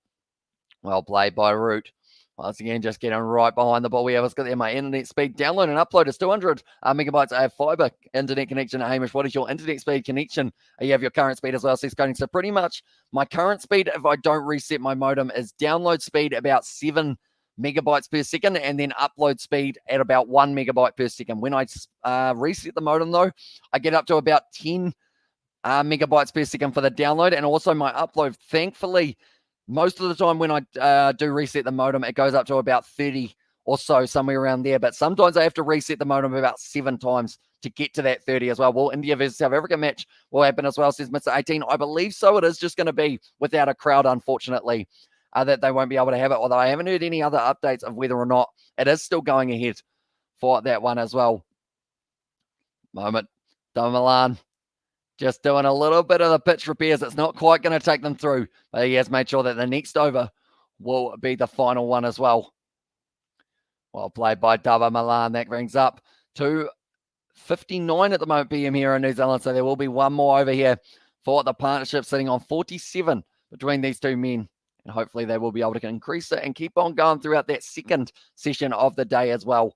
Anyone who is new, like I mentioned, be sure to leave a like. Do modems even so exist? Oh, yeah, I forgot you're in New Zealand as well, says BAL. They do indeed. We have got ourselves a nice old modem that I have to reset every single day to be able to upload and live stream. So it's pretty fortunate in that regard. How long is the session break? It is going to be 40 minutes. So they will be back at 3:40.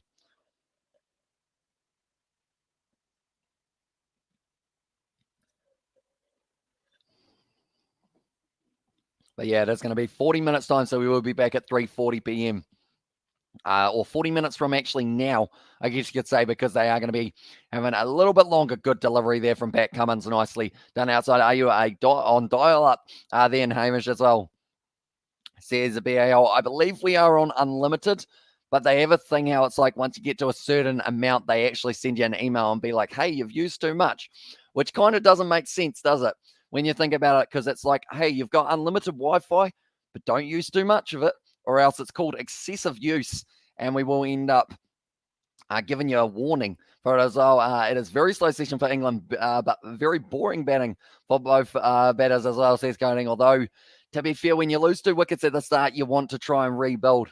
And that is exactly what England are trying to do here, trying to survive this session without losing too many more wickets. That's going to be whipped to the leg side, and all the pigeons go up as well, and it is going to be Starkfield on that one at fine leg. Right, I'll make the BBL posters, and we'll see which ones will end up being streamed as well, says Sebastian. Yeah, hopefully, the way that my voice is going at the moment, we should be able to get through both of them with the Sydney Thunder, Sydney Sixers, but that is the bare minimum that I want to do. I want to get through the Sydney Derby for that one, which will be starting at 8:05, so it doesn't really give me too much time to be able to rest in between after that game.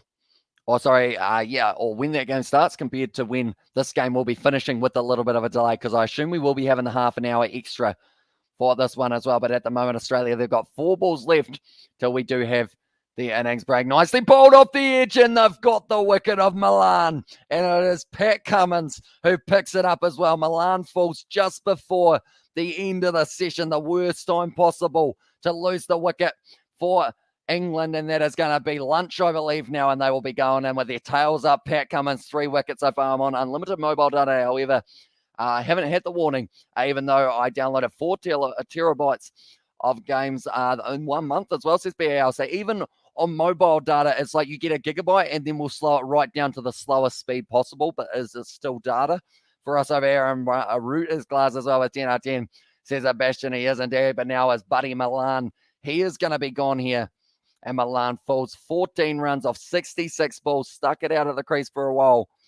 But after the break, we are going to get to see Ben Stokes make his way out there. You got to feel for Milan there. He was batting for so long, just isn't going to be able to quite close out this session. That is the end of the session, though, and I just did a speed test. I got 740 download.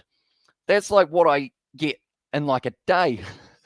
Or like an hour or a minute or something like that. That's huge. No, moment. 540 upload. Imagine if I had 540 uploads would be instant for me as well, instead of taking like an hour if I do not reset the motor. But nonetheless, that is going to be the end of this session, ladies and gentlemen. The 3 wickets falling. David Milan, he was the last to fall, and it is going to be Joe Root all by himself at the crease for now, but they are going to be making their way off. Cummins picking up the 3 wickets, and also Nathan Lyon able to bowl 5 overs with the 0 for 6 as well. Joe Root sitting on 33. Hamid sitting on 0 runs off the 12 deliveries for him as well. Ben Stokes already at only 1 session in as well, says Sebastian there. Although he doesn't have to bat for this session, he does get to survive, and they will be going into the tea break, or the lunch break, I guess I should say, him at the crease after it as well. But yeah, England losing Hamid, losing. It was in the end Zach Crawley, unfortunately, opening the batting, who did end up losing his wicket, and then Milan is the other man who did just fall 14 runs, but nonetheless, do thank you all very much for being here. We will be coming back afterwards, so that will be in around 30 minutes' time. We will be returning, and we will be ready to go. But thank you all very much for tuning in at the moment, and I will quickly add a little note that we will be back for session 2 of this match as well.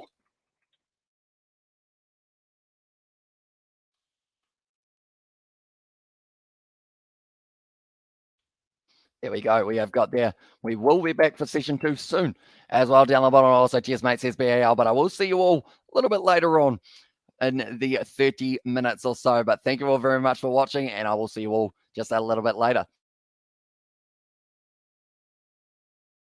That was the wrong button, ladies and gentlemen. But now I am going to be going away. I'll see you all later.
Right, we are back, ladies and gentlemen. Hope you are all doing well. Hope you had a nice little break there, had some hydration, and are now ready for the second session. We did just see the wicket falling of Dava Milan. Unfortunately for England, they are now sitting 3 down after that first session. Up till that point, it had been a very good partnership between Milan and Root, but sadly, just losing it at the end. And now, because of it, it does mean that there will be a new batsman exposed to the pace bowling of Australia, in more than likely the form of Ben Stokes, unless they decide to give Bairstow a jump up the order, but I believe it will be Stokes who does get the opportunity here, so we will have to wait and see exactly how he goes. If you guys are new to the channel, be sure to leave a like and subscribe. I was just checking that I did shut the door, and I had indeed, so we are all good to go for another session at the moment. Mitchell Starc, he's been bowling pretty well. He bowled 3 overs and also only went for the 4 runs, but there is that slight concern, that is the back injury of Mitchell Starc. He threw the ball in from the deep and straight away was clinching at that back, similar to where he did injure it yesterday. Or sorry, not yesterday, but the last test match in the Adelaide region as well. But it is Pat Cummins at the moment who is definitely shining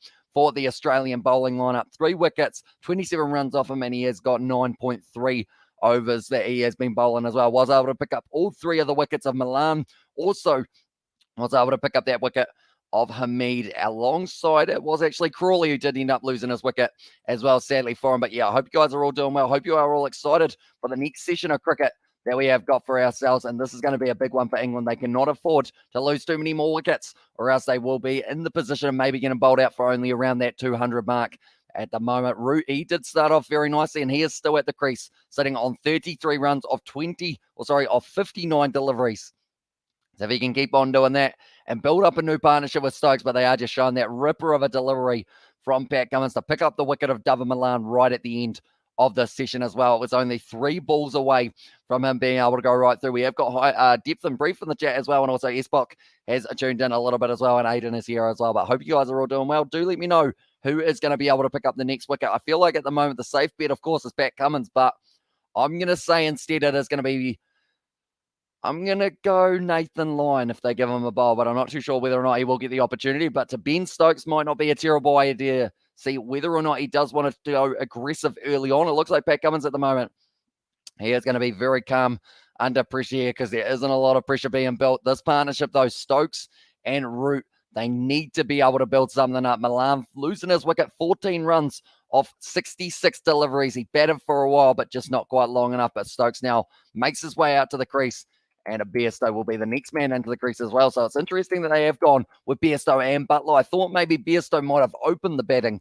with the way that they did go with it, but instead it is going to be in that situation of they did go with Crawley as the opener, and he actually looked pretty decent for Crawley. So anyone who is new to the channel, ladies and gentlemen, be sure to leave a like and subscribe. We are going to be back with plenty more Ashes action that is coming in the near future, but it is now Ben Stokes in at 5 who will be at the crease for England.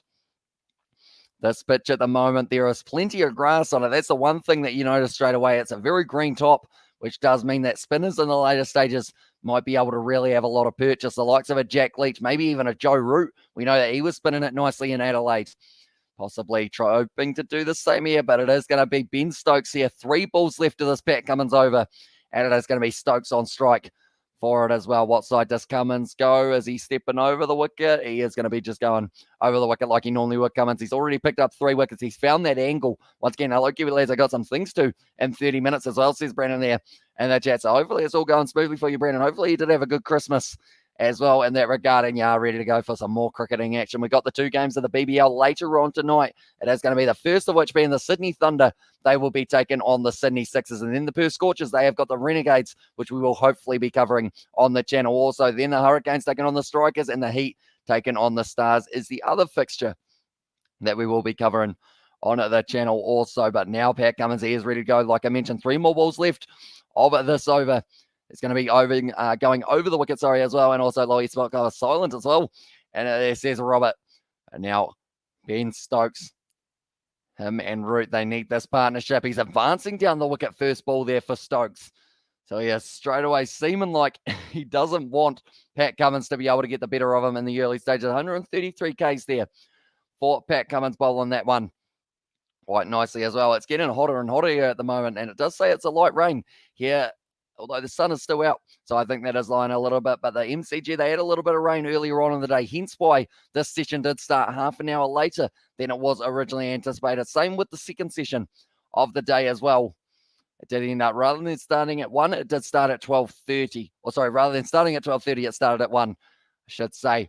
Stepping across the stumps, nice ball from Cummins outside of the stump, flirting with it a bit. There was Ben Stokes. It looks like this one's going to have some good carry on the MCG surface for these two lads out there as well.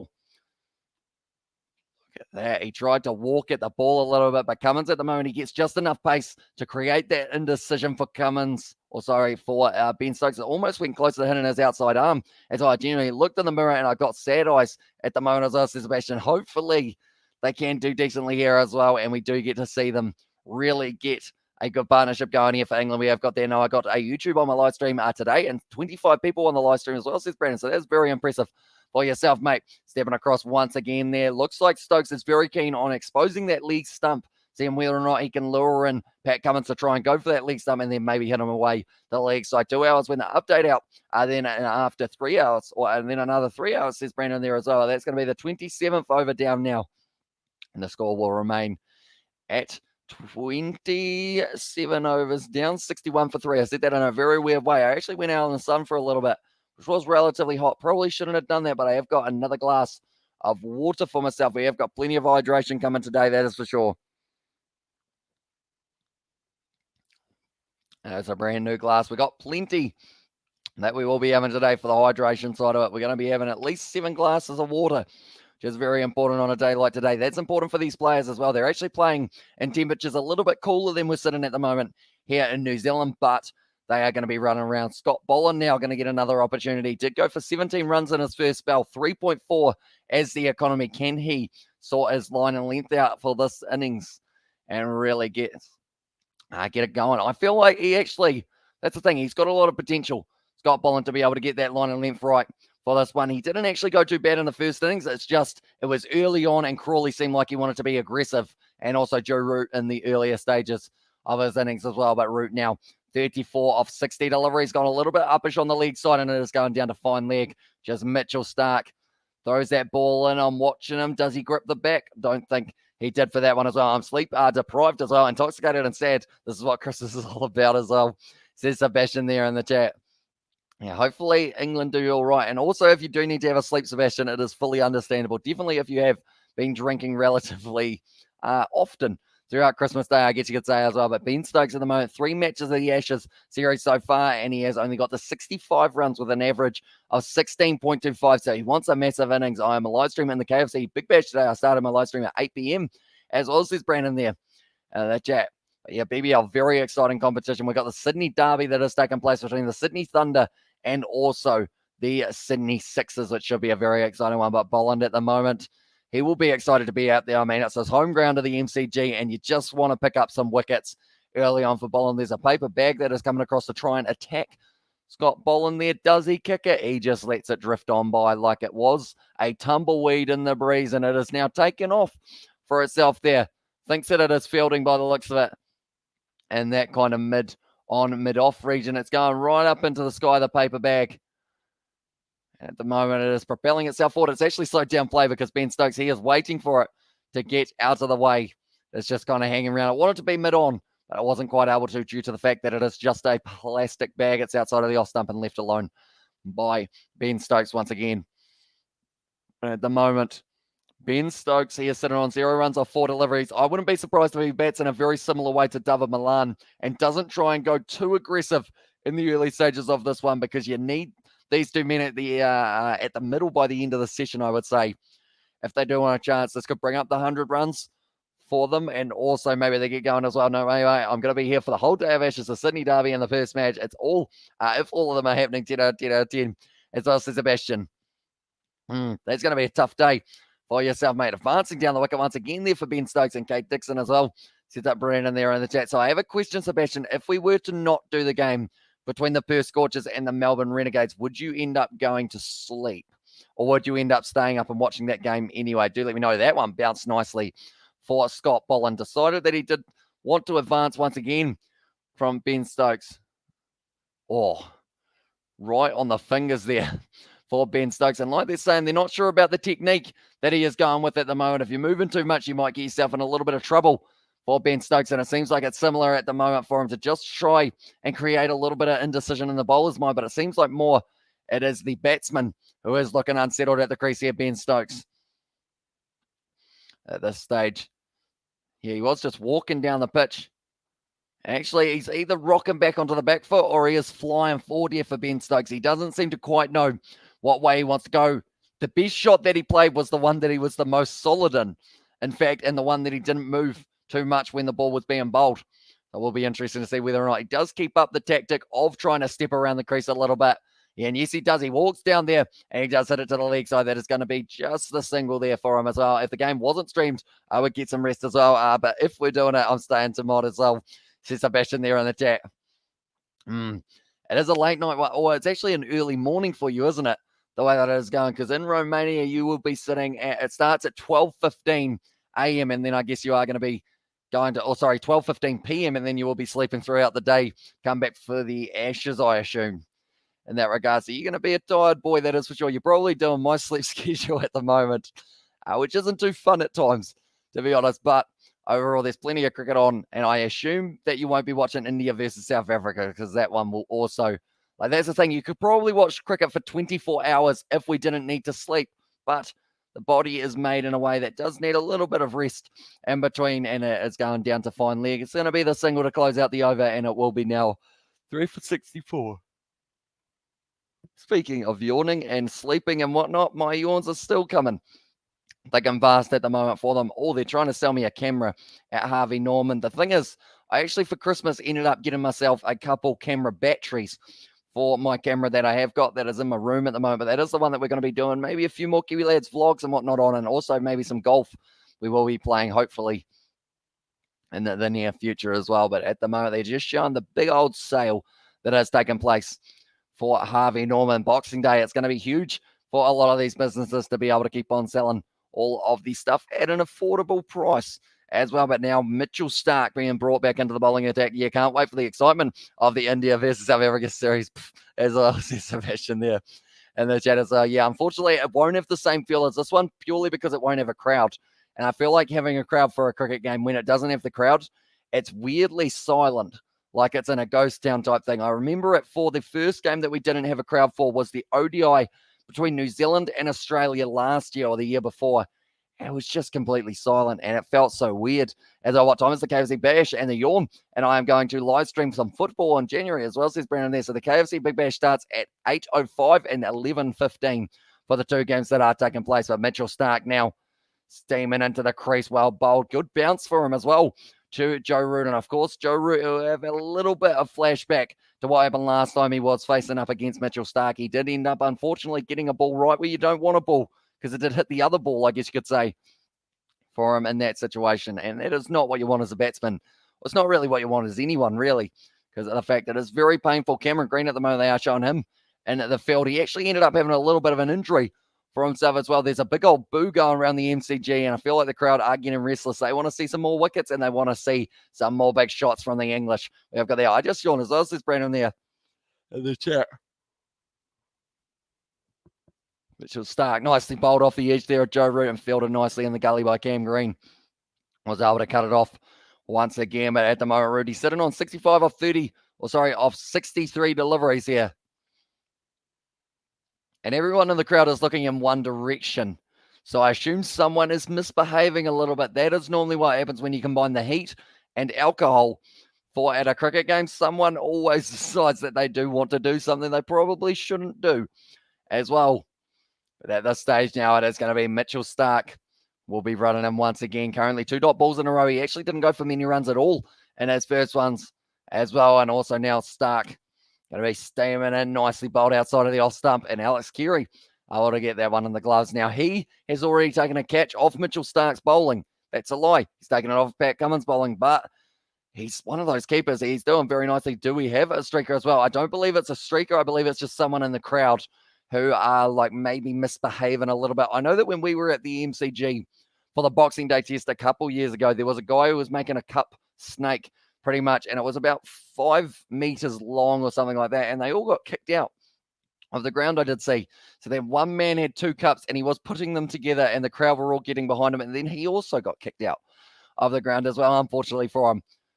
And that's going to be nicely struck down the ground for Joe Root. A little bit of a misfield from Marcus Harrison. That's going to be leading to at least the 2 runs. It looks like they could even get 3 here. They're running hard between the wickets, and they do get the 3. Good running there. Oh, direct hit from Pat Cummins. Gets the applaud from the crowd as well. Very good throw in the deep from the captain, Pat Cummins. He's also been able to get himself the 3 wickets so far here. And that's the thing. If he does need to have a long bat here, Pat Cummins, he's also got that ability of being able to just bat time Joe Root at the moment. That's a good shot down the ground. He is currently sitting the number 2 test batsman in the world. The man who overtook him, Marnus Labuschagne. So if Labuschagne goes out cheaply and this a couple times, then that will mean that I believe Joe Root actually takes a spot back in the number 1 spot. But at the moment now, Stokes here sitting on 1 off 7. Does he try and advance to Mitchell Starc as well? That is going to be tough to do because Mitchell Starc, he doesn't exactly slowly bowl the ball, and it is going to be 140. He doesn't seem to quite be able to get that 150, though, and I believe that is due to the injury that he did pick up recently. Going to be down the leg side a little bit, and no run called by Ben Stokes there as well. At the moment, there's a massive boo from the crowd. I don't know what they're doing at the MCG, but they are all kinds of fired up at the moment out there as well. We have also got there, could Pat Cummins pull off an Ajaz Patel. Imagine if he does 10 wickets coming back from isolation, being able to get your side 10 wickets in the first innings. If he did, I feel like that would be very impressive. How many Australians have been able to do it? I don't think any Australians. I know that we were talking about it the other day, how there's only 3 players who have been able to do so. Patel now adding his name to the list. Pat Cummins did the same here as well. We will have to wait and see. But now Mitchell Starc bowling it nicely right behind the ball there for Ben Stokes. That's going to be the end of the over, and it is going to be 67 for 3. So a little bit of a slower start for England getting back into this innings, but these do need to be there at the end of the day, or probably at least the end of the session between them as well. They're just showing the footwork of Joe Root at the moment. There's also a whole lot less movement than what we saw from Ben Stokes. He steps back, then he steps forward to get that drive going. So I think it is stepping back to give himself a little bit more time. Then when he picks up the line and length, that is when he goes forward and plays the nice shots there, Joe Root. Also, I would most likely cry and drink as well, says Sebastian there in the chat. And that would not be a good combination. Although I guess the only benefit of that is you would be watering down your beverage, whichever you've got, because of the fact that the liquid from the tears would be able to slowly dull it down, but it's probably still a lot of alcohol for 24 hours. That is for sure. So fingers crossed in that regard, it does not happen for you as well. But now Bolland going to be bowling to Joe Root, who moves closer and closer to his half century. Nice little cut there from Root. Plays it to backward point, and that is going to be racing around for the 4 runs there. Bolland under pressure once again, being a little bit expensive, but that's similar to what we saw for Joe Richardson in his first innings that he did bowl for his debut, or sorry, not his debut, but also for the match last week. We did get to see him end up going for quite a few, but then he got 4 wickets, I believe it was, in the second innings. So very nicely done from him, but that's a good shot from Joe Root. Right out of the middle of the bat as well. Down to the backward point region, and also the tears will turn my cocktail salty as well, says Sebastian. They're off the edge there for Joe Root, goes through the slip corner, and that's going to be racing away for another 4 runs for Root. Back-to-back boundaries for the first time in this Ashes Test match as well. And also we have got that question for you Kiwi lads about food as well, says Brandon. Go for it, mate, although I am starting to get a little bit hungry. So we'll have to wait and see how that goes. But Bolland there ended up fiddling with that one a little bit. Joe Root goes straight through the kind of gap between second slip and also gully, and does race away to the boundary. Ended up just gliding that one down. He ended up kind of tapping it onto the ground first. Scott Bolland at the moment has gone for 8 runs of his first 2 deliveries of this over. Joe Root at the moment looking confident, moves up to 46. One more would get him his half century, leaves that one outside of the off-stump. Yawn, I don't know that too as well. And please don't talk about food, lads, as well, says Sebastian there. Yeah, he's probably got the munchies by now, Sebastian, I would think, for that one as well. I know that, it's about food though. I won't go into detail about what we've got in the fridge at the moment, but it's looking good. It's looking like a very exciting time for myself over the next couple of days. But Bolland, and that one outside of the off stump, just leaves it there for Joe Root. No need trying to play at the one that is missing the stance. Definitely not when you are 3 down at the moment here for England. They move up to 75 runs though. It's a nice delivery and gets right behind it there, Joe Root. Bolland steaming in, getting them at about 135 at the moment. Good review, Kiwi lads. What is your favourite candy and cheese? As well, says Brandon. So I would say my favourite cheese is probably just plain old Edam cheese, I believe it is. pretty stock standard, I guess you could say. And also favorite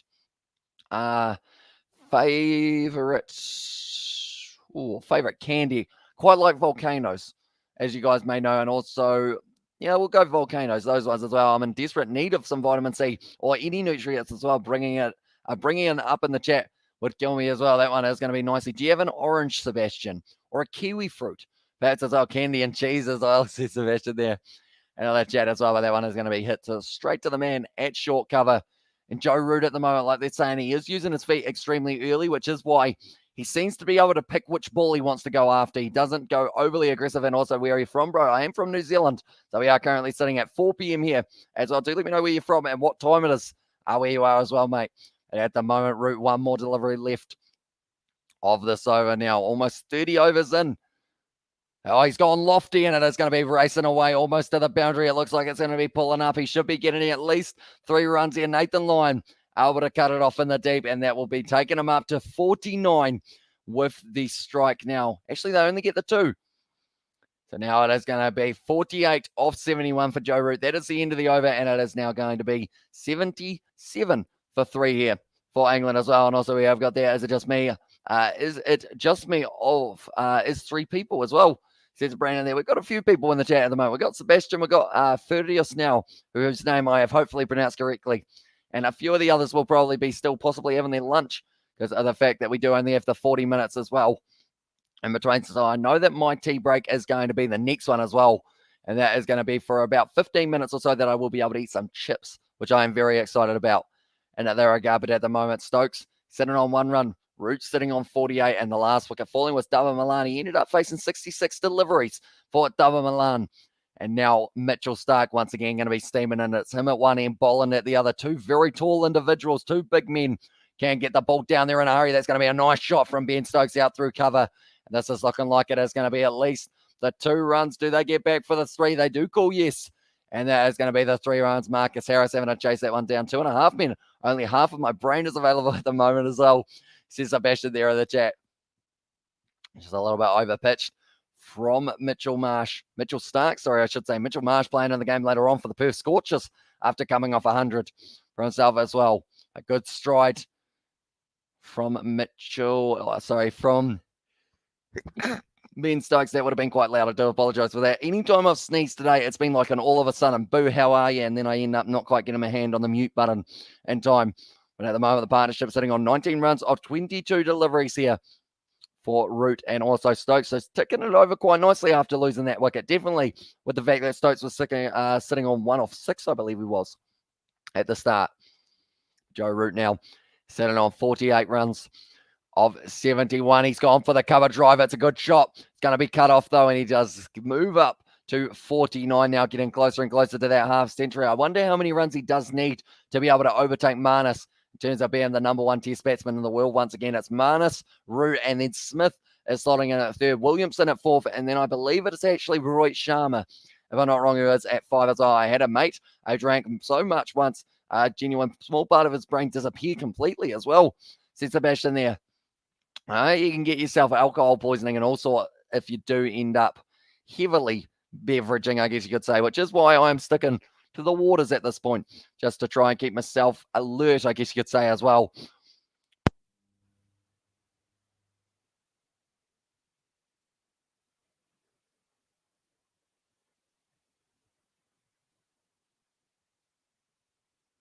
Half appeal from them at the moment. That was a terrible time to have to blow my nose, but pretty much it was down the leg side, and I believe it did hit the pads of Ben Stokes here. He had the phone number for 12 years as well, and it was completely gone after that night as well.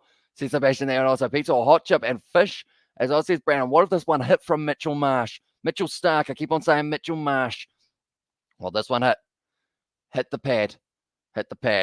I couldn't quite explain it because of the fact that I did have myself on mute, so I just ended up putting up the finger, but it was not out there for that one. I'll overturn my decision as the umpire, and he didn't quite get onto that one. Marnus Lavashane, of course, has something to say about that one as well. He was just asking the question of whether or not there was a little bit of an edge on that for him as well, but now Mitchell Starc, he's looking fired up at the moment. Well bowled, but Ben Stokes straight behind the ball and does end up blocking it out quite nicely. 4 balls gone in this over so far.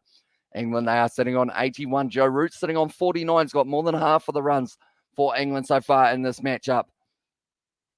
At the moment, Marnus, he will be keen to go out there and bat because he does not want to lose his number one test batsman spot in the world as well to dinner, pizza or hot chip and fish, as well, says Brandon. I believe I am having hot chips, more than likely, for that one. I haven't got any fish, though, so it will just be a plain old chips and maybe a bit of salt as well because I'm fancy, a little bit of salt. Get the sodium intake up, but it is going to be down the leg side once again, and that one is once again missed by Ben Stokes. Hasn't been moving around the feet as much as when he was up against Scott Boland. He was trying to get down the pitch of the ball, and I think that was trying to put pressure on the youngster as well. They are just showing that one. It did edge the side of the pad for that ball, and that is where the noise came from for that one as well. No ban involved for that one of Mitchell Starc, and I believe he knew it almost straight away there, Starc, as well. That Mitchell Starc didn't quite get himself the wicket. That was a weird sentence. I said his name twice, I said quite twice. All kinds of weird things happening, but Starc now running in nicely played once again by Stokes, right in behind the ball. That is the end of the 31st over, and it is going to be 3 for 81 here for England. But at the moment, Ben Stokes, he's sitting on 4 off 14. It seems like more than likely he is just going to be taking his time, not going too aggressive here. But overall, they are just showing the first Gabba test, the way that he was dismissed, I believe it is, that we are looking at. Comparing them. Okay, so he was actually advancing both times. So he hasn't actually changed his technique too much, Ben Stokes.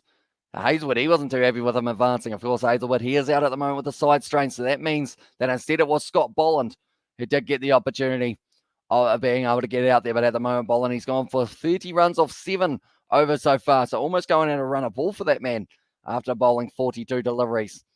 But now it is going to be Joe Root sitting on 49 off 72. Is he going to bring up yet again another half century? Oh, it's just outside of the outside edge there. What a delivery from Boland, and that will put Joe Root under a little bit more pressure, I guess you could say, to try and get some bat on ball, but that is a good ball from Boland.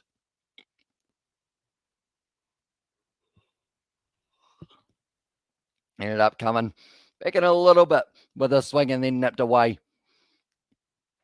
At the moment, what do we got for actual deviation? Okay, so it did end up moving nicely without the deviation, probably about this much. So that's why Joe Root well and truly played a missed. Still sitting on 49. Boland bowls it, hit down the ground. Boland fields it. And that is going to be once again another dot ball. Root just sitting there on 49. I had a good dinner at homemade pizza. It was Pizza Sunday as well. Says up Brandon there. So have you already had pizza, Brandon, since it is 4 p.m. here in New Zealand? But at the moment, they're just showing the way that ball moved will give Boland a lot of confidence with the fact that there is plenty of grass on the surface. We're already starting to see a few of the footmarks start to kind of take shape for maybe, I think that might be Pat Cummins' feet that we are looking at there. Nicely bowled once again. Joe Root doesn't get the single, and he is still going to be on 49. He's batted very well, though, Joe Root, sitting with a strike rate of around that 66 mark as well. No, as I says, Brandon there. Oh, I have a good dinner, sorry. So that will be later on, won't it, that you will be having that one as well. But at the moment, Boland has been bowling very well for the first 3 deliveries of this over. It doesn't seem like he's given Joe Root too much width or anything along those lines, just getting it in the right spot. Imagine if Boland on debut can pick up Joe Root here on 49.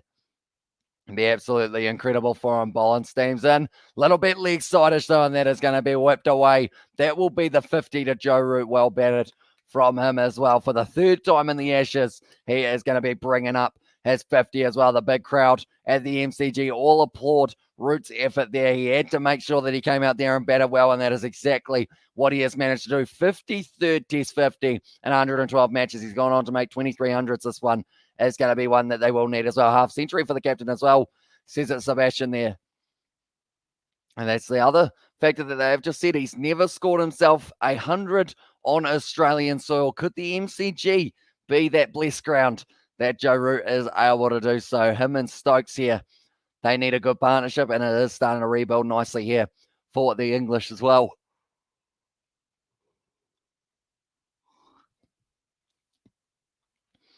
Now it is going to be Stokes on strike here, the left-hander Boland. Oh, it's advancing there a little bit. There's a bit of an appeal the umpire thinks about it. I think it would have been going over the top there and maybe just a little bit down leg side, but that was a good delivery from Boland. Once again, Ben Stokes trying to take the LBW out of consideration by getting right to the pitch of the ball. I'd like to see this one again, though. Yeah, just a little bit high and also possibly going down leg for that one of Scott Bolland. Definitely when you do take a couple steps down the pitch there, but Bolland at the moment, it's looking like he's been putting it in the right places for this over. Can he get the wicket on the last ball? When you leave, I'm going to have pizza as well, and remember to hydrate as well. Says a Robert there. That is true indeed. Nicely played by Ben Stokes, and that is going to be the end of the over. But yeah, anyone who has got a drink in hand, be sure to have a drink as well. We've got to stay hydrated on a day like today, definitely with all the talking that we have got planned for the Ashes and also the BBL. There we go. And that one, I did refill it at the last break, and it's almost relatively cold at the moment. High England are not that good yet again. Surely a clean sweep as well, says Nathan Sims. I'm hoping Joe Root and Ben Stokes can really get something going here. And also maybe Bairstow could be one. And they got 3 reviews due to local umpires as well, says Robert. They do indeed. Since they are 2 Australian umpires, it does mean that both of these sides will be receiving the 3 reviews.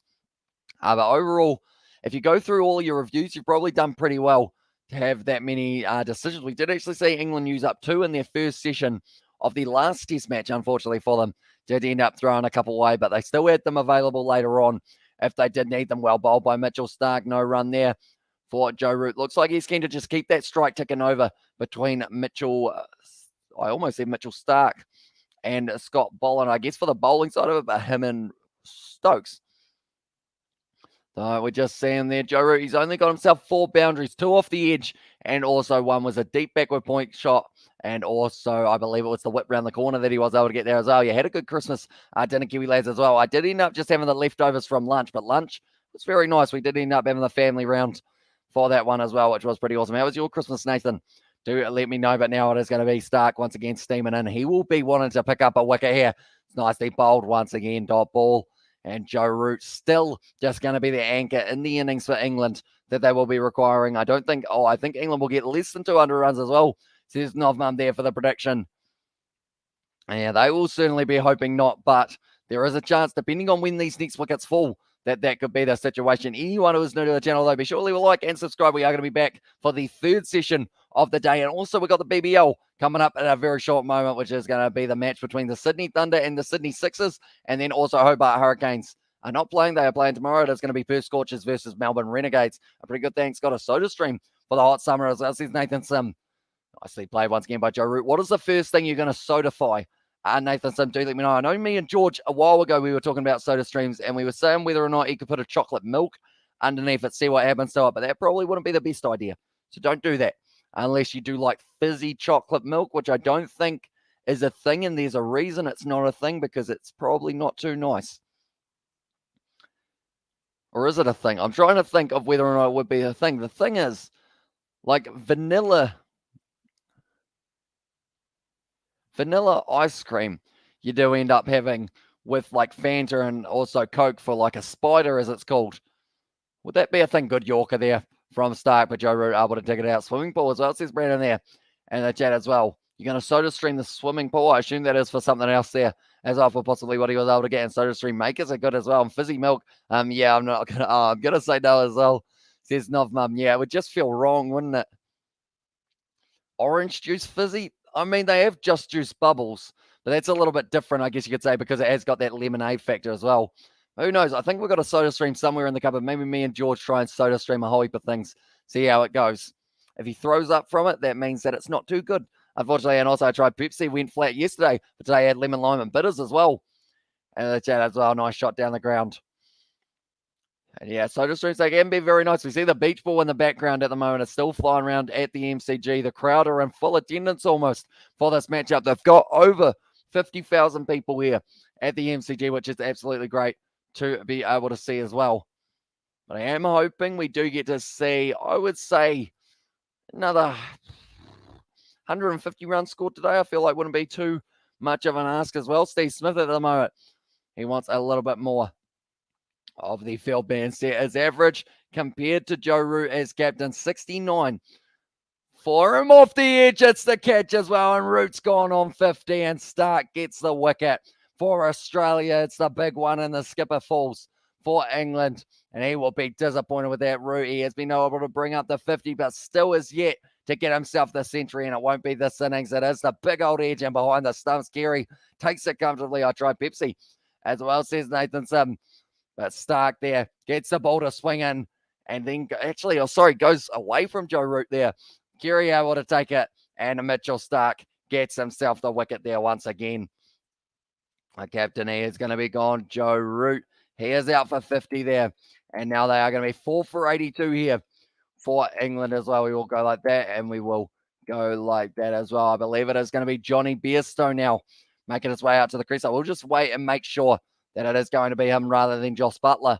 Does make his way out there. There we go. We'll update that one as well. What time BBL today as well? It is going to be, it is 8:05 p.m. and then also 11:15 is the second game that they have got. They've got back-to-back ones. Subscribe to Kiwi Lads Gaming and Kiwi Lads as well. Says a Brandon there off the edge.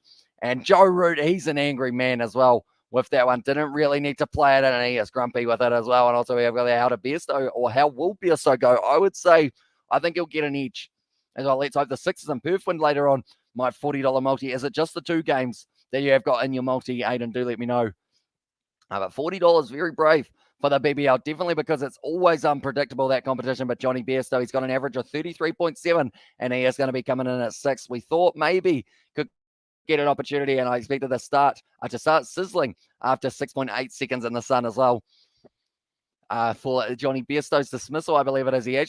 He's got the long sleeve on here for Johnny Bairstow, perhaps feeling a little bit of the Australian heat, or maybe feeling a little bit of the Australian cold as well. Just that's the 2 for tonight, as well, says Aiden there. But that is not when they wanted to lose the wicket. Joe Root, he is out, the captain. 50 runs off a total of 82 balls, and now it is going to be Ben Stokes at the crease alongside Johnny Bairstow. 2 Englishmen will be hoping to reset this innings for the English as well. But anyone who is new, be sure to leave a like and subscribe. We're back for the BBL. Like I mentioned, I'm losing to Kiwi Lads by 2 points by 2 points for a prediction as well. Says that Nathan Sim there in the chat. Yeah, the BBL, it's going to be an exciting one. I believe the games overlap a little bit, which does mean that we'll pretty much have to give our predictions on the first one. Bolland asked for the appeal. A little bit too high, though, once again for Scott Bolland.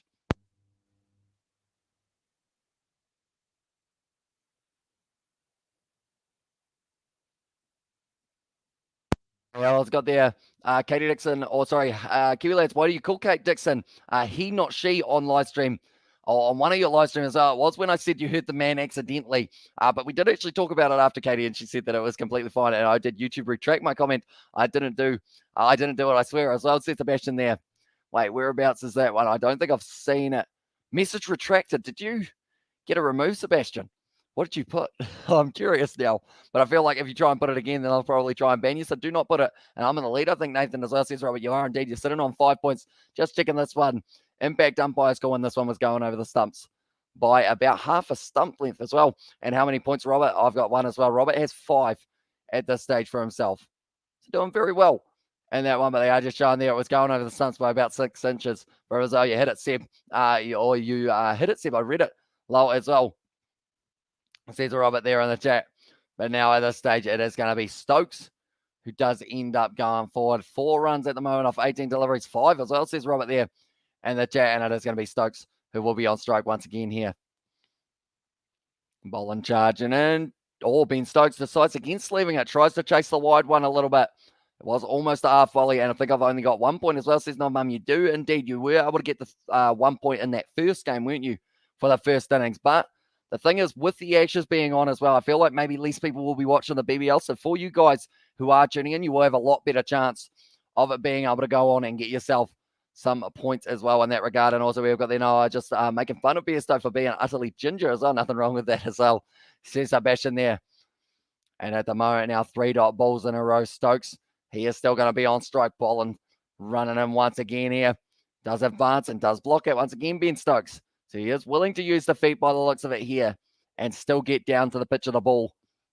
As well, it will be interesting to see whether or not that does backfire for him, though. Eventually, 31 in Northland as well, says Brandon. So, yeah, pretty hot there at the moment, that is for sure. We're sitting 23 degrees Celsius here in New Zealand, but I've got the window open and it's pretty nice. I'm currently at grandparents and I can't watch the Ashes because there are people in the lounge. I need headphones as well, says Nathan Sim there at the moment. Mitchell Stark just showing the angle that he has been able to create for himself as well.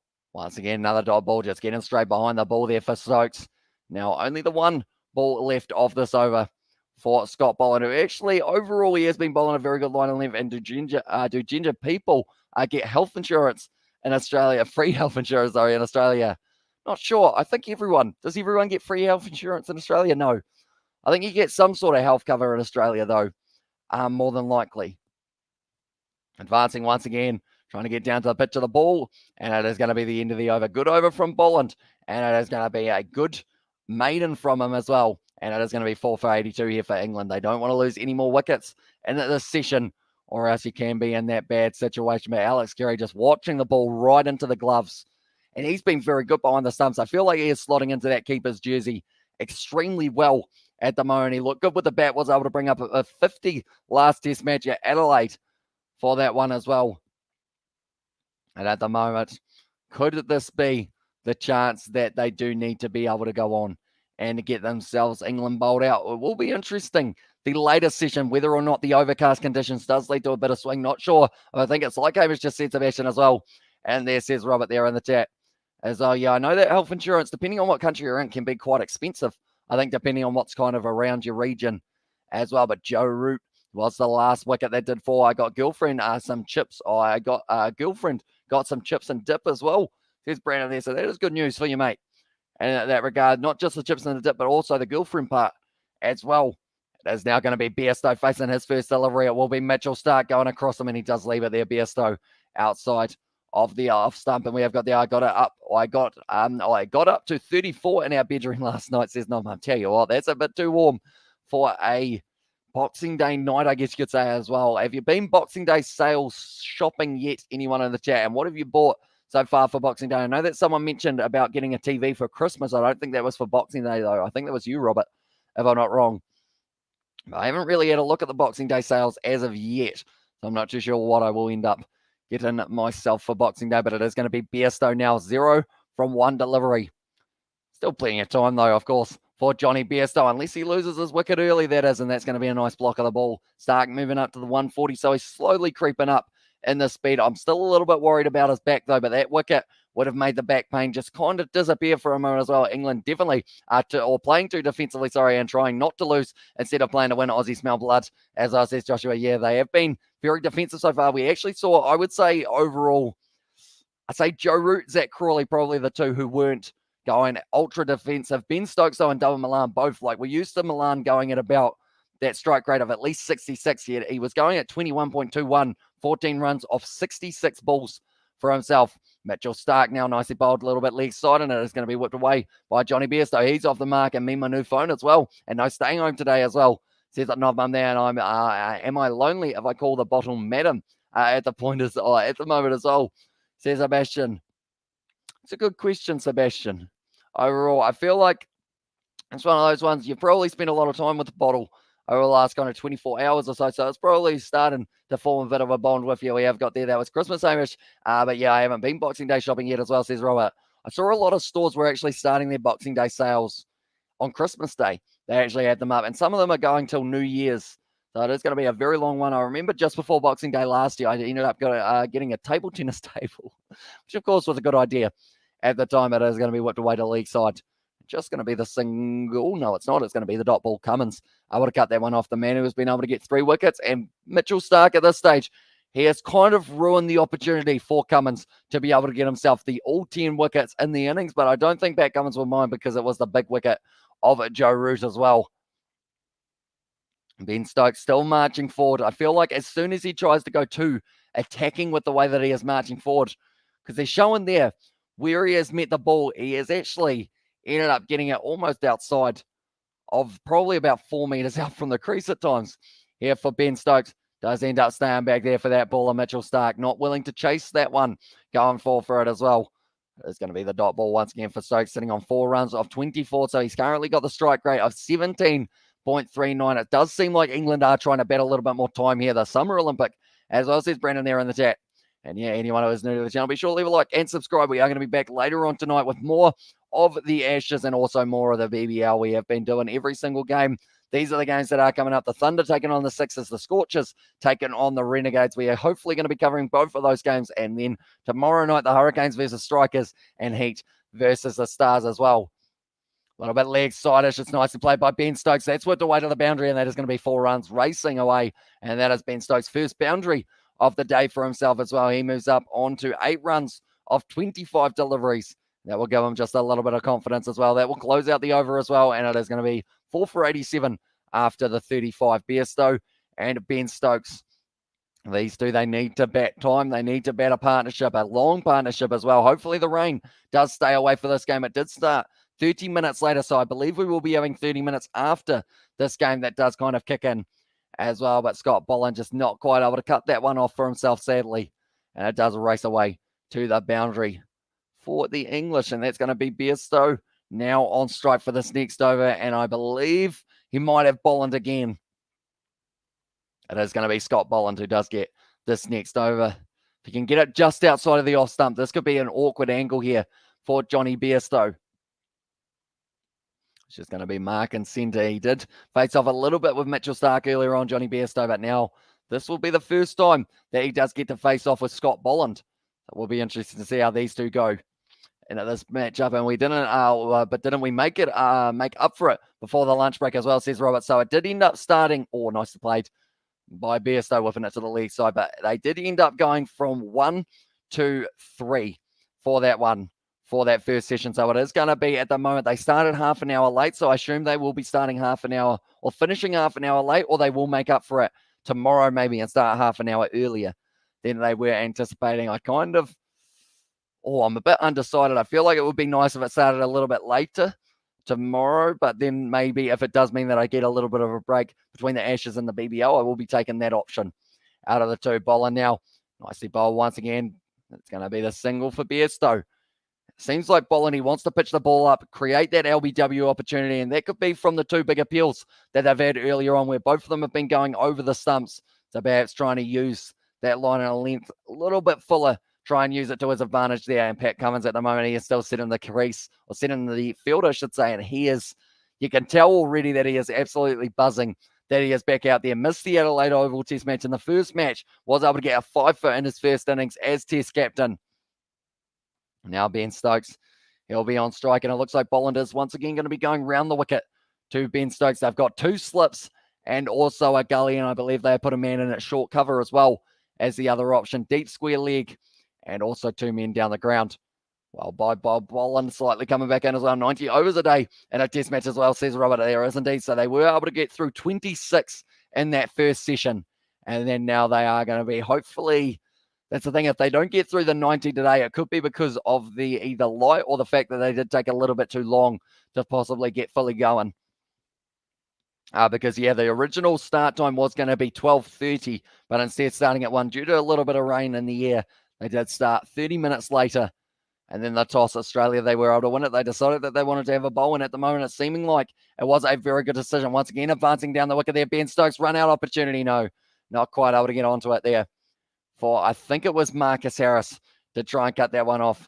But Ben Stokes at the moment, like they're saying, like maybe, do you bowl him a bouncer, Ben Stokes? See whether or not he does try and play it while he's walking forward, or do you go with that ultra full delivery?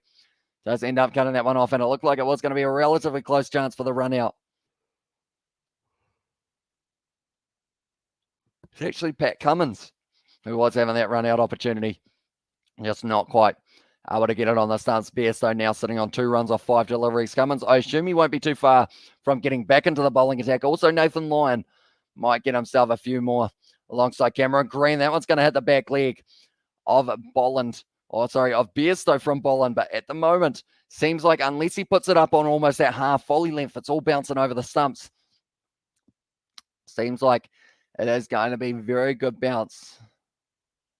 He ends up hitting him on the thigh pad there for Johnny Bairstow. And like they're saying, it almost became a leg spinner the way that it came back across. Hits him right on the England emblem on his pants as well. But Boland at the moment, he's getting it in the right areas. He's been a little bit expensive, but also has been creating the opportunity to possibly pick up the wicket. Pitching that one up, and Johnny Bairstow says no to that single, and that will be the end of the 36th over now, and it is going to be 4 for 89.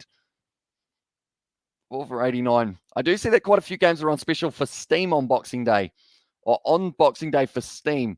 I think that's the way around that I should have. I saw a couple of rugby games that I might consider picking myself up, even though some of them might not be that good, but I might still get them, see how they do go as well. I actually own Rugby 20. I've never played it, and Rugby 22 is just around the corner, and we are going to be playing that on the channel as well. So anyone who is new, be sure to leave a like and subscribe. If you do like a little bit of gaming, we have got Cricket 22 as well that we are going to be playing in the near future. And that one, we are hopefully going to be able to start a career mode extremely soon as well. At the moment, Mitchell Stark going to be rearing to go once again, only going for the 16 runs, 1 wicket falling as well. That was the massive wicket of Joe Root, where he was able to get him out 50 runs off 82 deliveries. Stokes at the moment, he has taken his time to go forward. He's got a strike rate of 33.33.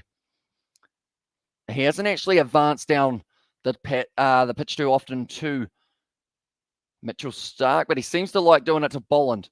So we'll have to wait and see whether or not he does decide that this ball is going to be the one to try and advance to.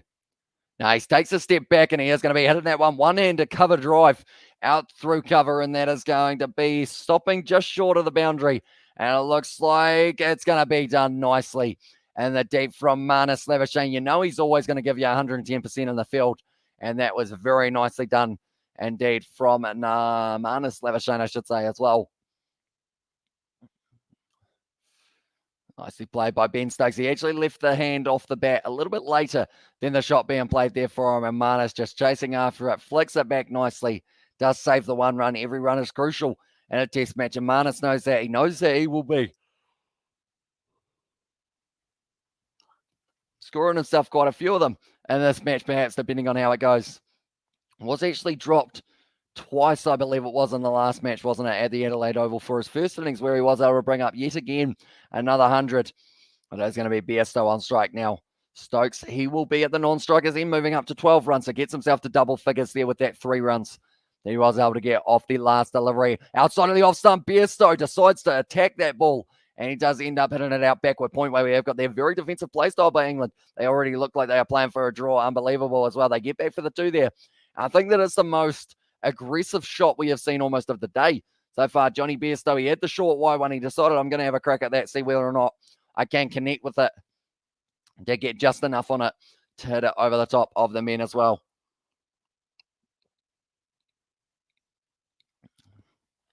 Like they are mentioning, he was actually the opening batsman for a little while there, Bairstow. And also, he has also played as the keeper, so at the number 7 role, but now he is at 6, coming in as just a batsman. So they have gone with their just batsman as their number 6 here for England. Nicely bowled by Stark. Good pitch up delivery for defensive from Bairstow. It was going to go on to possibly go just over the top of middle stump. You got to really pitch it up if you want it to hit the stumps, that is for sure. At the moment, that looks like Nick Madison's brother, if he had a mullet and also had ginger hair as well. That is a haircut and a half by the looks of it for that man. But at the moment, the MCG, it's looking pretty nice for themselves at the moment. I would say that they've got around that 55% in attendance, or sorry, 55,000 in attendance, I should say, as well. But it's looking like it is nicely packed in. I'm not too sure whether or not we do get to see many people at the SCG, unfortunately, due to the fact that there have been quite a few cases popping up. Nicely played by Bairstow once again with the block of that one. Oh, Stark, he's looking a little bit ginger here, Stark, as well. When he is striding forward with that arm, it seems to be that he doesn't look too happy. He's trying to step straight upwards. He is in just a little bit of pain, you can tell as well, but he is going to be continuing to get through a spell. He won't be giving up anytime soon here, Mitchell Stark. Just keeps on bowling and bowling and bowling. If he's asked to bowl, he will be there, and he will be going for it as well. He has got a total of only the 2 deliveries left of this over now. Gone for the 5 runs, so perhaps they decide to switch him out soon and go with Nathan Lyon or maybe Cameron Green outside the off stump, left alone by Johnny Bairstow. Partnership at the moment sitting on 12 runs of 23 deliveries for England here. I've realised I'm kind of off to the side, aren't I? In terms of my camera, we will go not like that because that's the wrong way. We will go like this a little bit. It's going to behave itself. There we go. We are slightly more in the middle now at the MCG. It's a little bit more overcast than it is in my background here, ladies and gentlemen. At the moment, it's looking very, very nice. Indeed, he's been out 135 times, I think they just said, for Johnny Bairstow, and has been bowled 35 times, which is actually quite a lot when you think about it as well. Definitely in test match cricket for Johnny Bairstow. Trying to line it up here. Stark, nicely bowled, going to be whipping it to the leg side, and that's going to be out to square leg. They do just get the single. Big loud call from him as well. We have got someone in the chat. They have said, "Hi, welcome into the live stream 100%. Hope you're doing well, mate. And hope you are excited for some more cricket that we have got coming up as well. But do let me know who you think is going to be winning this one, as I'm not touching anything as well, says Sebastian. You're doing well so far. At the moment, we're waiting to see. It seems to be just the 5 rapid messages, and then they do seem to kind of settle down a little bit. But yeah, do let me know who you think will be the top run scorer, 100% in that one. And also everyone else who is in the chat as well. Appreciate you all being here for these live streams. Like I've mentioned, we have got the BBL a little bit later on. We're almost halfway through the second session of the Ashes. That's the thing. Test match cricket at times can be relatively slow, but this match has been absolutely flying by for us as well. And yeah, he did just put the 5 messages and now he is all calm. That's quite nice indeed, by the looks of it as well. But Joe Root, he will be disappointed with the way that he did go out. 50 runs of 82 deliveries was ending up, or is that a Nathan Lyon I see in the background? Is Gazza going to get his hands on the ball once again here? Bairstow might actually be willing to go after him a little bit more in this game, even though we are in a test match, of course. But Bairstow, he doesn't like being held down at one end, definitely not to spin. So it looks like it is going to be Nathan Lyon now having a bit of a crack as well. And Steamer's got, has most games 50% off, except Cricket 22 as well, says Robert. So that is a bit of a shame. Have you checked the Xbox sales yet? Robert, I don't think I've been on to see if there's Boxing Day sales for the Xbox as of yet. I know they've got a countdown sale, but I think there was countdown to Christmas, and it's past Christmas. So I'm not too sure what they will be up to, although I guess in America it is still Christmas. So we have to wait and see whether or not they do the Boxing Day sales for them as well. Now at the moment it is going to be Nathan Lyon will be running, and they have got the bat bag on the left side. That's going to be nicely played by Bairstow. Nathan Lyon here will be trying to get a little bit of width, seeing whether or not Bairstow is willing to go after it, because they've got Stokes at the other end who will certainly not like to sit there. He did it in the last match. He did just try and bat it out. And then all of a sudden we saw a sweep shot from Ben Stokes, which was a lot more aggressive. He nicely bowled there. Bairstow trying to hit it down the ground. Nathan Lyon fields it, and the crowd do enjoy that one as well for Nathan Lyon. He's got himself over 400 wickets, like I mentioned earlier on. And this surface in the 3rd innings for Australia here, I think they are going to have a very good chance of it being able to use the spin to their advantage. Bairstow blocks that one as well. And at the moment, the BBL, we've actually seen some spinners go for quite a few runs recently, but also there's been a couple of those spinners. The one that comes to mind, Fawad Ahmed, he's almost been bowling at a test match economy in T20 cricket, which is very hard to do. But Nathan Lyon, he will be possibly returning to a Sydney Sixers side in the near future after the Ashes is finished to try and help them towards a goal once again. We have got there how many runs it's Bairstow and Stokes on as well, says Robert. So at the moment, Bairstow, he is sitting on 5 runs of 16 deliveries, and then Stokes, he is sitting on 12 runs of 28 deliveries as well. And also we've got there, what do you prefer to watch, cricket or rugby as well? I think it depends on the mood of the day, because like that's the thing. They're both, like, I just love watching both of them, and I both love watching them for different reasons, if that makes sense. So pretty much cricket overall, I do just enjoy like the fact that it's pretty much, I was going to say all out action, but then saying that rugby, I feel like it's probably the fast-paced kind of hard-hitting game compared to cricket, where it's a little bit more tactical, I guess you could say, and a little bit longer, I guess you could say as well, for the T20, since it is sitting at the 3 hours 30 or so. What is your favorite card, man? Do let me know. And in fact, I will ask you guys in the chat that same question. Rugby or cricket, which one do you prefer watching as well? Nicely behind that ball, Ben Stokes. That will close out the over, and that is going to be 6 overs down here for Nathan Lyon. 7 for none here off his first 6 overs. Very nicely bowled by Nathan Lyon. He's been very economical. He was actually last match as well, I do see. At the moment, we've got a whole heap of crackers that are being shown on the screen, and now I'm quite peckish, but we've got an hour and 5 minutes left until the next tea break, and it is going to be taking place at 6 p.m. New Zealand time. Then after that, we will be back at 6:20, and that will be the final session of the Ashes. Then we've got 2 games of the BBL back-to-back. So be sure not to go anywhere, ladies and gentlemen, as we have got plenty of cricketing action for today. I was going to be covering a bit of the rugby. Munster versus Leinster was the game that I was going to be following on the channel, but unfortunately, it has been cancelled. Rugby Union is the best sport as well, says Xavier Brown there in the chat. At the moment now, Bairstow here is going to be facing off with Mitchell Starc. 6 runs off 17 deliveries. The partnership sitting on 14 off 30. So this one, it also needs to be that partnership, similar to what Milan and Root were able to do, and get at least the 50 runs between them. At the moment, Mitchell Starc, if he gets that line a little bit closer to the bat, and closer to the outside of the off stump will have a good chance as well. The members at the MCG, they are just showing on there. Of course, there will still be a few masks around, but at the SCG, I'm wondering whether or not we do get to see a crowd here and Kiwi on back as well. Cricket on and both types of rugby as well. Says that Robert there in the chat. For, of course, Rugby League, the NRL coming back relatively soon in a couple of months' time, and the AFL. The thing is, I want to watch more AFL, but I never quite get the chance to, so I'm hoping they will be showing the games on demand. I feel like, Carman, you're quite the AFL man, aren't you? More than likely. I actually ended up watching one of your vlogs the other day, just because you did mention about how you were a YouTuber, so I decided to check it out. It was a very nice one. Well, kind of put together, I guess you could say there, as well for it. And also, we have the Kiwis, I'm back. And the chat says, hi, guys, so welcome back, mate. Hope you are doing well. Now it's going to be Stark. Shorter ball, almost chipping it onto a stumps there for Bairstow, but they're going to be running hard. They just get the single down to fine leg. Bairstow, he was hoping it was going all the way to the boundary, but unfortunately they have still got the man down there. The partnership moves up to 15 now between these two men, and Stark at the moment, he is getting the ball to talk a little bit. Definitely when he puts it short, that was relatively close to the stumps there. Was excited for it. Mitchell Stark, but just didn't quite get the edge that he was after, and which both robbed a Union and Sevens, a Union League, or League and Sevens as well. Says Sebastian there. I guess that's a good point to add the Sevens in there, and that's going to be coming in late January as well, and also the 4. Says that it was a shove in there in the chat as well, but Bairstow, he is going to be off strike now. Best for the most runs in the calendar year. It's actually 2021 for Joe Root, and he's sitting on 1,680, so might be able to go up ahead of the two above him. Well, ahead of him, I should say, as well, but Stokes stopping that ball nicely. And it is hit down the ground straight to Marcus Harris. Another big yawn there. And also we have got there right about rugby nines. Did they ever play that as well?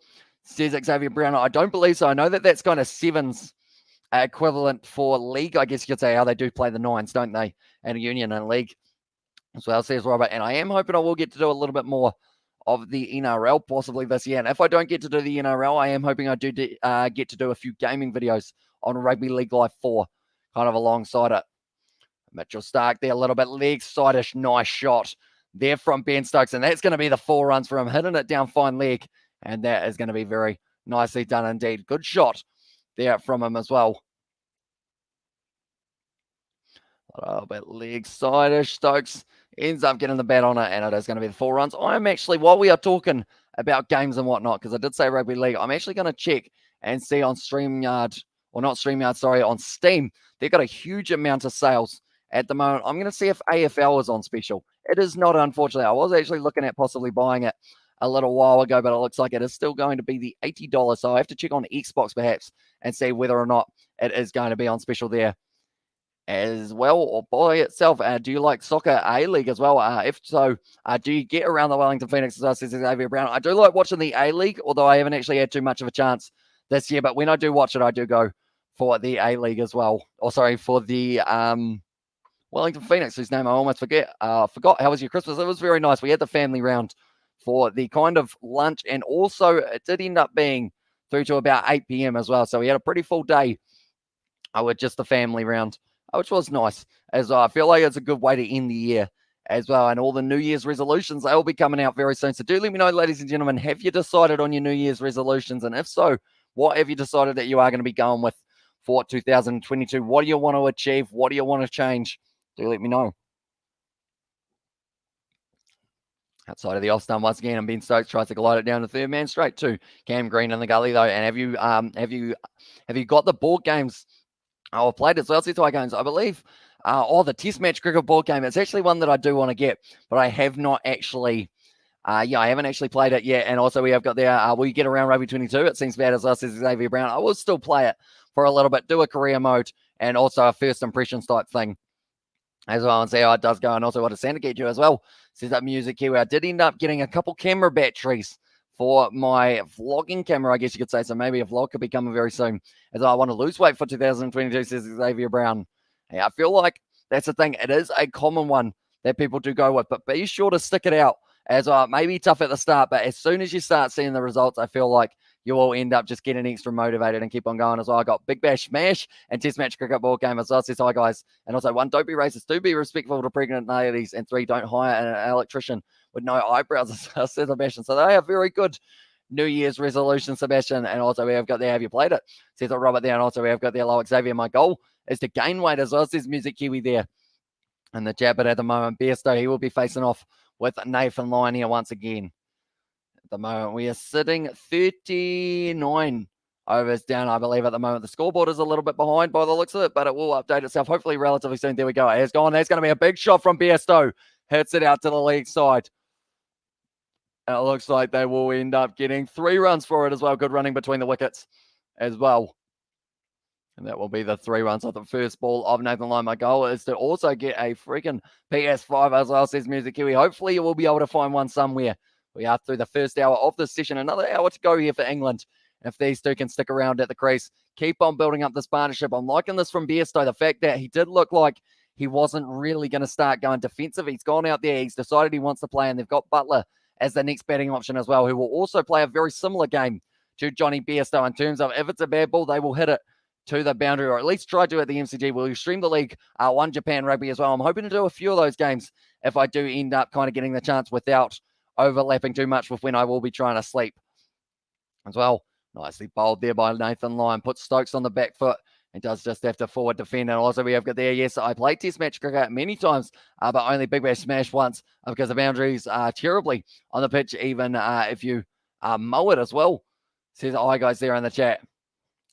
But now it is going to be Nathan Lyon advancing there. Ben Stokes goes big, and that is going to be great use of the feet. That is 6 runs there. And that is a big old shot. The first 6 of the day. Be sure to use those emojis, ladies and gentlemen. They have got the partnership moves up onto 28 of 39, but punish there. Nathan Lyon, Ben Stokes, though, they won't mind that too much. Seeing him advance down the wicket, couple steps down, and does end up swinging right through the line of the ball and hits it all the way for 6. I feel like for it to go 6 at the MCG, you probably had to that 90 meters or so in the 6s from Sebastian there as well. Ben Stokes there now sensibly just blocks that one as well, and also 666. Will there be a rugby challenge for? I know that the licensing for New Zealand are actually going over to the other company at the moment here. By the looks of it, the man is just playing with his teeth at the moment. By the looks of it in the crowd.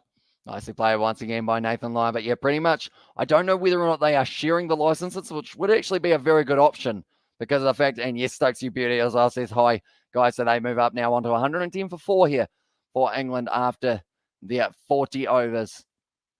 The partnership moves up to 28 of 41, like I mentioned. Well played there by Ben Stokes. Looked like it was spinning across him a little bit. And they are going to be having the drinks break. I'll be honest, I wouldn't mind seeing Marnus Labuschagne get a couple overs here, just to see how it goes. And also we have got their love from Azam India as well. Says Mr. Gunka. Hopefully I pronounced that correctly, but welcome into the live stream, mate, once again. Hope you do have a good day so far.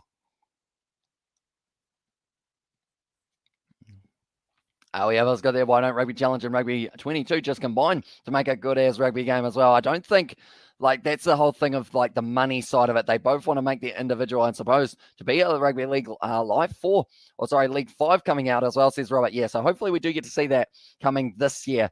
But I believe at the moment, I was about to say something, but I don't know whether or not it is public knowledge. I think it is. That Big Ant, they are currently working on the rugby game rather than the rugby league game, I believe it is. They've decided to hold off so that they can bring out one maybe a little bit later on, I believe it is. So we might still get a rugby league live before we get a kind of rugby World Cup game, I think it is supposed to be based around as well. But at the moment, I am just going to have a quick look to see if the Xbox specials and whatnot have come in. I know that a lot of people were looking for Xbox Ones, looking for PS4s, but just weren't able to get it, unfortunately, for themselves, as we did sit with a very hectic year of people buying consoles and whatnot. And see you for a lot of the game Ashes this day and a lot of the Big Bash until 7, but I will miss you after 7 as well. And it says hi guys there as well. Yeah, they still have the countdown sale at the moment here for the Xbox, so they are not going to be having the Boxing Day sales. Hopefully they do add some a little bit later on as well. Scott Bolland, he was able to get himself his test cap debut, and he was just a nice little feather there for Pat Cummins. You watch that ball and you see how much Hamid actually reached out to try and get that ball, went way out there. And because of it, it did mean that he did end up losing the wicket. But Pat Cummins, he was able to get himself 3 wickets into that opening session, and then also Mitchell Starc able to pick himself up one at the start of this session, and that was the big wicket, as it was the wicket of the captain, Joe Root. And also NRL are planning on releasing Rugby League Live before the Rugby World League or Rugby League World Cup next year in October. Would be nice as well, says Sebastian. Yeah, would be indeed. I feel like there's so much that is going on in the world of sport and the world of gaming as well. Like, that's the thing, even with cancelled games and postponed games at the moment, there's so much stuff on as well. Like the Premier League, I know that as we keep on going through each round, they seem to be having more and more games postponed / cancelled. Will you be able to watch MLR in New Zealand? If so, would you stream it? As well, says Xavier Brown, I don't know whether or not they will have the MLR on New Zealand TV. I think we get 1 game a week of the MLR, actually. And then also we have got, I believe you can get the app, though, over here. The one that you can watch it for free.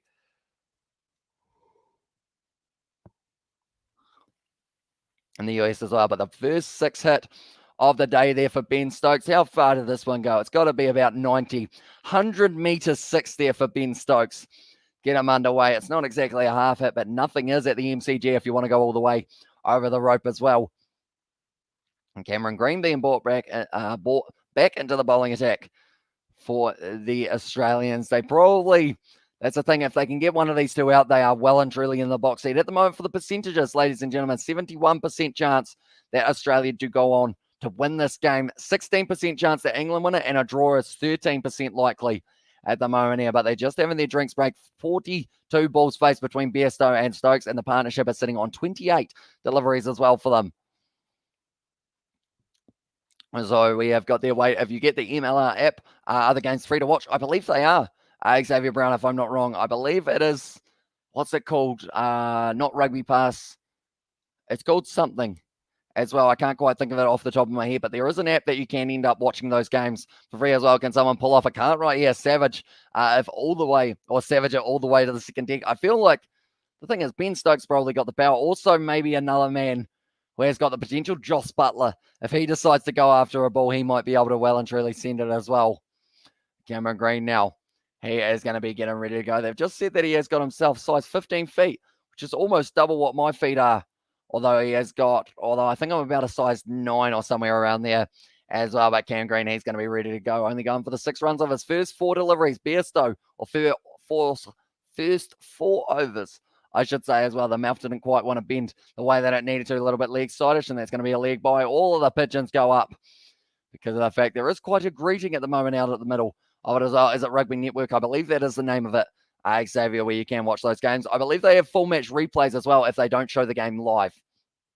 Right as well, by the next to bat, they've got Butler, they have got Wood, they have got Robinson, they've got Jack Leach back in the side, and also it is going to be Jimmy Anderson who will be coming in as the number 11 for this match. And also, speaking of changes for England, we'll mention Crawley. He was brought in for Rory Burns, ended up getting the 12 runs in the end for himself. Also brought in as a man at the crease at the moment here, Johnny Bairstow. And then also coming back into the side, it is going to be Mark Wood. He is replacing Chris Wokes in that spot as well. So they got rid of Stuart Broad, which was a big change for the English. That they decided that they didn't need him for this one, but instead Mark Wood with that express pace and the spin on offer.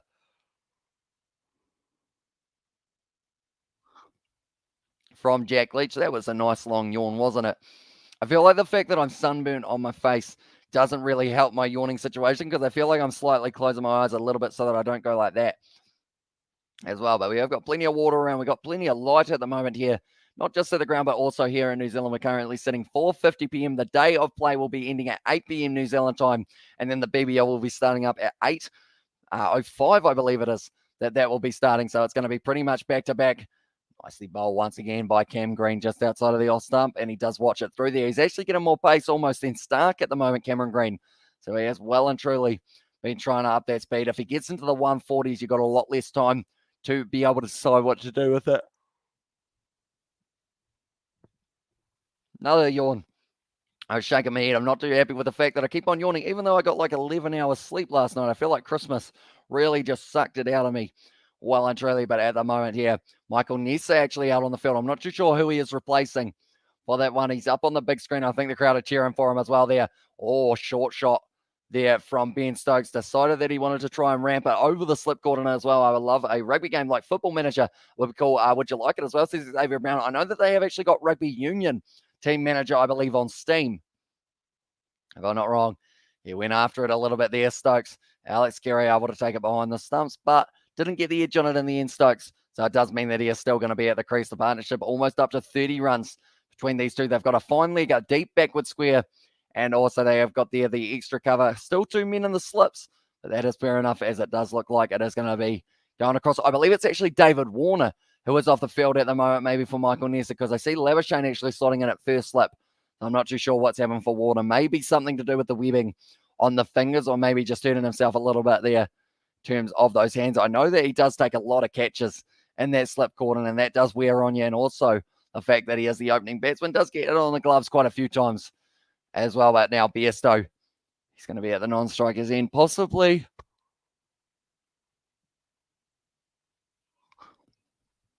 I was going to say possibly going to get the strike for this next over if it is a dot, and it was indeed.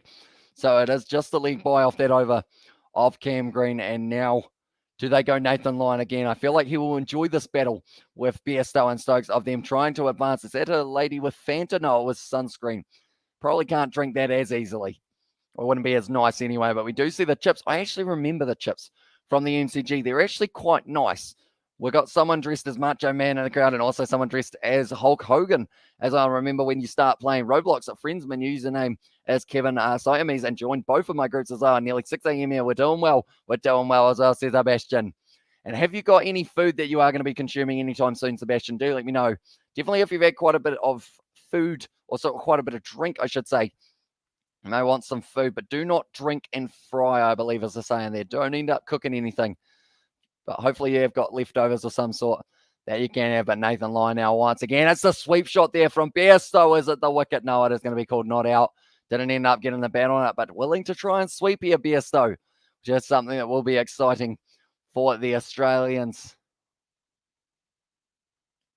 Hits him on the pair. Was outside of the line though.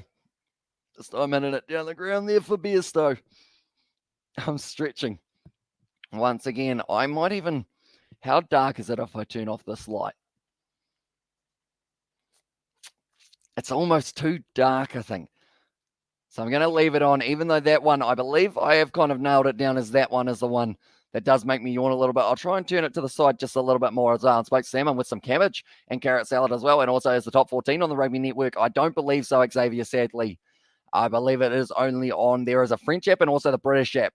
I believe you can get it, but you do need a British address to be able to sign up for it as well. We have got there chat smoked salmon. It sounds all right, Sebastian, I'll be honest.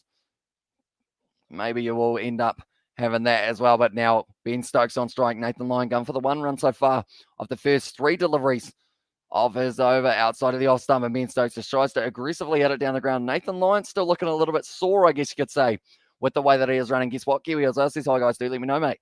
What am I guessing? At the moment, Nathan Lyon, and also we have got there, what's the British app called? I believe it is actually, sorry, it might not be an app, it may just be their website, and I think it is beIN Sports that has got the top 14.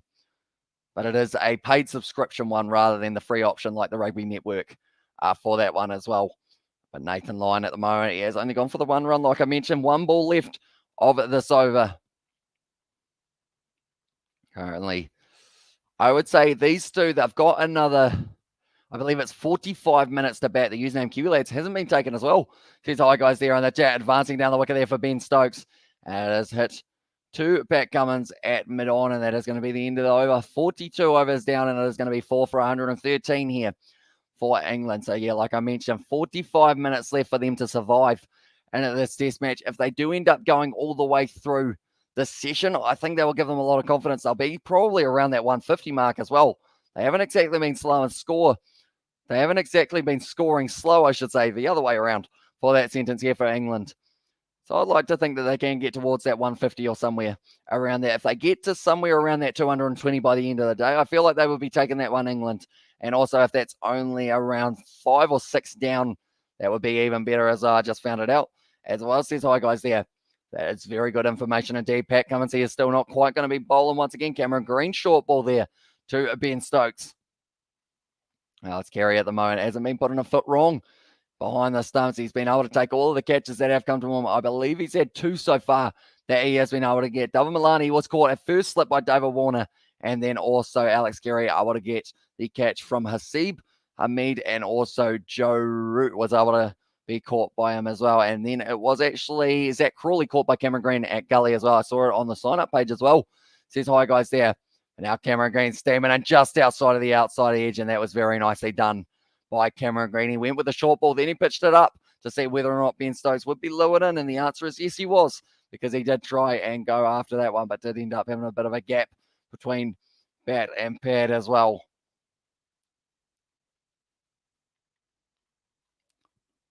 Oh, that was very close to going outside as well.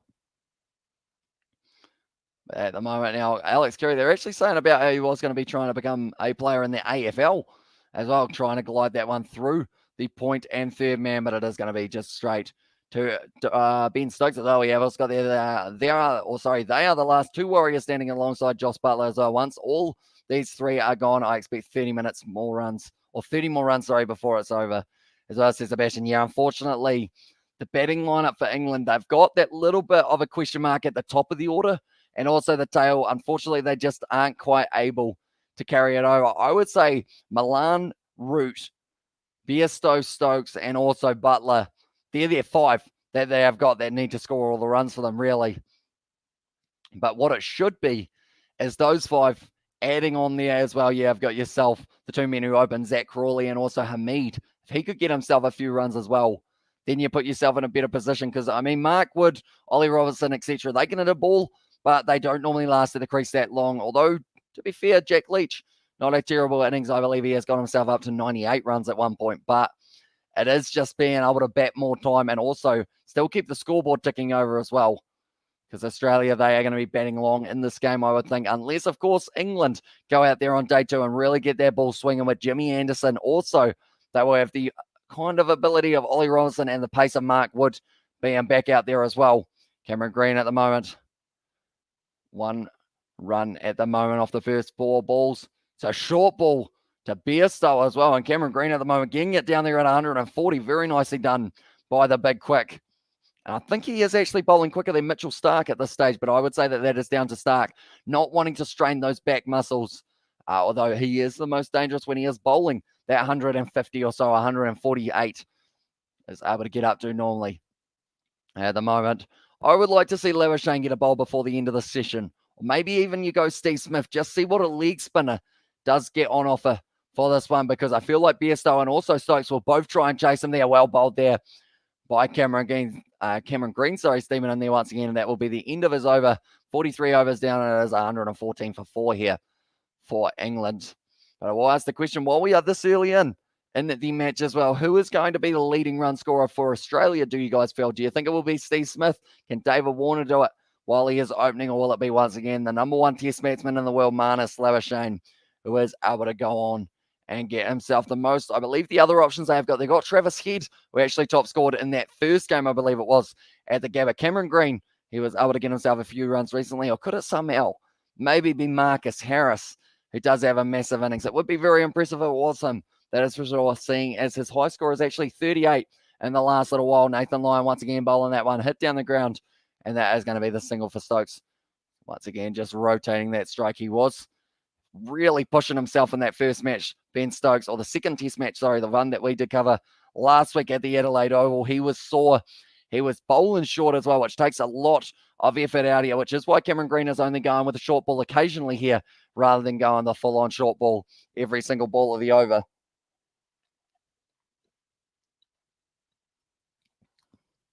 Bowled short, or a little bit shorter from Nathan Lyon. Will you get around the MLR?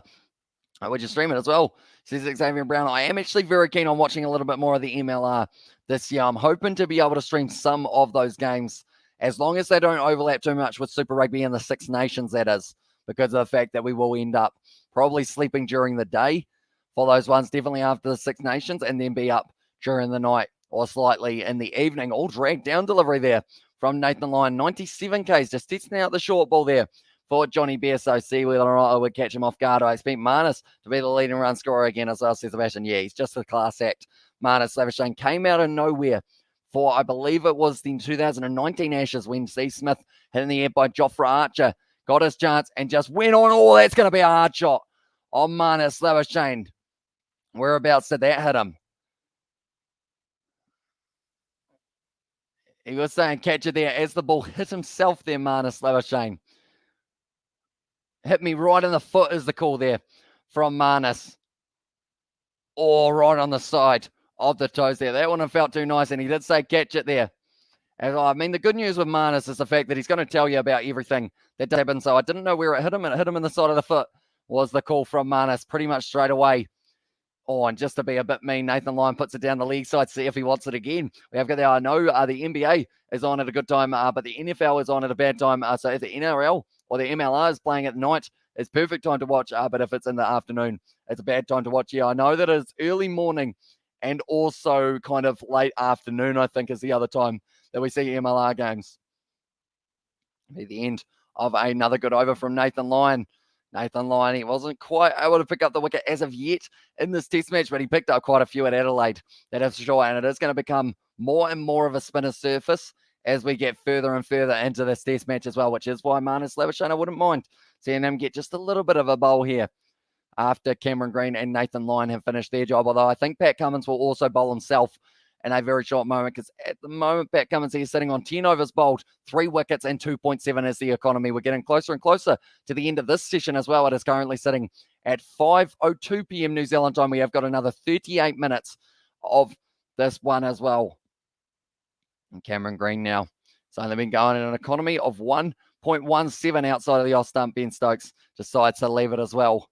But do let me know, ladies and gentlemen, will there be another wicket falling in this session of the match, or will England be able to bat out their next kind of, I believe they'll have another 10 overs, so I'm wondering if Katie will actually start doing the MLR. I think that would be pretty cool for her as well, says Sebastian there. Yeah, I hope she does for the MLR, because it is going to be, like, I guess it's always a good opportunity to be able to kind of, it's a good way of starting, I guess you could say as well. And if she doesn't want to do it on her channel, who knows? Maybe I could ask her if she does want to do like a weekly MLR segment on our channel talking about all of the teams and whatnot, since she does know them pretty well, from what I have heard as well. But yeah, we will have to wait and see. Hopefully she does start it up, though, for the MLR, as it is still a couple months away. And yeah, hopefully we do get to see her. I know that she was saying about a cooking one as well, possibly, or cooking rugby snacks type arrangement as well there. But Marnus Labuschagne at the moment, she's talking a little bit about the line of length, so maybe he is keen to give himself a little bit of a bowl later on. And this one, but Cameron Green now outside of the off stump, once again going to be left by Alex Carey. 142 for 3 at the moment here for the 143.2, I should say, for the speed. So he's really starting to get it up there, Cameron Green, and hopefully we do get to keep on seeing him get around that 140 mark, as it does create that little bit more indecision from the batsman. But also, if it does end up finding the edge, it will end up possibly flying straight past the slip cordon as well. But the partnership, it moves up onto 33 of a total of 69 deliveries here. So they are still continuing to do quite nicely for themselves. It's a slightly quiet period, but they are still out there. Oh, playing a miss there from Ben Stokes. Chase the slightly wider delivery from Cam Green. Also pitched up a little bit more. It does end up going straight through to Alex Carey. Was behind the stumps. 145 Ks he was able to get that one down at for Cam Green. He's really fired up at the moment. You can tell as well the way that he's getting that line of length outside of the off stump. He might end up trying to swing one back into him, perhaps here very soon. I don't know, there's going to be Sebastian. No, it's not. Sorry, you're Sebastian in the chat. How are you, Sebastian? You're still holding up all right, seeing as it is early morning there in Romania.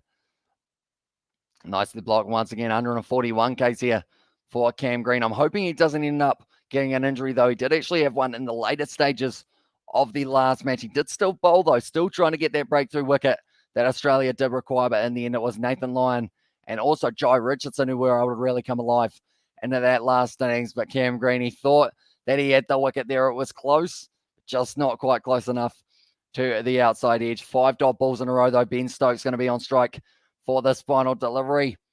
And he is going to be ducking it. That will be the end of the over, and it is going to be a maiden there for Cam Green. 7 overs bowled and 7 runs off him as well. And at the moment, we have got there, do I get the Pillock of a Week segment on the channel as well, where I just talk about all the idiots we've had on stream that week, rank the idiotic comments, and give a detailed rundown of my favorites. Says Sebastian there. It would be an interesting segment, Sebastian, that is for sure.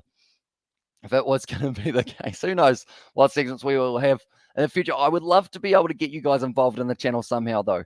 Like in terms of whether or not it is your own unique kind of rugby, like kind of previews or something like that. Like if Romania playing in a big match for the World Cup or something, be able to get Sebastian on, just have a bit of a chat about them, something that does get you guys involved, that gives you just a little bit of more of a thank you for sticking around for us so long. Nathan Lyon now going to be bowling here to Johnny Bairstow. Does go straight down the gun. I know you get the English cricket side of the week as well. Says that Robert there on the chat as well. But at the moment, it is important that England do not lose any wickets for the rest of this session. They did lose Joe Root earlier on. 45 overs down at the moment in this match. They are heading over at about that 2.5 runs per over here by the looks of it. Well bowled, and once again it goes straight to Marnus Labuschagne, who is in close. He is lurking with a bat pad to get hit on the foot for the last one, which wouldn't have felt too nice for him as well. Bairstow looks like he's having none of Marnus's chatting that he is doing as well. Currently 33 runs for the partnership of 74 deliveries for these two. So moving along quite nicely here. It's a good ball from Nathan Lyon, a little bit shorter. And it does end up just getting ticked away to the leg side once again here. At the moment, it does seem like these two, they're well and truly set now. Bairstow sitting on 11 runs off 32 deliveries, and Ben Stokes sitting on 25 runs off 58 deliveries.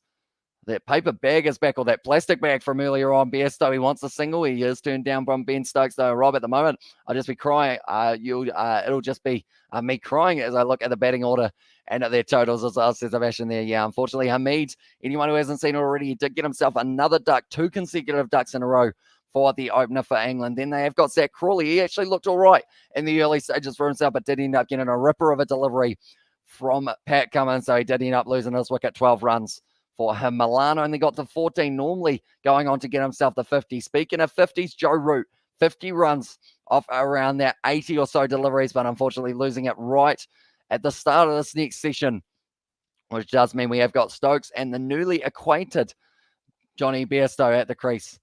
Was going to be rearing to go for this one. That is going to be the end of the over for Nathan Lyon, and he is sitting 19 runs off his 10 overs, and it is 46 overs down, now, for 115. Do we think Labuschagne's getting a bowl here before the end of this session? Yeah, that's an absolute ripper from Pat Cummins, but unfortunately Hamid ended up reaching out for it, and then Zach Crawley got one that came back in nicely, caught by Cameron Green in the gully as well. And the other Green will be playing tonight. That will be Chris Green. And then just off the outside edge, Cohen across, double Milan, and Cummins picks up his third. And then the fourth wicket, Joe Root ends up chasing the wider one. And then Ben Starks, not Ben Starks. I'm combining all the names at the moment, aren't I? But it was Alex Carey behind the stumps. Was able to take it. It's bad luck for a cricketer to have a duck on Christmas before the Boxing Day test as well, said Sebastian. That's a good question. We'll have to wait and see. And also, I'd say you could give us your 11 you play as well. And there says Robert there and the chat, but it is going to be now Cameron Green once again going back across the batsman there for Ben Stokes. Does not want to get himself out. They've just said Cameron Green, he's 200 centimetres and he is 22 years of age, and he has been able to bowl 145 already. So he is the quickest of the Australian bowlers, and he's got a very bright future there for Cam Green. At the moment, 30 minutes left for England in this session. No wickets lost here for them in the next little while would be ideal for the English trying to put together that partnership. Cam Green now outside of the off stump. It's an edge. It's in the air, and that's the wicket right there. And that's going to be Stokes out. Cameron Green picks up the wicket. Literally the next ball that I say it. He ends up losing his wicket there, Stokes, and he has out 25 runs off 60 deliveries there. I mean, I called it in all the wrong ways because I said that they got 30 minutes to survive. Ben Stokes, he tries to glide it there. 3-pointer. It didn't go where he wanted it to, and taken nicely by Nathan Lyon, and that is going to be the end of Ben Stokes' and Cameron Green celebrates, and now it's going to be Bairstow and Butler, the keepers at the crease for England here, trying to rebuild before the end of this session as well, because that's the thing. There's still plenty of overs left. They've still got about 8 overs, so they cannot afford to lose any more wickets. But that's going to be the end of Ben Stokes. And it is going to be 5 for 115 here for them as well. And next to bat, it is going to be Butler. These are the last two batsmen.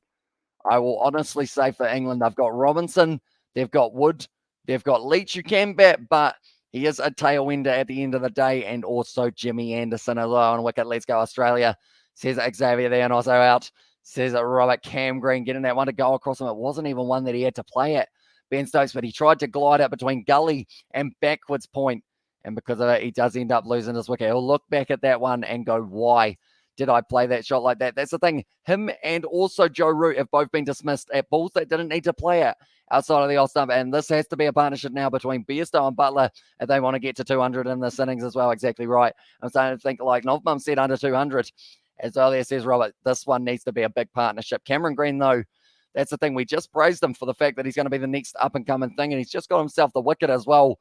Ben Stokes, he will not be too happy with the way that he played that one, unfortunately for him. Josh Butler now 7.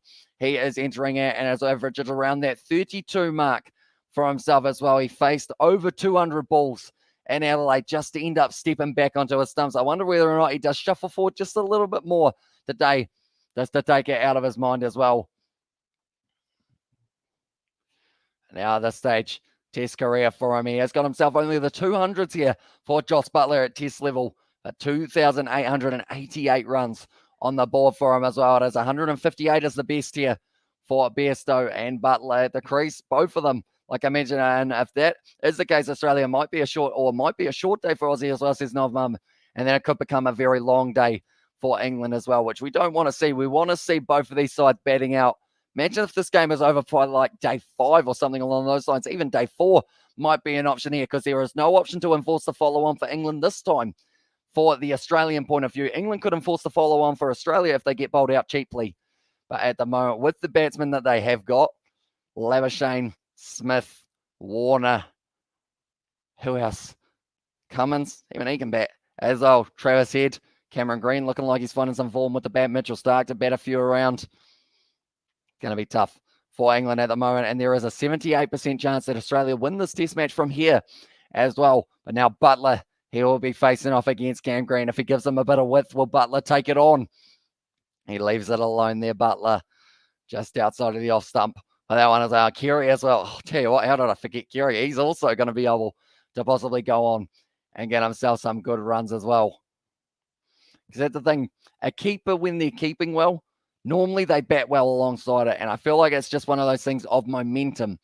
And it is one of those nice ones that if you do end up batting well, you keep well as well. And Alex Carey, he's been able to do both, which is why he hasn't really been putting down too many catches at all here in it today. And also in the recent one, I believe there was just the one that he didn't dive for that went through him and David Warner. And I think there was the wicket of Josh Butler that they could have picked up about 180 balls earlier than he did step on the ball. Oh, what a ripper that is from Cameron Green. What has that ball done? It's come back the other way. And Josh Butler, he will be thankful that that went over the top of the middle wicket. Oh, that's a absolute ripper from Cameron Green there. That's just popped off the seam. It's about that high over, but that is an absolute cracking delivery from Cameron Green. Look at that. That delivery. Cameron Green knows how good it was down the leg side a little bit. And it did sway away to a leg. Josh Butler not able to connect, but he did try and chase it there. 140. Cameron Green, he has well and truly got his tail up, and him from one end, Cummins from the other. Could be a bit of a party as well. Who's Alex Carey replacing as well, says Sebastian. He is, of course, going past Tim Payne. That one, tell you what, that one, like, even if it hit the stumps, or like if it didn't hit the stumps, but it hit the pad, I feel like the umpire would have still had to give it out. It looked plumb the way that it was going, but it did just pop off the surface. Green at the moment still running in, I should say, outside of the off stump. That's going to be the end of the over. 47 wicket made in there for Cam Green, and it is now going to be 115 for 5 there. Very good over from Cam Green, getting the breakthrough wicket of Ben Stokes, and also able to just keep it very tight as well. What place in New Zealand has had the most professional cricketers? In Australia, it's New Zealand. In Australia, it's New South Wales. Oh, it's a very good question. I know that Mount Maunganui actually has quite a good high track record as well. And also, I guess, I want to say Dunedin's not too bad, actually, for building up cricketers as well. Where else have we got? Canterbury? Canterbury's not too bad as well. Auckland, I think Auckland's probably right up there as well. It's kind of a nice even spread, I believe, in New Zealand. Maybe someone who is from New Zealand will be able to help me out there for where they are, but that one's just gone over the stumps. Like they've said, that's an unplayable delivery there for Joss Butler. Literally nothing he could do with that one as well. And also we have got there on the chat from Ajit. Welcome into the live stream, mate. And also we have got there, I know, Rob, look at the emojis I used as well in there as well. And also we have got the Alex Carey took over from Tim Payne as well, says Robert Miller there in the chat. And I guess Tim Payne, he almost took over. Oh, no, Matthew Wade was still in there anyway when Tim Payne was out there. He's actually been keeping for the T20 competition here at the moment, Tim Payne. Oh, sorry, not Tim Payne, actually. It was Matthew Wade, sorry, who was in the T20 competition for the BBL, which you are covering later on tonight, ladies and gentlemen. So be sure to stick around. Mitchell Stark now once again charging a nice ball. It was on the stumps. Bairstow looks like he wants to run hard, and they should be able to get back for the two as well. Good running between the wickets from the two Englishmen. And it was nicely done to keep that strike rate ticking over nicely. Stark at the moment, he is sitting on 29 runs for one off his, but it was that massive wicket of Butler. That's a lie. It was a massive wicket, even massive wicket of a route that he was able to get for himself. But Johnny Bairstow quick between the wickets when he does get going. It was very nicely done for him out at the crease as well. And like they're saying, he doesn't take the hugest steps around Johnny Bairstow, but he is quick between the wickets. And at the moment, 13 of 37 for him as well. Well bowled by Mitchell Stark, but a good leave there from Johnny Bairstow just outside of the off stump. Decided he didn't need to play at that one. Watch a good decision there at the moment. Ben Stokes, he was the last wicket to fall. 25 runs for him off 60 deliveries.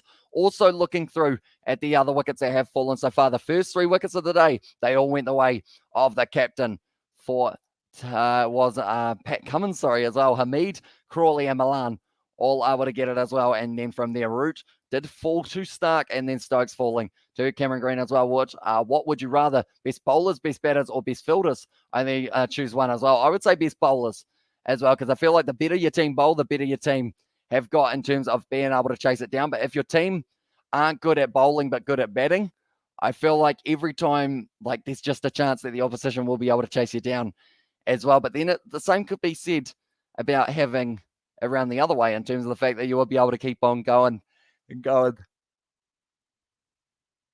and going as well, just like my yawns today.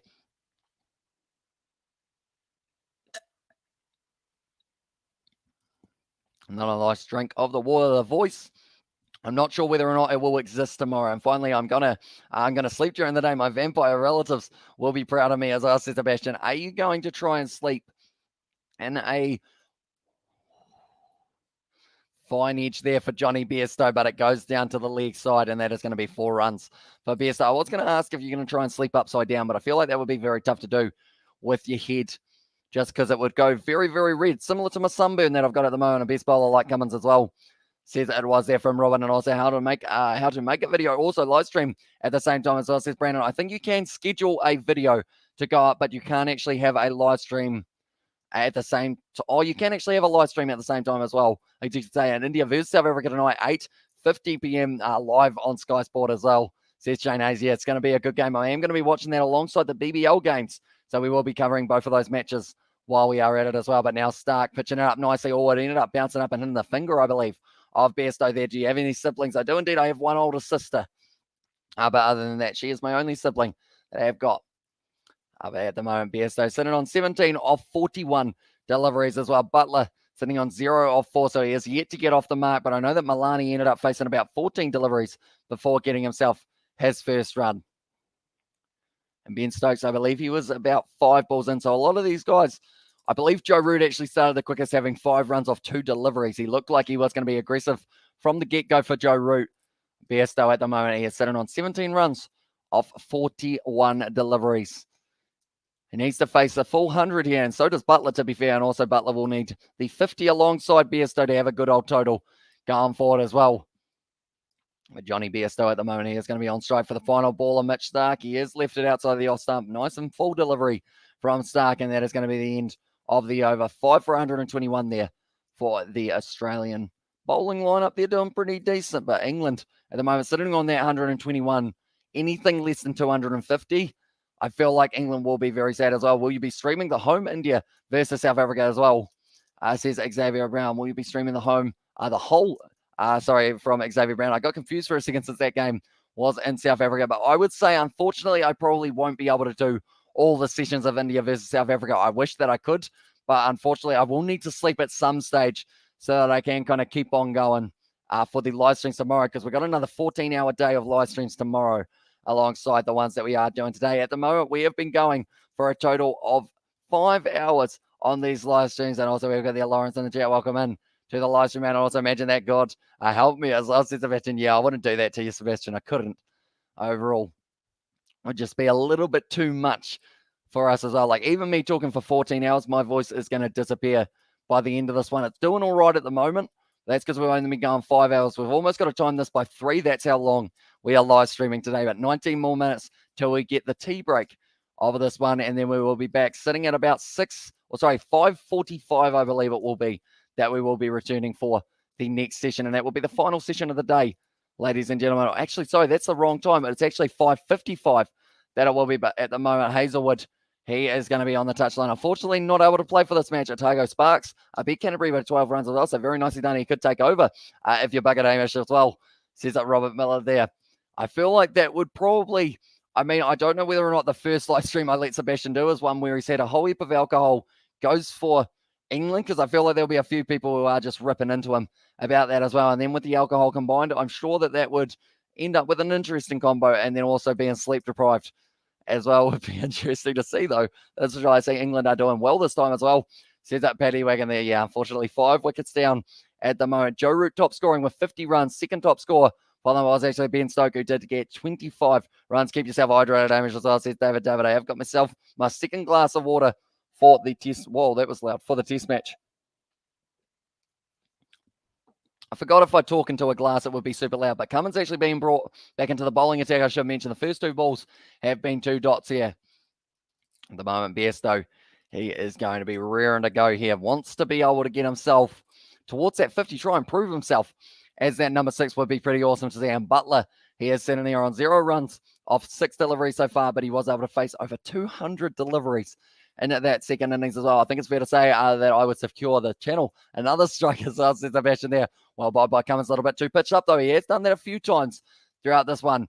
And now all of the pigeons are flying away, and it is going to be Bolland. Looks like they are going to be taking 3 there. Good running between the wicket. Oh, Bairstow almost ended up cleaning up the man behind the stumps there, Alex Carey. He was not moving. They get a bit of a handshake there as well. And Johnny Bairstow, Alex Carey just asking the question, what was that? Why is he trying to do that? Well, that one as well. What do we see here? Oh, good reactions from Alex Carey. How was your Christmas day? Hamish as well, says David. Yeah, it was very nice.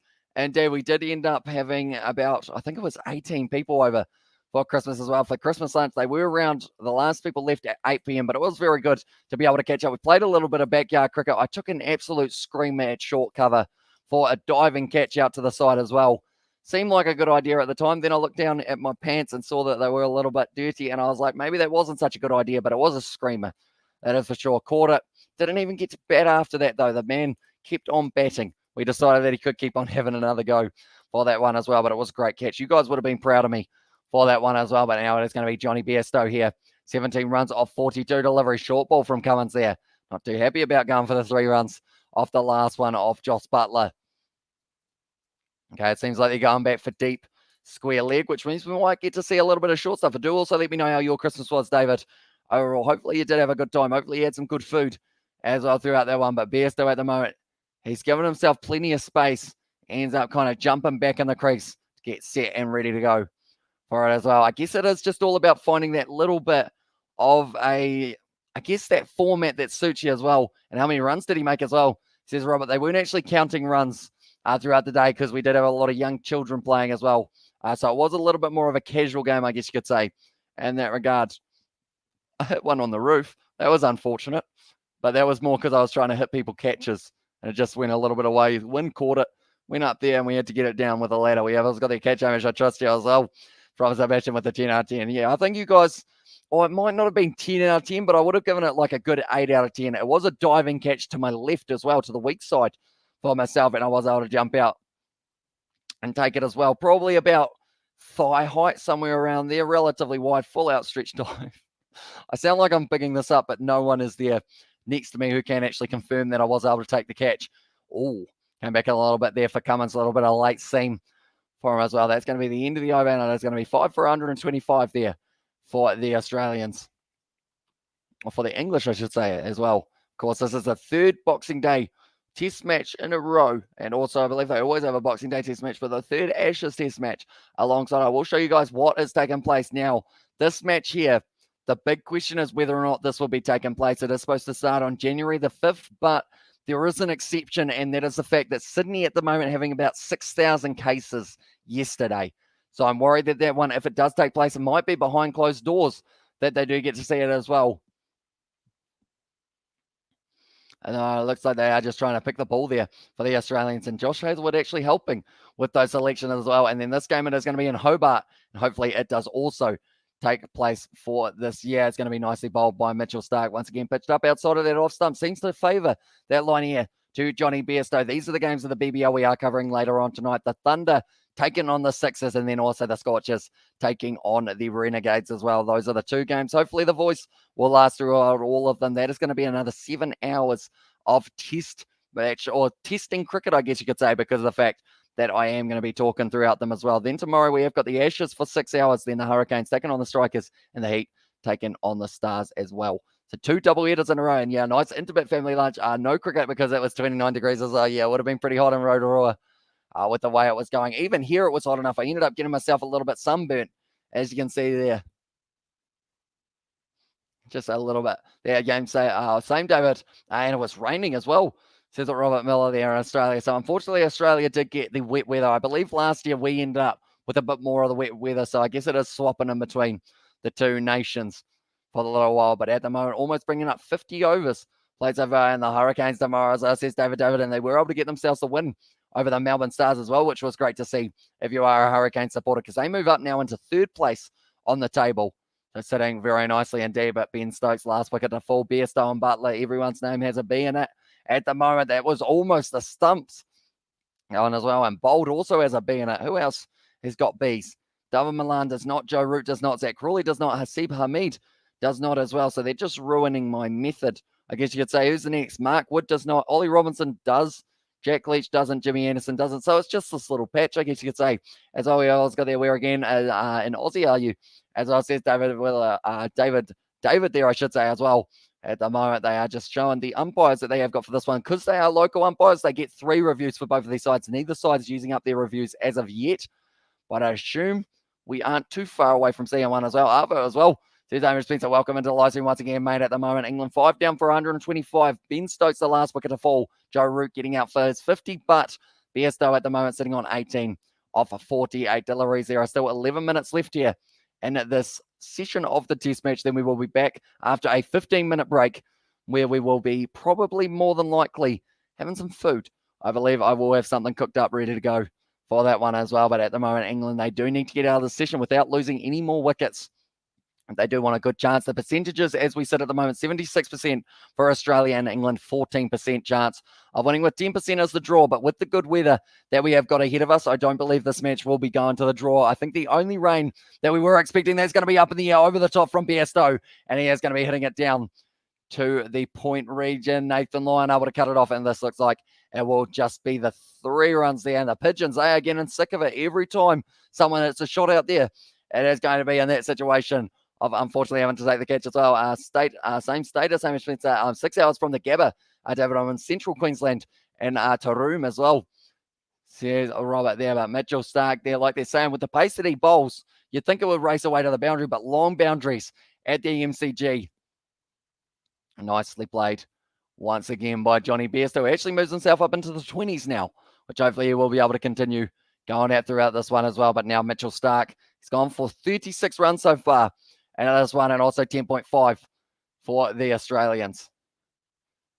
Or 10.5 overs, I should say, as well. Now this stage, Butler Charging in once again as Stark, and it is going to be nicely played. Good. Bit of a straight bat there from Butler to get straight behind it. That is 50 overs down now, and we have got another 10 minutes until we get to the second session being over. This has been absolutely flying by. If you guys are new to the channel, be sure to leave a like and subscribe. We are on the road to 10,000 subscribers at the moment. So if you do want to help us out, please do, as it is hugely appreciated. And we have got plenty of cricket coming up in the near future as well. But nonetheless, at the moment, they are just showing around the ground with the big old crowd that are. And the crowd, I guess you could say, for this one, they've got about 50 to 60,000 as well. And also, we've got there, I'm the biggest pommy as well, says Hamish Spencer. Aren't you from Australia, though? Hamish, I believe. I'm not wrong, unless you are originally from England, I guess you could say, and cool mate as well, says that David there. And at the moment, I would say if you are from England, you've picked up the Aussie slang in terms of using dogs and whatnot as well. At the moment, it is going to be Pat Cummins once again. Will be steaming into the crease. Nicely played by Bairstow. Full face of the bat. Just gets right behind it. Partnership is 13 runs of 23 deliveries here. We'll have to wait and see whether or not they do lose that wicket or whether they can get out of the session, only being the 5 down. But at the moment, like I mentioned, Australia about a 75% chance of it being able to win this game. Stark, I believe he will get one more. I'd like to see Labuschagne get an over before the end of the session, although it seems like the quick bowlers are possibly, I could never be a pommy as well. So you said, I am the biggest pommy, but you could never be a pommy, Hamish Spencer. Makes sense. But now it is going to be. Now the stage Cummins once again, little edge there from Bairstow. Good fielding there from Cameron Green. And at the moment, his fielding is just as good as his bowling as well. He's from Queensland, England as well. Might be the result of too many closet journeys as well, says Sebastian there. At the moment, Cam Green, very sharp in the gully region. Doesn't let many get past him at all. There was the wait call from Josh Butler. Then he said no in the end as well.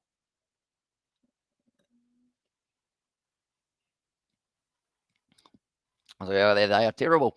As I say, same as Spencer. At the moment, Bairstow sitting on 21 runs of 51 deliveries. Nicely played once again by Bairstow. That is going to be another dot ball.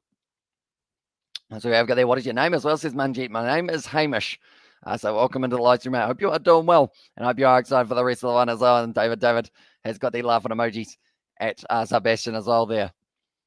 But at the moment, Cummins here sitting there, and also you're an Aussie, and you know it as well, says Hamish. Although, okay, we've got someone running out onto the field by the looks of it.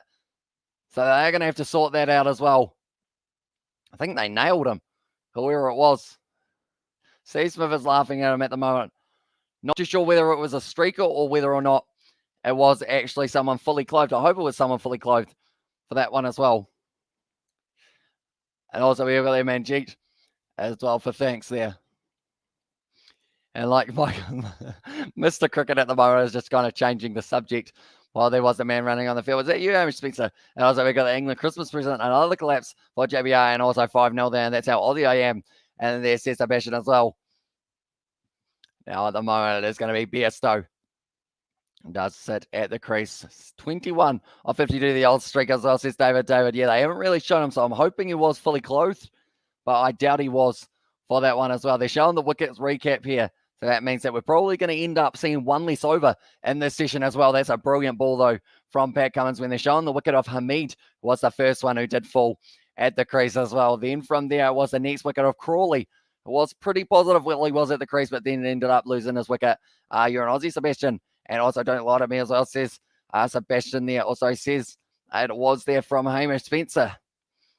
I mean, I guess, I don't know. I mean, like his birth certificate probably says otherwise, Hamish Spencer, because, you know, that piece of paper, they don't just give it to you so that you can kind of have it as a souvenir. Normally, actually, it's because of where you are born and whatnot as well. But now at this stage, it is going to be once again Bairstow at the crease. They just had a little bit of a break there in play due to the streaker. So now 3 more balls left in this one. And then I believe we are going to get to see 2 more overs. I want to see Labuschagne. Show me Labuschagne at the crease bowling, and I will be a very happy man as well. He gets a nice bit of turn as well, Labuschagne, and might be just enough to tempt Bairstow or also Butler to try and hit that ball a little bit harder than they should have as well. But at the moment, 128 for 5 here. We are back into play here. And Johnny Bairstow, he is going to be on strike to Pat Cummins. I see bowled outside of your stump. Once again, going to be left as well. I feel like it is going to be the case of whoever bowls this next over. It's either going to be, I'd like to think it will be Nathan Lyon or Labuschagne or Travis Head or someone as well. It's a souvenir as well. Says yeah, you just frame it, put it on the fridge as well, just like you do for like your little fridge magnets. It's quite nice. Laminate it, put it on the fridge, and just so everyone knows that you were born, I guess. And now at this stage, it is going to be Pat Cummins. 4 dot balls in a row here for him as well.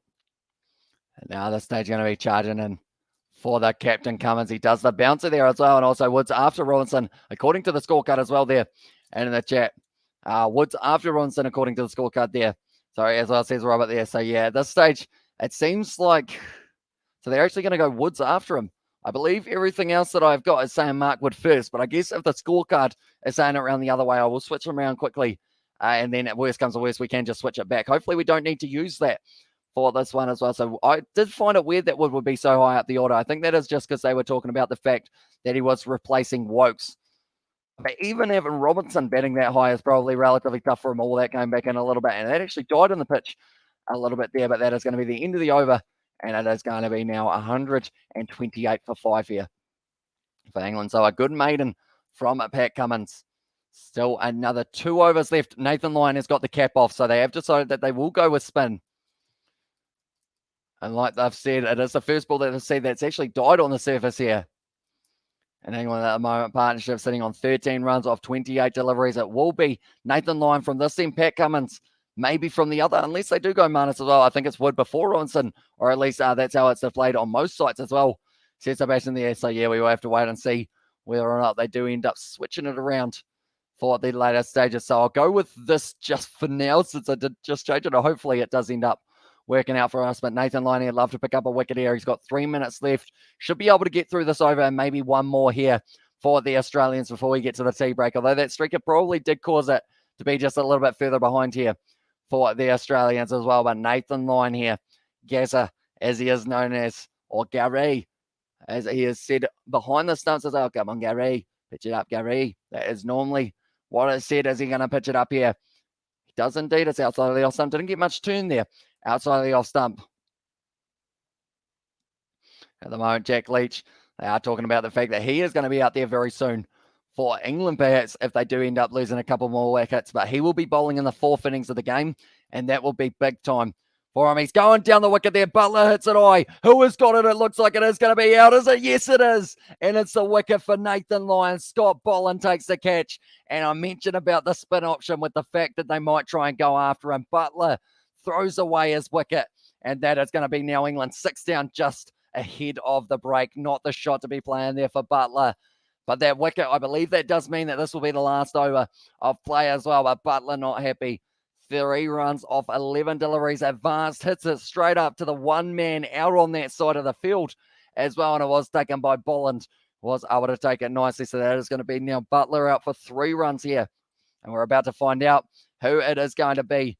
Does make their way out there. But Joss Butler, fortunately, he's going to be gone for England. 3 runs off 11, and the tee has been taken. So it means we are still going to be waiting to see whether or not it is going to be.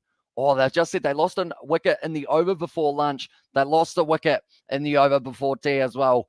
To men to bat, Robinson, Wood, Leach, and Anderson. Right, we won't even reach 200 runs. Why do I even bother, mate? That's so frustrating as well. Says Sebastian, I can understand it in terms of the fact that it just seems like England are right there a lot of the time, but then it's a shot like that that does take them straight out of being able to get like a whole heap of runs. Like this was the wicket partnership that they needed for Bartley. Didn't get to the pitch of the ball. He dropped his head straight away. He knows that he was going out, but that is going to be the end of this session of play, ladies and gentlemen, watching cricket, especially the Ashes on a hot summer day with a cold beer.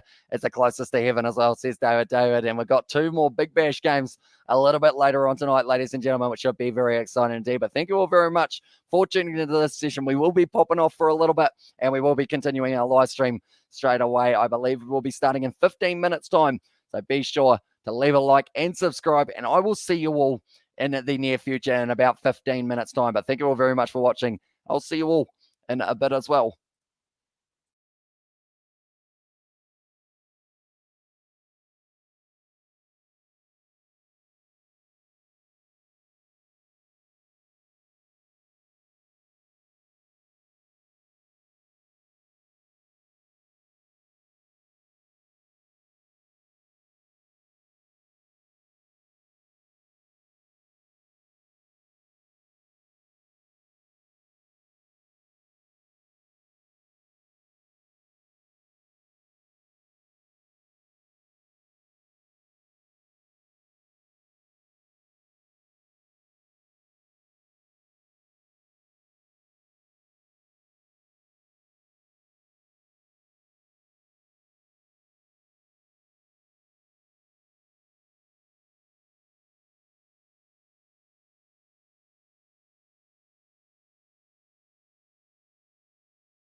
Right, we are back, ladies and gentlemen. Hope you are all doing well. At this stage, England are struggling just a little bit to be able to find that momentum that they are after. Johnny Bairstow, he is the lone wolf at the crease. With him, it is more than likely going to be either Robinson or Wood who will be making their way out there, but they're starting to get into the tail here for England. So the last thing they want is to be bowled out before the end of the day, and that will be the goal, to try and stick it out for a little bit longer. But I hope you guys are all doing well. Hope you are all excited for the next session that we are going to get to see as well. It looks like Johnny Bairstow just trying to find his partner, and Grimy will be at the crease for this one. But do let me know, ladies and gentlemen, do you think that England will be bowled out in this one? It's starting to get warmer and warmer here in New Zealand. I swear it was nicer earlier on in the day, but we certainly need a fan very soon. The lights are making it warmer. Got the window open, so hopefully it's not going to be too bad for the final session. But they're just showing that wicket that Nathan Lyon was able to get right when pretty much the end of the session was taking place. It was not the shot for that time and place there for Josh Butler,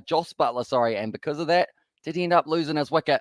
Went straight down the throat of big old Bolland, and he was able to get that one as well. But anyone who is new to the channel, be sure to leave a like and subscribe. Like I mentioned, we are going to be back for the BBL a little bit later on tonight, and I am excited for those games that are taking place. That is the Sydney Derby that will be starting, and then also we have got Perth Scorchers versus Melbourne Renegades for that one as well. Do they always bowl at the same end as well, says Nodmum? So pretty much it is switching between the two ends, I guess, is the easiest way of saying it. So one bowler will go from one end, one bowler will go from the other, and you're not allowed to have the same bowler bowl from both ends, kind of one over after each other, if that does make sense. We have what's got there just awoke for a quick catch up as well. Same old England down under, as I says, Darren. Yeah, unfortunately, it's just not quite going their way at the moment here for Australia. They've got, or sorry, for England, I should say. Australia, it's going very nicely for themselves. They will be loving this at the moment because they are sitting in a dominant position to be able to go on and possibly win this test match and make it 3-0 before we even get to the fourth one, which was going to be taking place at the SCG. It's a big question, though, of whether or not it will be allowed to because of the restrictions that have recently been popping up. Yeah, like I mentioned, the Sydney Derby going to be starting pretty much straight after this day of play due to the kind of later start that we did have for the rain delay. Was actually what changed it around a little bit. I'm just looking through quickly. That is an 8:05 start time. Just wanted to make sure I had the right one there. And I do indeed. But now Mark Wood, he has made his way out to the crease there. So he is going to be going in before Robinson in this game. So we will quickly switch that back around and we will go like that and like this as well. So he is going to be coming out to the crease there. Mark Wood, he has decided that he is going to be going in. And now he is going to be at the non-strikers end for this next delivery, and it will be Bairstow on strike. As soon as they lose the wicket of Bairstow, they are probably going to lose their tail relatively quickly, and that could be the end of this first batting innings for England. We have got there. Well, the food certainly helped. I'm much better now, as I said, Sebastian there. And the chat, yeah, I managed to squeeze in a plate of chips for myself, which was very exciting indeed for myself. But now we have got 3 more, I guess you call it session / type arrangements of cricket today. We've got the 3rd session of the Ashes, like I was mentioning a little bit earlier on, and then we've got the 2 games of the BBL, which will go for about 3.5 hours each, that we are going to be covering back to back on the channel as well. So it's going to be an exciting evening of cricket, that is for sure. But now Bairstow, he is going to be rearing to go now. 21 runs off 55 deliveries, and Nathan Lyon here does have to close out this over. He has still got 4 deliveries left of it as well. Pitched up nicely, hit down the ground, and Bairstow now getting himself his first single of this 3rd session of the day already. It's been flying by. We've watched 4 hours of cricket so far, and it feels like it's been like 2 at most. Not too sure whether or not that's just me or whether that is you guys as well, but this session, it will be going through to 8 p.m, I believe it will be. Unless they stop slightly earlier. I'm just wondering whether or not it will end up only going through, because they've got that little bit of extra time, though, because they did only start half an hour late. I believe they will be going through to 8. At worst, it will be 7:30, and they will be starting a little bit earlier tomorrow, perhaps a little bit leg side-ish from Nathan Lyon. But this is the tale of England that they will be trying to stomp on here for the Australian bowlers. They don't even need their quicks at this point. It may just be Nathan Lyon who will be able to help out, and also will be Marnus Labuschagne maybe that they do go to a little bit later on in the day. I did want to see him bowl in that first session. Mark Wood, aggressive shot there from him, and it looks like they are going to be getting at least the 2 runs. He might even be able to retain the strike for the next over. It is going to be well fielded in the deep from Cam Green, and he is going to be off the mark there. Mark Wood, with the 3 runs as well. And like they've said there, a positive approach from the non-striker's end and also becoming the striker and being able to hit the ball hard does seem like something that Johnny Bairstow will be liking at the non-striker's end. It means that not all the pressure's on him. Does mean that if he does need to leave a couple of balls, he can as well. But now at this stage, it is going to be Bairstow on strike. One more delivery, last wicket. Josh Butler losing his 3 runs of 11 deliveries. And well behind that ball, Johnny Bairstow. And that will be the end of the over. And now they are going to be sitting on a total of 132 for 6 here for England. So just the 4 wickets left. Like I mentioned, the batting lineup that they have got left, they have got Robinson. They have also got Jack Leach. And then they have got to close it out. It will be Jimmy Anderson as their other option. So it's going to be tough for them in this game, that is for sure. But we will have to wait and see how it does go for England, whether or not they can bat out this session and then get a little bit of an early start tomorrow morning, or whether it will be the wickets falling quickly and then maybe Australia have to try and go out there and bat for about 5 or 10 overs at the end of this session as well. But at the moment, I believe it is going to be Pat Cummins once again who will be bowling. He's bowled 12 overs so far for 31 runs and getting himself 3 wickets as well, which have been very impressive indeed for him. Bolland, he's been the most expensive bowler of the day, unfortunately for him, but he's also had a couple good opportunities to almost pick up the wickets as well. So I feel like it's a little bit of the similar situation that we saw with Jai Richardson, how he did go for quite a few in his first innings, but then in the second innings, he was able to get himself 4 wickets. So maybe Bolland will be relatively similar for that one. I'm not too sure how long Hazelwood is still going to be out for, but I assume as soon as he is back, he will be rearing to go. Nicely bowled there by Cummins, a little bit of extra bounce, and Bairstow calls well, and they do get through for the single, and he is protecting his bowler from that extra little bit of bounce that that ball delivered. Well, it did end up bouncing off the surface. I'm wondering whether or not variable bounce will become a big factor in the later stages. Right on the finger there for Mark Wood, and that's actually the ball holding finger there for his seam deliveries as well. And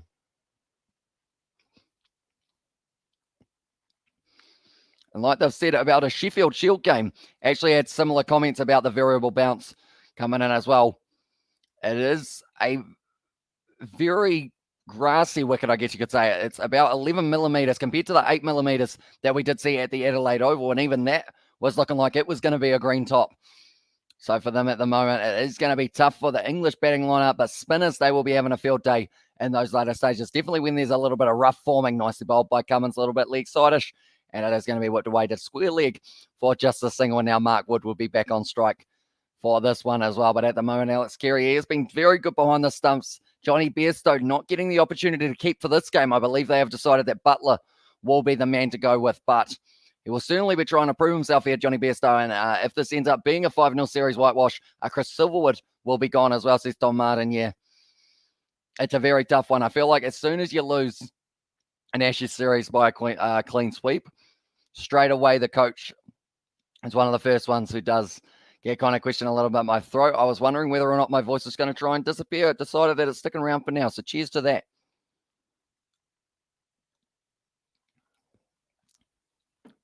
There we go. And like they're saying, soon as the England tail came out in the last game, they became very aggressive with their line and length to see whether or not they could try and intimidate those batsmen who were making their way out there. That was actually Stuart Broad, Jimmy Anderson, those two who were there for a little while. They were working hard for themselves, those two, but in the end, Australia able to wear them down with about 19 overs left, I believe it was, in day 5.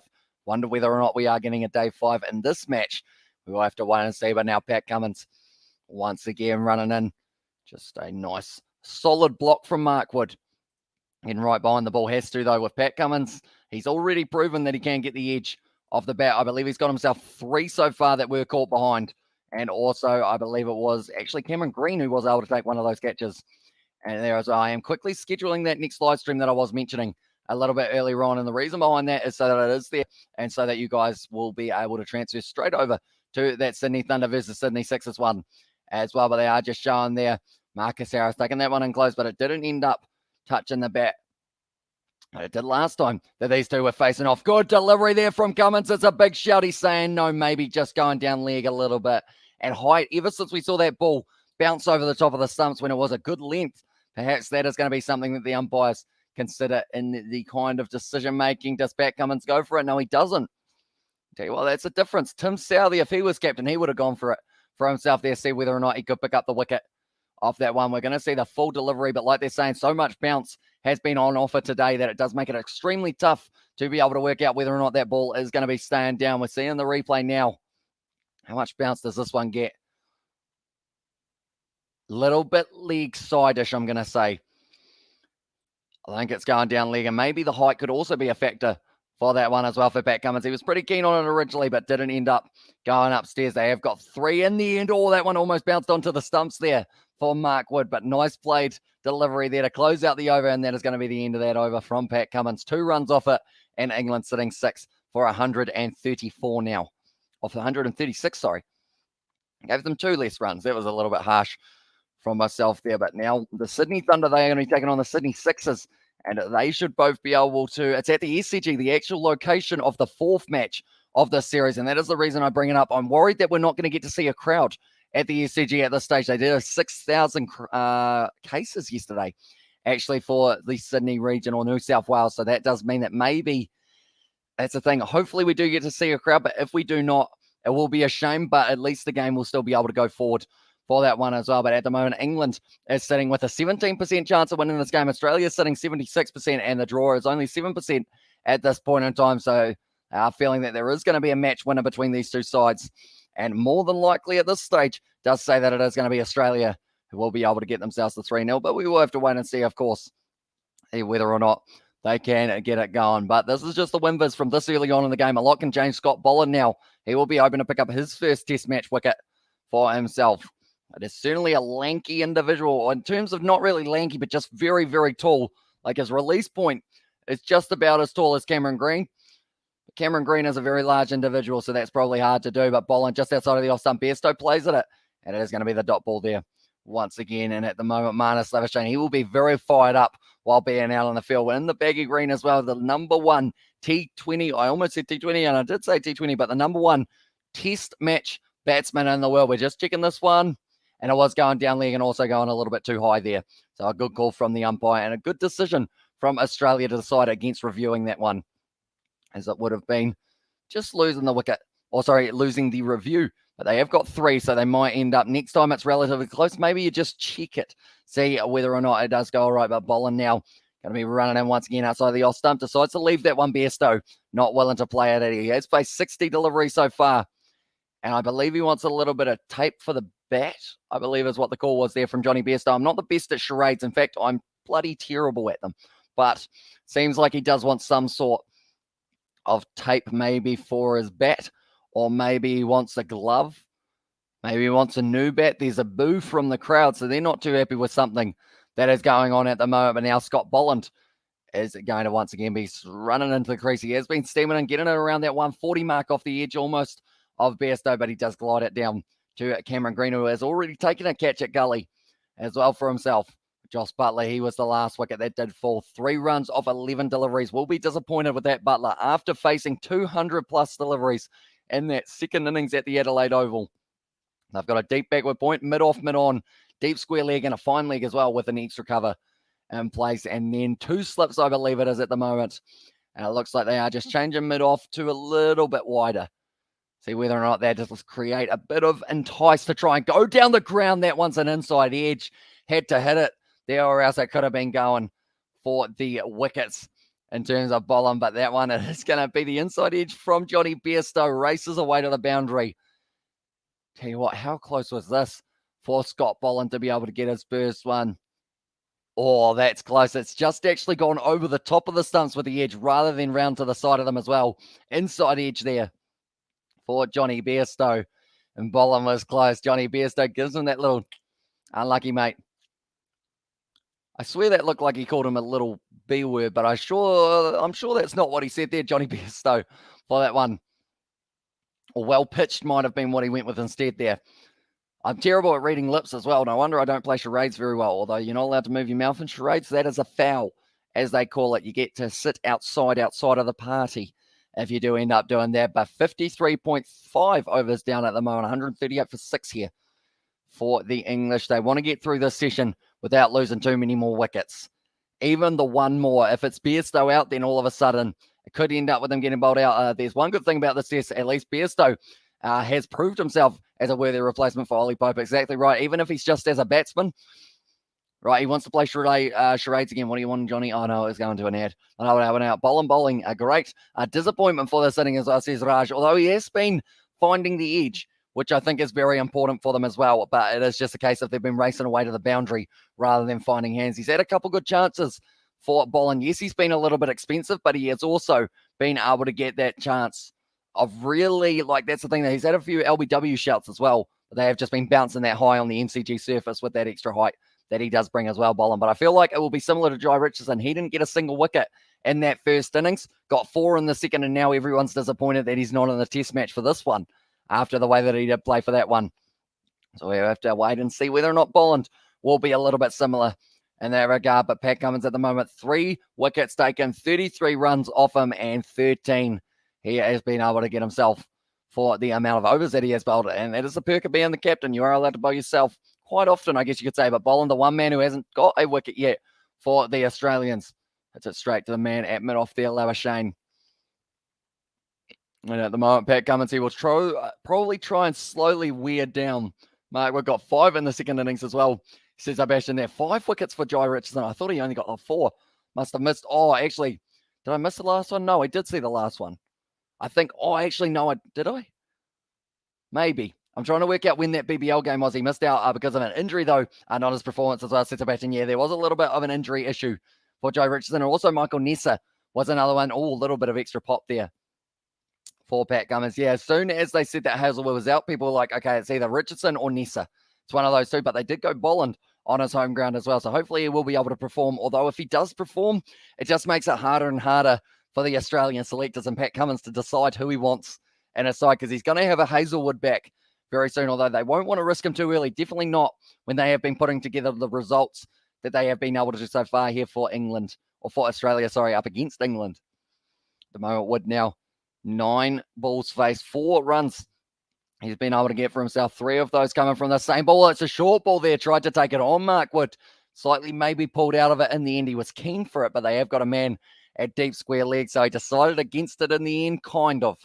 I guess you'd say, how late did he swing through this one, Mark Wood? What do we got here? Does end up.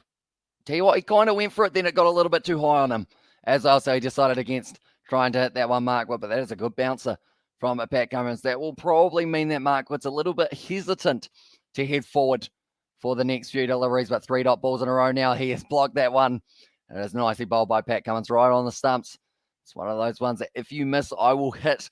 And that is something that Pat Cummins does very well for himself. You could literally, like I mentioned all the time, you put a circle on the pitch, he will hit that one 9 times out of 10 if he's aiming for it. And then he'll see whether or not he can get it to seam in all different directions. You could have the same little patch of grass, actually, sorry. You'd have that, and Pat Cummins could probably make the ball go in about 5 different angles just off that little bit of grass. Just with the way that he is able to bowl his cutters, able to also get a bit of swing on the ball alongside it as well. Nicely bowled right into almost the rib cage of Mark Wood, who is looking like he is going to be challenged out there. The thing that Australia will want to do is injure Mark Wood before he even gets a chance to bowl his 150 Ks. So Pat Cummins, he will probably be going for the fingers a few times, then possibly pitching it up outside of the off stump, see whether or not he does want to try and go for that little bit of a drive, and that could be where they pick up the edge as well. But Tests in Australia, Pat Cummins, 22 matches, 102 wickets for him with economy of 2.66, whereas overseas, 14 matches, 72 wickets as well. So that's the thing. He bowls well in Australia, but he also bowls well wherever he's bowling. Pat Cummins, it's a short ball that time. It's swatted away by Mark Wood. Nicely played there. And it is going to the side of the man in the deep, Travis Head, and they have got back for the 2 runs to close out that over. And England now sitting 140 for 6 here for themselves as well. But Bairstow sitting on 27 off 64. Wood sitting on 6 runs of 13. He did end up, I believe it was that bouncer that really forced him back in his crease as well. We also got there. Dhoni has trained Hazelwood to be consistent bowl on good length and be patient to get wickets as well, says Raj. And yeah, it is showing. Hazelwood, one of the most improved most improved bowlers last year, I would say. Like the way that he was playing was absolutely phenomenal. Would you go out for a duck if Cummins was bowling to Hamish as well, says Sebastian? Yep, probably. Although I'd probably get lucky and manage to get hit with the ball and get a leg by or something like that. Although, of course, I would still get a duck because I'd be at the other end and then would swap over again. And then I'd have to face him. I feel like I'd like to think he's a nice enough guy to put it on the stumps rather than trying to bounce me, seeing as I am just a boy in the cricketing world. I don't want a bouncer from Pat Cummins. I don't think anyone really does. Would you prefer to face a bouncer from Pat Cummins, Mitchell Starc, or Josh Hazlewood? Ladies and gentlemen, that is the question. What are we going with there for that one? I think I'd rather Hazlewood, even though he's more probably precise. So you would say that maybe he would be able to get himself in that position. Was it actually Johnny Bairstow who wanted a banana there very quickly? He ended up just scoffing one pretty much while he was having a drink, and also a little bar as well by the looks of it. At the moment now, Bairstow on strike, bowling with the short ball. Bairstow tries to take it on, doesn't connect, and it is going to be the dot ball as well. Bairstow having a bit of a chat with Mark Wood at the non-strikers end. Perhaps maybe I shouldn't have played it. That one. Has Australia been that good, or have England been that bad as well, says Darren Smith. I think it's a mixture of both.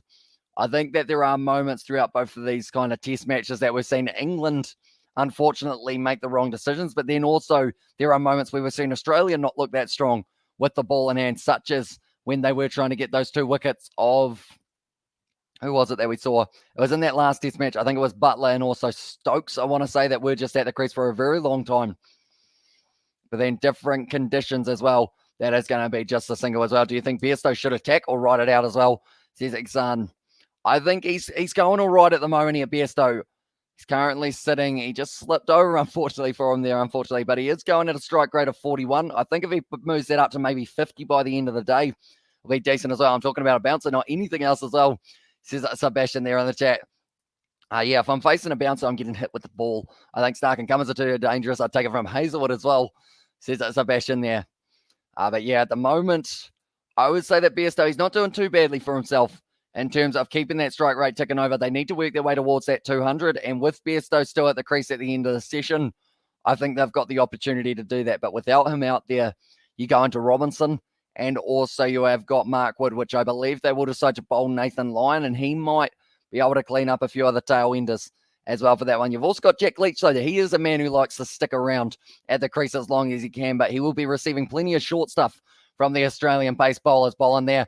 I see bowl Mark Wood trying to glide it through the gully region, but once again going straight to Cameron Green, who is well positioned at the moment there. Gets a little bit of a chat from Nathan Lyon. I assume Cam Green might be not too far off getting another chance. They've got a deep square leg. They've got the mid-off extra cover, and they've got the gully and still have the 2 slips as well. And then Nathan Lyon, he is going to be lurking around that kind of point region, I guess you could say, as well.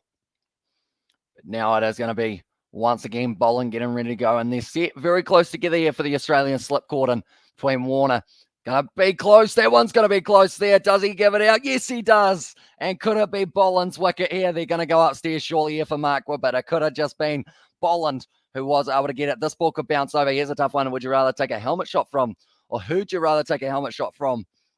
Well, probably no one, to be fair, but if I had to pick one, I'd probably go Hazlewood because I believe he is the slowest bowler, but not by much. I definitely don't want Mitchell Starc, though, because we've seen what he did to Joe Root's gonads, so I don't think I would want to face that for my face. As you're willing to wager, England won't reach 200 as well. And it says, I mean, it's a tough one at the moment. That one did, I believe, hit the pad first, but it was almost simultaneous. Oh, I believe it is going to be, they might actually call that a simultaneous, which actually benefits the bowler in this situation because that means that they will be saying that it is going through to the DRS. It's very close, though, for whether Mark Wood was able to hit. Okay, looking at that angle, I would say that he did end up, slow it down as it's hitting the bat. I think it's inconclusive, so I think it is going to be very tough to tell, but I think it did just hit the pad a little bit beforehand for Mark Wood there. Front on once again. This is going to be a tough call for the third umpire here. It's close. I believe it's hit the pad, though. I believe that's on the pad there, and the bat has not connected. So it's got to hit the pad first as the call. It's, I'd say, I said about half an hour ago. That's no idea as well, says Sebastian there. So I believe that is going to be going on to ball tracking. It might be a little bit high here, though. The way that Bolland has been getting that steep bounce, maybe this won't be the wicket of Wood, but we will have to wait and see. They're going to ball tracking. Is this going to be Mark Wood out? It's going up. Can Bolland get his first? It's hit in the middle stump, and that is going to be Bolland, who does end up picking up his wicket as well. So very nicely done. Good Scott as well in there. Says Sportsnut, you got to feel good for him. He was the only bowler who hadn't been able to take a wicket. Now he gets one, and Mark Wood, he is going to be on his way. And he has got his first test wicket. The crowd are up for him as well, and that is going to be now Wood, who is going to be on his way as well. So Butler was the last to fall for 3 runs. Wood at the moment, he has got 15 balls faced. He did end up going for the 6, though. Now at this stage, I believe it is going to be Robinson making his way out to the crease. I feel like there's a very good chance that England could get themselves bowled out from here on out now in this session. But Mark Wood, he'll be a little bit disappointed with that one as well. My game is ahead of you as well. Says not on there, and apologies for Ashton. I joined late all the way from South Africa as well. So welcome in to the live stream. It must be early morning start for Exana, I believe, if I'm not wrong. Are you sitting about 6 a.m., 7 a.m. maybe for that one as well? But yeah, I am just a little bit behind. I believe I'm about 30 seconds behind now. But they did go upstairs straight away. Mark Wood wasn't quite able to get that one reversed. But Bolland there, he wasn't able to look. And then from there, he heard the eruption from his teammate. And Mitchell Stark was giving him about 50 jabs in the ribcage as well. 7:22 a.m. So yeah, nice early morning start. You guys in South Africa. Mark Wood, he is wondering why. Or he couldn't actually believe it. Mark Wood there.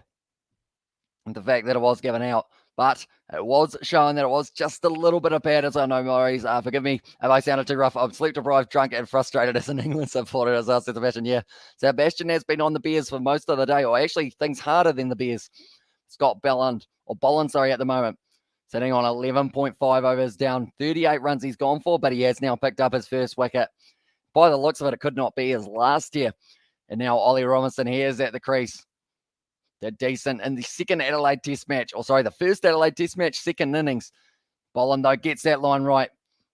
And that's going to be the dot ball. And this sounds like it's really fired up the crowd. They've got hope that Australia can get themselves 3 more wickets. If they get Bairstow out, could be easily the end of this innings for the Australians. For the English. They still have Leach and they still have Anderson. Leach can bat time, but I feel like the short stuff from the likes of a Mitchell Stark, Pat Cummins and whatnot will slowly wear them down for that one as well. I see that I still have it saying we will be back for session 3. We are back for session 3, so I guess that is true. Anyone who hasn't already, be sure to leave a like and subscribe. We are not just going to be back for session 3, which we are sitting on at the moment. We are also going to be doing the matches of the BBL a little bit later on. The Thunder taking on the Sixers and also the Scorchers taking on the Renegades. But yeah, there's Scott Bolland. He is getting a warm ovation from the crowd as well. He is absolutely loving it, I would think, with the support that he has got for him in that crowd at the MCG, about 50,000. And they're chanting Bolland as well. So that will be a moment that he does not forget. Pat Cummins now going to be charging into Johnny Bairstow. Can he get a 5 for there? That one cut back in a little bit there. And Leach will get nothing. Lightning ain't striking twice, as I says Exan there in the chat. And I will ask you the question, Exan. South Africa versus India a little bit later on tonight. What is your prediction for that series? They have a 3-match test series. Who is going to be able to get most of the runs for South Africa? And what is the end score in that series going to end up being? Do let me know. And at the moment, Bairstow sitting on 28 runs off 68 deliveries. Robinson has faced the 1 ball, but he is still out there at the moment, which is something that quite a few of the English top order cannot say here. Bairstow, he came in at 6. He is the last batsman to make his way to the crease out of their side. And then from there, they're going to have to keep on going through that tail. Pat Cummins at the moment, he has bowled himself 14.2 overs so far, and he doesn't even look like he's taken a backward step in terms of slowing down at all. But Bolland at the moment, he is just looking at the crowd, soaking it up as well, which is absolutely awesome for it, giving the crowd a little nod as well. But he will be very happy for Scott Bolland. He's actually the oldest player since 1950 to get that test cap, I guess you could say, for the Australians as well. But now Cummins once again steaming into the crease. Bairstow strikes it hard with the pull shot. Tries to take it on, but doesn't really get it too well. And Travis Head in the deep is able to cut it off. Now Robinson has to face the lethal bowling of Pat Cummins. Can still get himself a 5 for bats. And both of the test matches that he has been captain, he has got himself at least 3 wickets in the first innings of that match. Johnny Bairstow's done an ankle or something there by the looks of it. What happens here? Oh, yeah, that doesn't look good for Johnny Bairstow. I hope it's just an ankle and not an Achilles as well. I always used to listen to BBC Test Match Special, but then they replaced top-quality commentators with third-rate commentators to tick the woke box as well. So keep up the good work, Hamish, as well. Says that Darren Smith, appreciate you being here, mate. And hopefully the scoreboard will behave itself throughout the rest of this one and keep on updating as well, including Ollie Robinson dot ball there. He moves up onto 2 as well. Yeah, I feel like some of our commentary is probably not what they would want us to say if we were in the real commentary booth, such as me saying about Joe Root getting hit in the bollocks. And I feel like that wouldn't be very much fun because they have to say it in a appropriate way, such as always been hit there. It's the upper thigh or it's the box region of Joe Root. And I'm like, oh, I smacked him in the balls.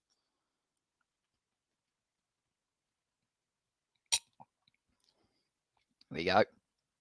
Plenty of hydration going on today, and hopefully the voice will be sticking around for tomorrow as well. But England at the moment sitting 7 wickets down, 142 here. It's a short ball from Cummins. Didn't really get up too high, though. Actually only went about maybe even chest to rib height, maybe for Pat Cummins there. Also, you won't be having kids as well. And there says Novmum there as well. Yeah, it is one that you hate to see it, but also you hate to see it when it's you. When it's someone else, it's like, that's unfortunate. That would have hurt, but I'm glad it wasn't me.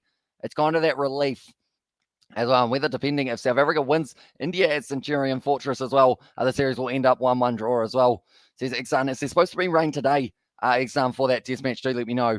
I haven't actually seen the weather report for that first one as of yet. I know that for Melbourne, we had a little bit of rain before the start of the match, but after that, did clear up quite nicely. Robinson there, blocking that one once again nicely. That's going to be the end of the over, and it will be 7 for 142. But they're just showing, like I mentioned, if you put a circle on the pitch, Pat Cummins will literally land it there every single time.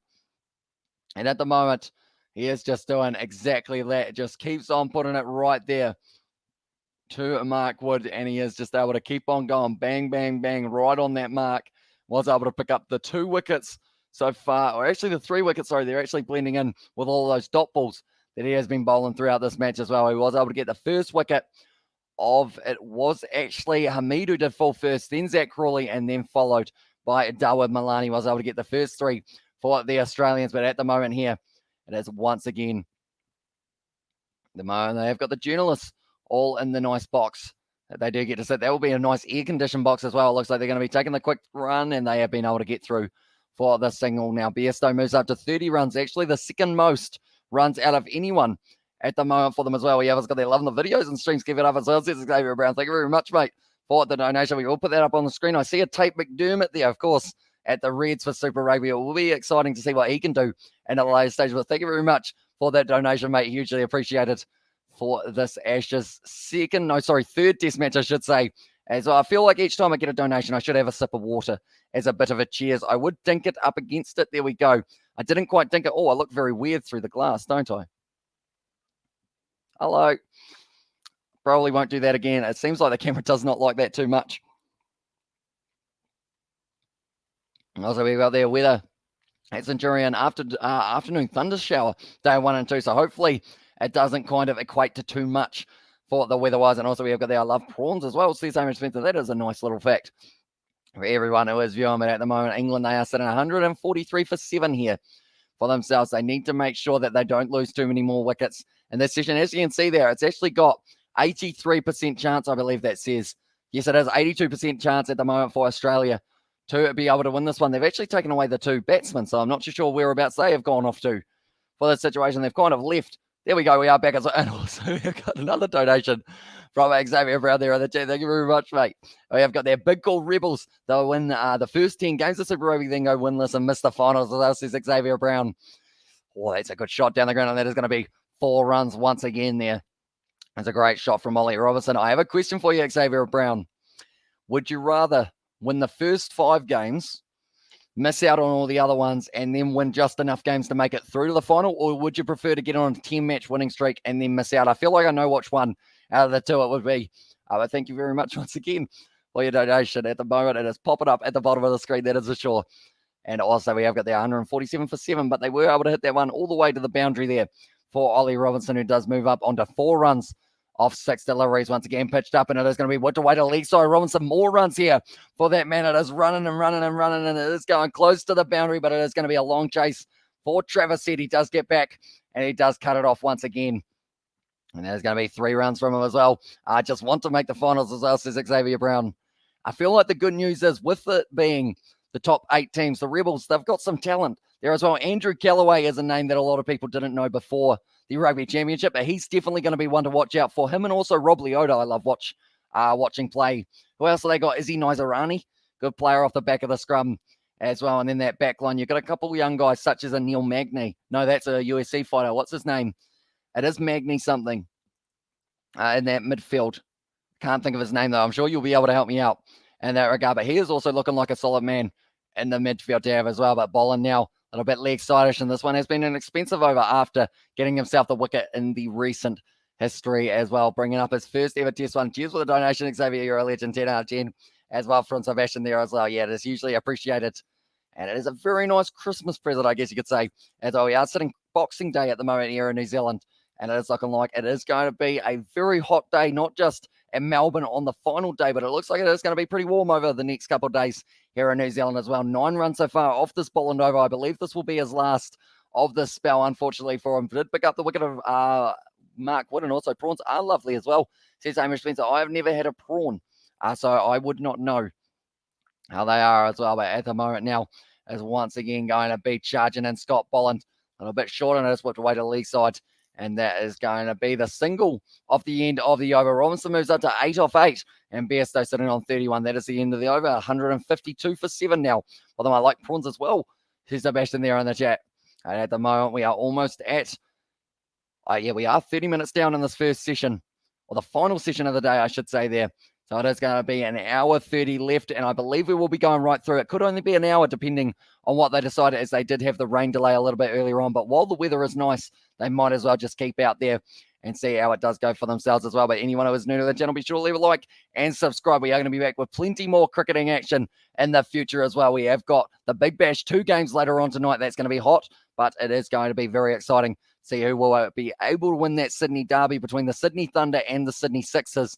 And then the other one that we have got coming up is going to be the Perth Scorchers taking on the Melbourne Renegades. But Mitchell Starc at the moment, 11 overs bowled, 2 maidens, 36 runs for the 1 wicket, but it was the big wicket, and it was Joe Root that he was able to get out there as well. But he looks like hopefully the back will be all right here.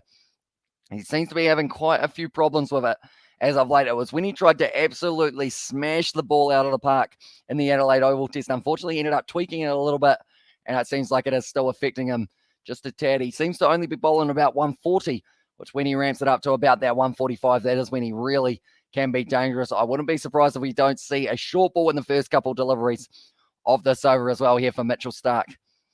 Definitely with the man.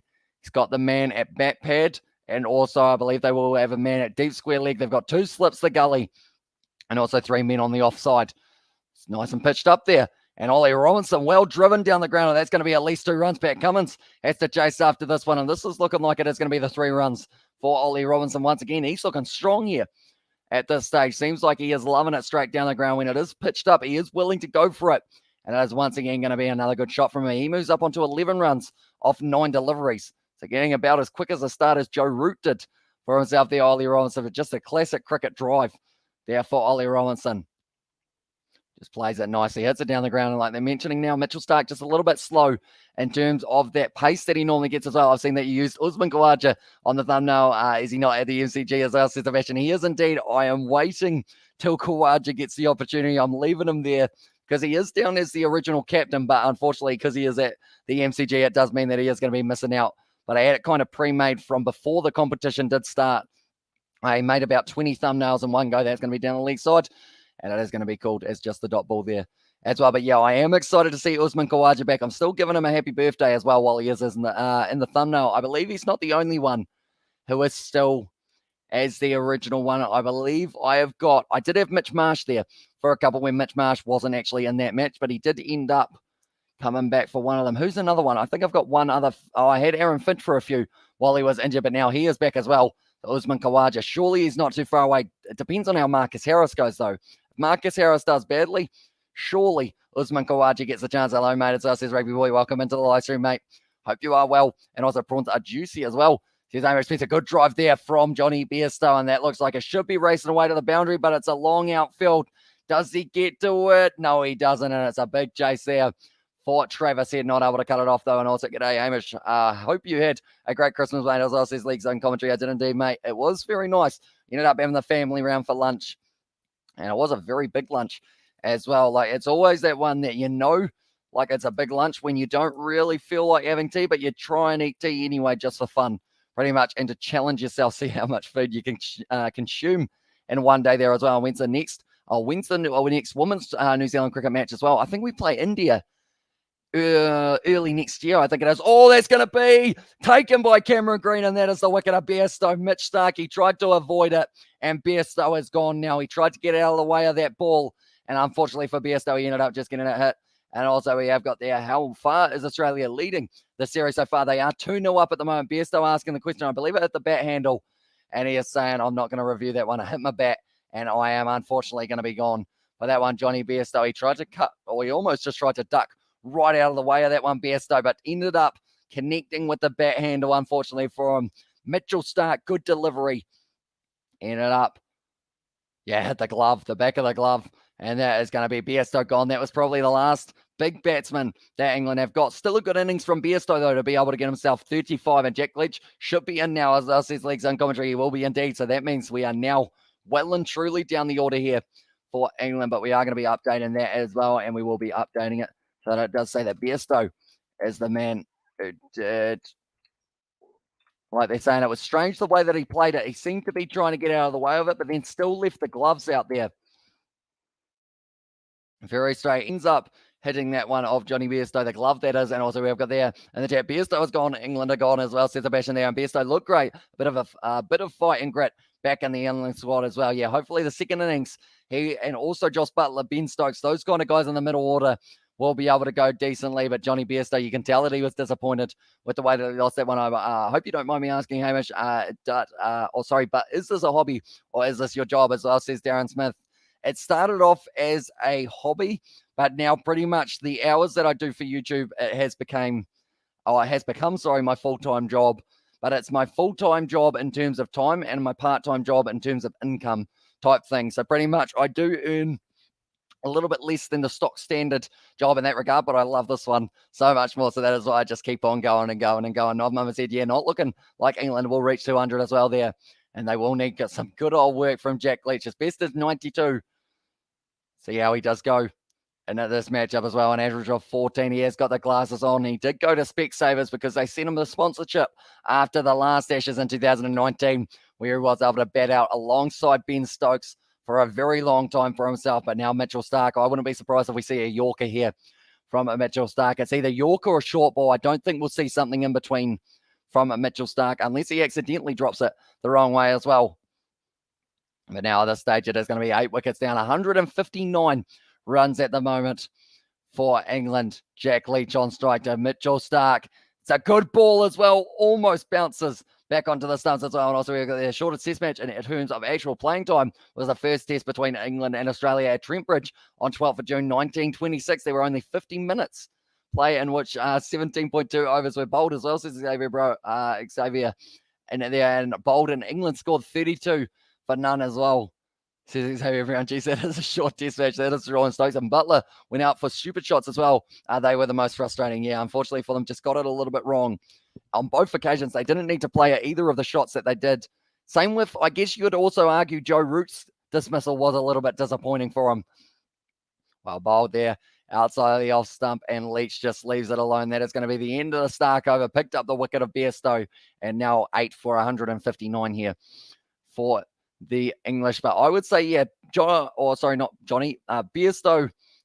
and also, I mean, Bairstow's is probably even debatable of whether or not he played it the right way for that one, because he did end up just well and truly leaning back. But Root as well as another man as well can bowl and take 3 wickets in this innings as well, says Nishan. I don't know whether or not he will get enough of a bowling opportunity for this one, unfortunately. So I think it will more than likely be either Cummins or could even be Nathan Lyon. We are looking at the tail now, and that is also normally when they bring it up. Also, Haseeb stretching for that one, really bad adjustment. Yeah. So unfortunately, the dismissals from England so far, a lot of them have just been, I guess you could say, the batsman's own downfall for either getting it slightly wrong in terms of what shot they want to play for the shot selection, or also just reaching out, trying to get that ball. And Nathan Lyon now, he is going to be brought back into the bowling attack. They will be having their tail up big time here, Australia. We say that term pretty often, but at the moment, Nathan Lyon, he will be a peacock the way that he is flaunting his feathers.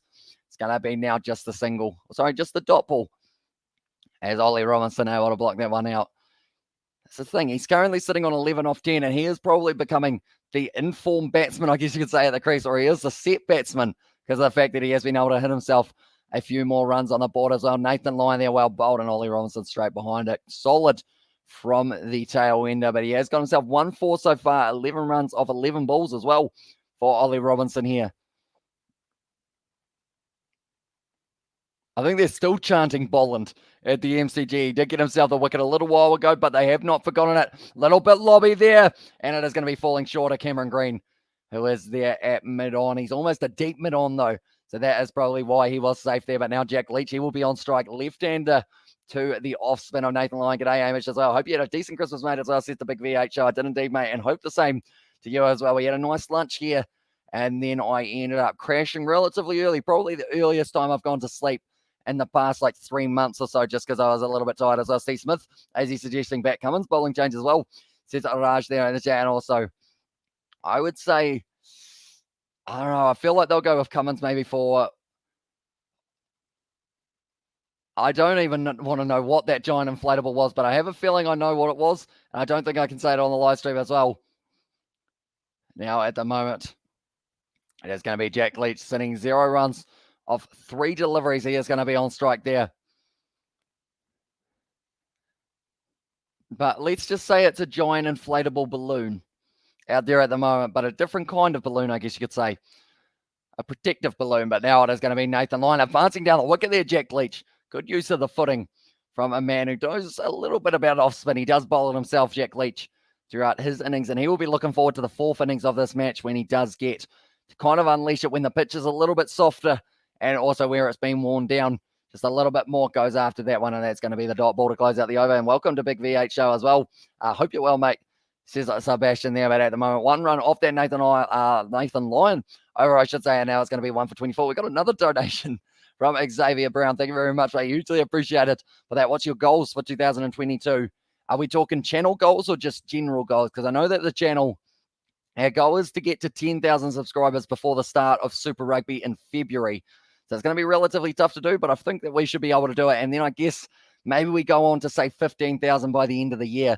Might be possible. Who knows? And also the Kiwi Lad Sport, our second channel, would be quite nice to be able to tick that over to the 1,000 mark as well. And that's for YouTube. In real life, I probably want to do a little bit more sport, get out and about a little bit more as well, and sort out my sleep schedule. Oh, that's going to be a little lobby one. And Robinson just does a little chip to himself almost, and Stark not quite able to chase it down. But yeah, I think those are the main ones for me. Get a little bit fitter, keep on grinding away on YouTube at the moment. We haven't really had too many days off. Yesterday was the first day that I didn't do any work for the YouTube channel, and that is still a lie because I ended up doing thumbnails and whatnot in the evening after the after the Christmas do was done as well. But Stark now 2 wickets down, 43 runs he has gone for off the 12, so he's going for a little bit of an expensive economy rate there for Mitchell Stark, going at 5.53. He's actually the highest out of anyone for the bowling department here. Now Mitchell Stark once again, can he get the big wicket of Robinson? And he is a big man, Robertson.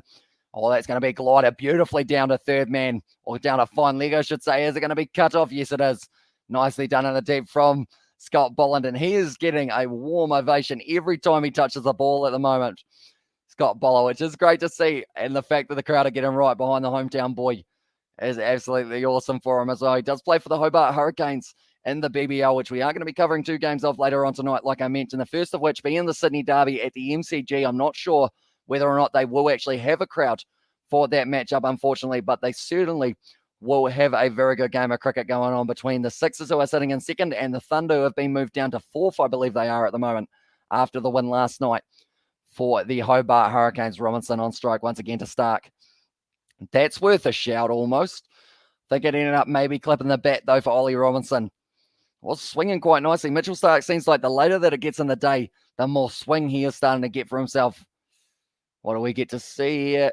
Yeah, just a little bit of an inside edge as well. SCG, as well says, and it was Hamish Spencer there. Yeah, the SCG is where that one is going to be played for the Sydney Cricket Ground between the Sydney Thunder and also the Sydney Sixers as well.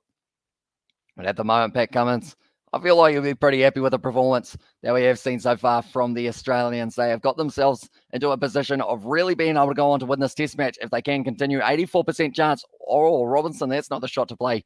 Did end up trying to duck it and then decided he wanted to try and get the hands on it a little bit and see whether or not he could connect, which is always not the best thing to do. Will you do, or will you say, do you want to go to Super Rugby or All Blacks games next year as well? Says Xavier Brown. It would be pretty cool to be able to go to at least one game of either Super Rugby or for the All Blacks. If they have got a few home ground games, perhaps we will be able to get going on today. 17 years ago, a mega tsunami destroyed the coast of Thailand, as well as hotels and stuff on the coast. What an ugly holiday for tourists as well. Says it Rugby Boy. Yeah, any natural disaster that does strike while you're on holiday, or even just when you're not on holiday in general, is always very unfortunate indeed. Stark there, bowling the bouncer. Robinson gets out of the way of it, and that is going to be another dot ball here. So Australia getting a lot more economical as we keep on moving through these later overs. The sun's still out at the MCG. I believe it's supposed to get to a high of 19 degrees there. And then on the final day of this test match, 32 degrees is expected. The day after that, 33. So it's going to be hot. But luckily for them, they may end up getting close to the end of it as well. And at the moment, they are just talking about the fact that there is plenty of grass on the pitch at the moment.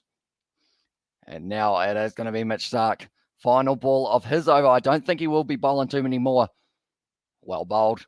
Right behind the ball, though, for Robinson. And also we have there 2004 Boxing Day tsunami as well. And was there an earthquake in Christchurch, New Zealand in 2011? There was indeed. Although it wasn't on Boxing Day. I believe it was a little bit earlier in the year. I believe one of the first few months, I want to say it was, if I'm not wrong, and how the light situation now is, says Raj. It seems like that light, I hadn't looked at it for a little while, so it's not too bad. I've also got it facing slightly more towards the wall. And so hopefully it won't be going too bad. Oh, sorry, the light situation is in at the ground. Yeah, the sun's still out. It's going well. And I believe they will be able to get through another hour and 20 minutes at least here. Although at maximum, I should say, sorry. Because that is as many as they are allowed. But at the moment, they're showing Craig Overton. He's having a big yawn. Oh, no. He set me up. Craig Overton there. And then Stuart Broad, I think, in the background was also having a yawn. But Nathan Lyon going to be bowling to Jack Leach. Doesn't quite use the feet for that one. A little bit pushing towards that one there, Jack Leach. But it ended up with possibly the outside edge on that one, depending on how it went for him. But at the moment, they're just saying maybe, I think that Shane Warne on the commentary has said that maybe they should just swing the bat, try and get themselves a lot of runs in a hurry here and save yourself a little bit of time at the end as well. It's a shot from Jack Leach, and maybe he just took the advice. It's been hit high, and it has been hit long, and Jack Leach there. It's going to be pulling up just short of the boundary. Good work from Cam Green. And they do end up just getting the 2 runs between the wickets as well. They'll be a little bit disappointed with the fact that they were only able to get through for the 2. But Jack Leach, he did hit the ball high, hit it over the infield though. And that was very nicely done as well. But now at this stage, it is going to be Jack Leach uses the feet. He struck that one a lot nicer. Has he got it all the way for 6? That's close for Jack Leach. Was he able to get it all the way for 6? He was indeed at 6 runs for Jack Leach. Brilliant batting now from Overton and Broad. Yawning like that just sums up England's day as well. Although this is making it a little bit more exciting. You have to answer 10 questions about rugby or cricket, and you have to get 10 out of 10, or you die. Which sport do you choose? So it says Xavier, unfortunately for me, I think I'm dead because I don't think I know enough about cricket, and I also probably don't know enough about rugby. If it's current, like recent years of rugby, such as like the last 1 or 2 years, maybe I will do decently for that. But any earlier, I'm normally a little bit more rough as well. 666 Sebastian there. And where exactly were you at that when that earthquake? Oh, it's a shot there from Jack Leach. A little bit of a misfield. And now because of it, it looks like Jack Leach, he is going to be moving himself up into double figures as well. Because you said that you live quite near Christchurch as well, says Rugby Boy. So I believe the first initial one that did hit, I was at my grandparents' house down here. So it was 2.5 hours or so away from Christchurch, but we still felt it. And it was quite a strong one. So I can only imagine what it was like when you were actually there rather than being a few hours away as well. But at the moment, there's going to be Nathan Lyon sitting there. So far, he's actually gone for 11 runs off this over. Jack Leach looks like he is going to be going after the ball. Now it will be Robinson, though, on strike. He just blocks that one out. That will be the end of the over. And it is going to be 173 for 8 here for England. So moving closer and closer to getting themselves to that 200 mark. If these two can bat just a little bit more time as well. But they're showing the use of the feet from Jack Leach. Just got out to the pitch of the ball. Takes it on as well and hits it straight into the sight screen there as well. And what was a brilliant shot from himself and he'll be very impressed with that one as well. That's the second six we've seen today. One from Ben Stokes, one from Jack Leach as well. And I was vacuuming our lounge and likely trying to entertain two preschoolers as well there. 77 metres for Jack Leach. He was able to hit it. It wasn't quite as long as Ben Stokes. He was able to hit it a total of 100 metres exactly. Mitchell Stark at the moment just doing some run and repairs on the sneakers, trying to fix them just a little bit more as well.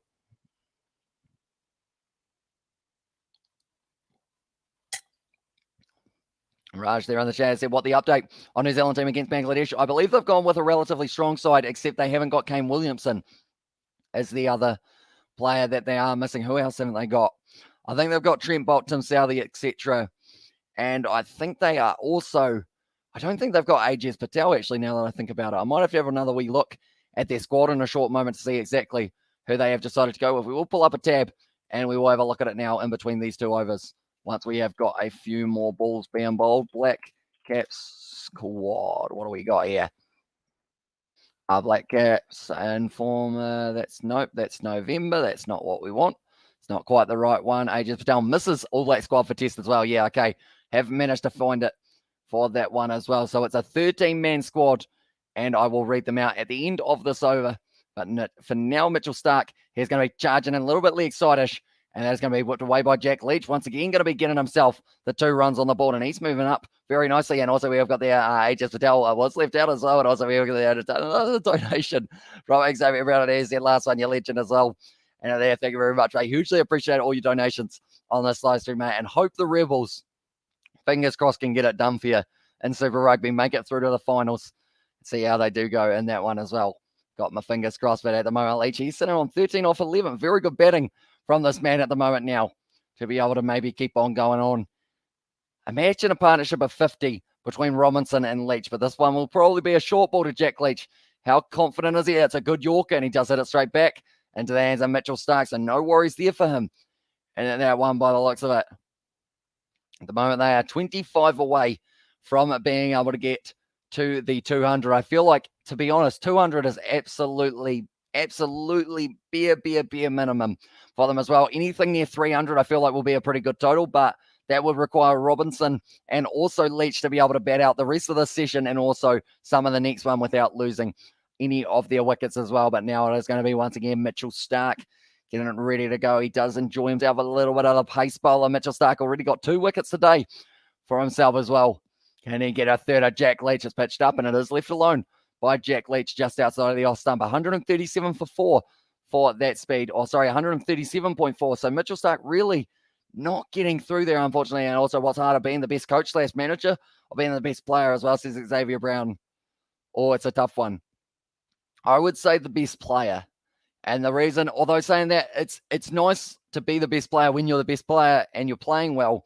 But I would say I assume it is what you're talking about is when you are losing. What's harder to be? And I would say it's got to be harder to be the player, because if you're supposed to be the star and you're not delivering and your team's also losing, then that's a lot of weight on your shoulders. I know that Marcus Smith in the rugby side of it, that's a good ball from Mitchell Stark once again. But yeah, he's got a huge amount of weight on his shoulders. Everyone's saying he's going to be the next English fly half to Alex Donbrandt, Sam Simmons as well for that number 8 jersey. If you don't end up performing though, people are very quick to go, get rid of him. He's not doing the job. We'll take in someone else. Same with the coaches though, to be fair. They do end up getting ditched pretty quickly at the moment, I guess you could say. Now, 4 deliveries so far in this over. Stark going for the 2 runs off the first delivery. Jack Leach, he looks like he is going to be having most of the strike here in this combination with him and Robinson. And I don't think Robinson will be minding that too much, because it does seem like it is going to be the ideal option. He does go with the short ball, sees whether or not he does want to try and take it on to the leg side. Jack Leach declines that kind offer from Mitchell Stark to hit it in the air out to square leg on the full and possibly get yourself the wicket. Some people may say Marcus Smith is the next Johnny Wilkinson as well, says Xavier Brown. And yeah, it's those big comparisons straight away that do, I guess you could say, it either pushes that guy to keep on going harder and harder and harder, or they do end up kind of cracking under that pressure. There's been players in the past who have not quite been able to handle the big name that they are given, and then they kind of fade away, unfortunately, for that one as well. But Mitchell Stark now, final delivery of the over. A little bit of a player miss there from Jack Leach, and that is going to be the end of the Mitchell Stark over and possibly the end of a spell. And it will be 175 for 8 here. And the last wicket falling, Johnny Bairstow, 35 runs he was able to get himself. And next to bat, they've only got Anderson. Ladies and gentlemen, they have got 2 more wickets in hand. And then it is going to be Australia getting a little bit of a bat, whether or not we do get to see them get a bat before the end of that as well. And also, we've got there from David. David, also the donation. Tell you what, everyone's in the festive spirit at the moment. It says compliments of the season, and also to all the Kiwi lads, subs, and fans as well. Says that David. David, appreciate that a lot, mate. You have been around for a very long time. And yeah, I hope you did enjoy your Christmas. And at the moment, advancing down the wicket, Ollie Robinson decided that he wants to be aggressive as well. Nathan Lyon at the moment, it seems like he is going to get maybe hit around the ground just a little bit here throughout the next little while. But yeah, thank you very much, David. Usually appreciate it, mate. And I will ask the question, how many people are in your picture? Because I don't think I would be able to count them. So do let me know if you know the exact number that you have got in that profile picture of yourself. It looks like there's at least 10. No, it's probably at least 20, to be honest, as well. Good, solid play from Jack Leach there. Hits it along the ground. And that is once again going to be the dot ball. But Leach at the moment, he's pretty inclined to maybe advance down the wicket, see whether or not he can get away with trying to get himself the extra, I guess, an extra boundary. Every boundary from here on out is crucial for them. Oh, it's off the edge and he's gone. He's gone, Jack Leach. He has lost his wicket, and that is going to be now 9 down. And Jack Leach, he just pushed at the ball a little bit too hard. Didn't decide whether or not he wanted to be aggressive or non-aggressive. And in the end, he kind of did neither. Steve Smith, nicely done there. I am going to change that one. And Jack Leach, good spin and bounce as well. It ended up hitting close to the handle of Jack Leach there, and he is going to be losing his wicket. Unfortunately for him, he has gone for 13 runs. And now England next to bat. There we go. We are going to be updating that one. Decent innings from Jack Leach, though. He didn't get to face too many balls, but he did get an extra 13 runs for his side as well. So we have seen all of these wickets falling. Hamid, Crawley, Milan, Root got 50. Stokes got 25. He was the third highest scorer. Butler getting the 3. Wood getting 6. Bairstow 35. And then Leach got himself the 13 as well. He's the 5th highest run scorer there, Jack Leach, with that innings that he did put together. And Robinson, he is tied for it at the moment between the two, but it did end up just hitting the thumb of Jack Leach, and that ended up going away as well. A little bit of extra bounce for Nathan Lyon. They're showing what it would have done if it didn't have the deviation, and it certainly spun a mile there for Nathan Lyon. And very well bowled by Nathan Lyon. Cheers, Xavier and David, legendary duo of the stream as well, says Sebastian. They are indeed. It is hugely appreciated, that is for sure. Well, this one as well. Oh, yeah, I said donations equals cheers. I got to take about 4 sips for Xavier as well. That's 1. That's 2.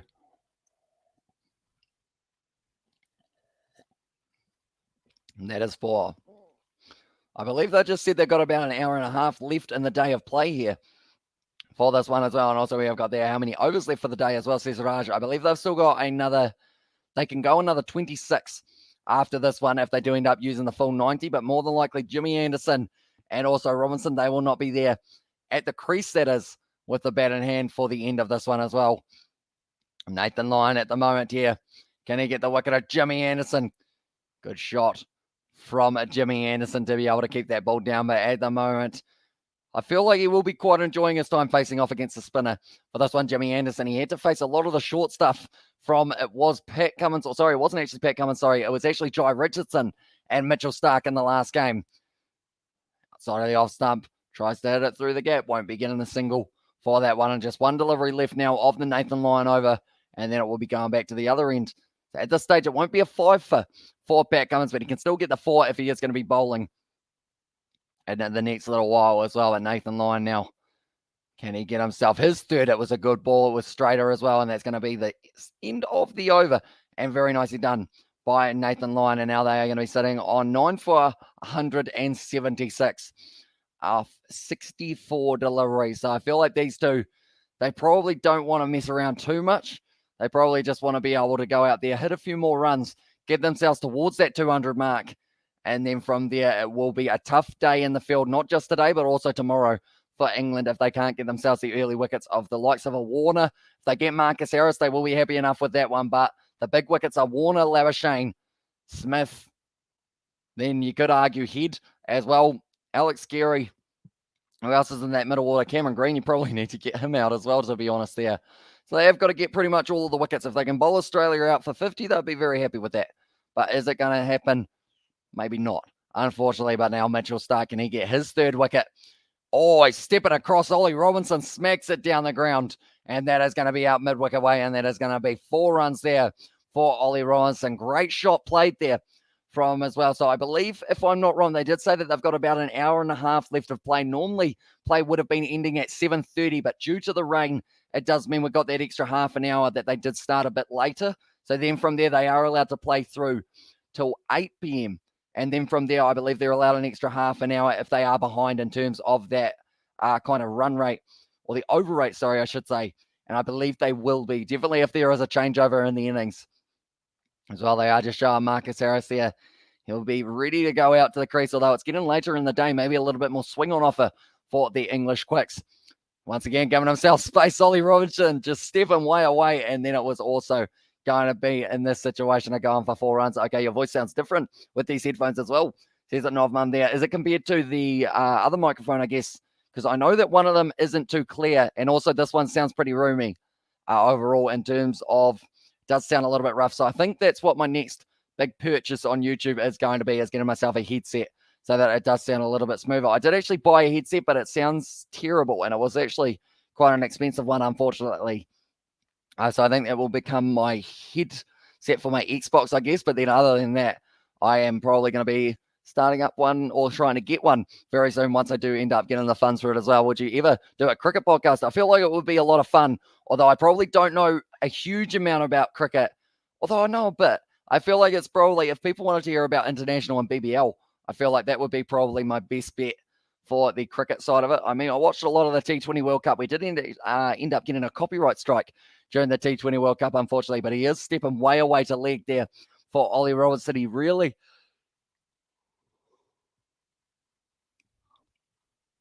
also doesn't want to get hit on the toes, I should say, there as well.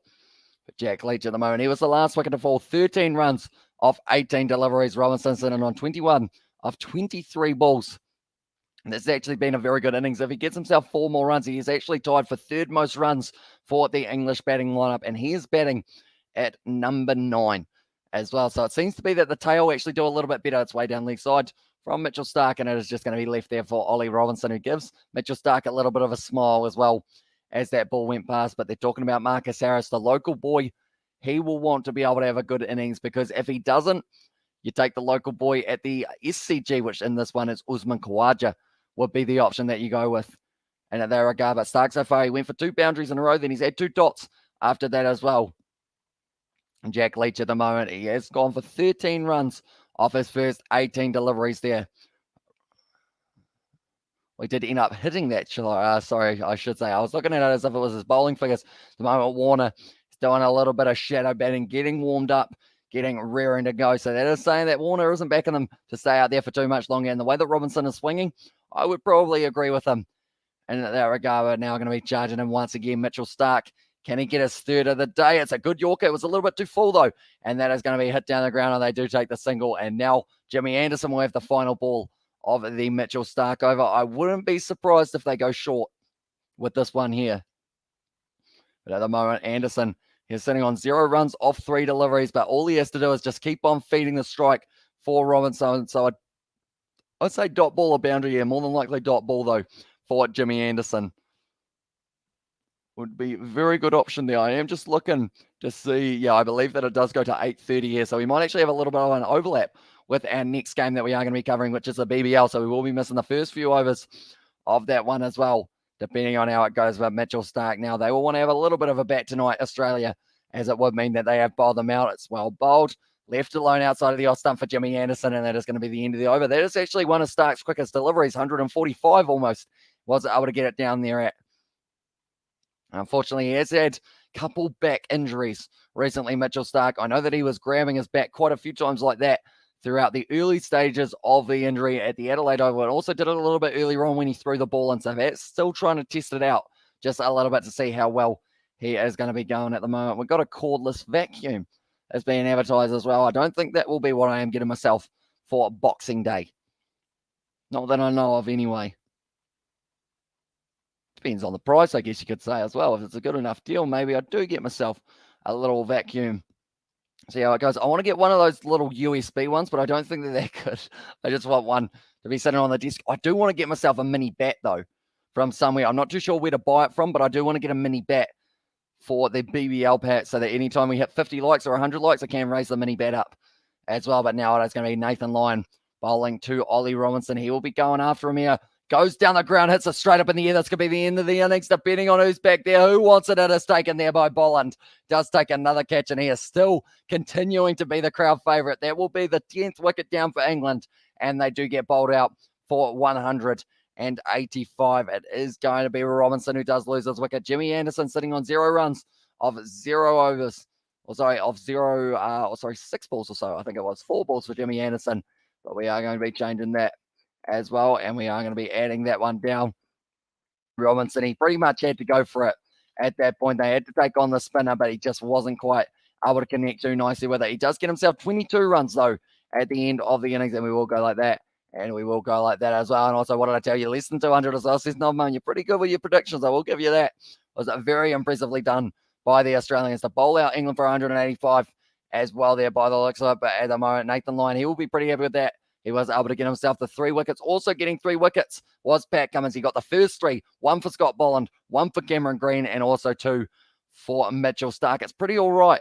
It's pretty unfortunate, I should say, for Cameron Green. He actually bowled 8 overs, 7 runs off his over, got the wicket, but only got a few as well. Yeah, all right.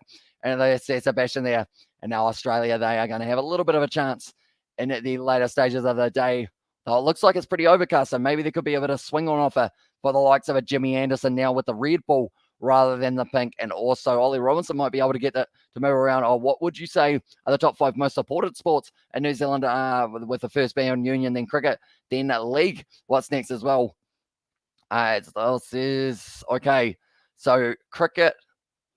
So we got union, cricket, league. Oh, it's the tough one. The scuff one. That's a tough one, I should say. What would it be? Netball might be up there.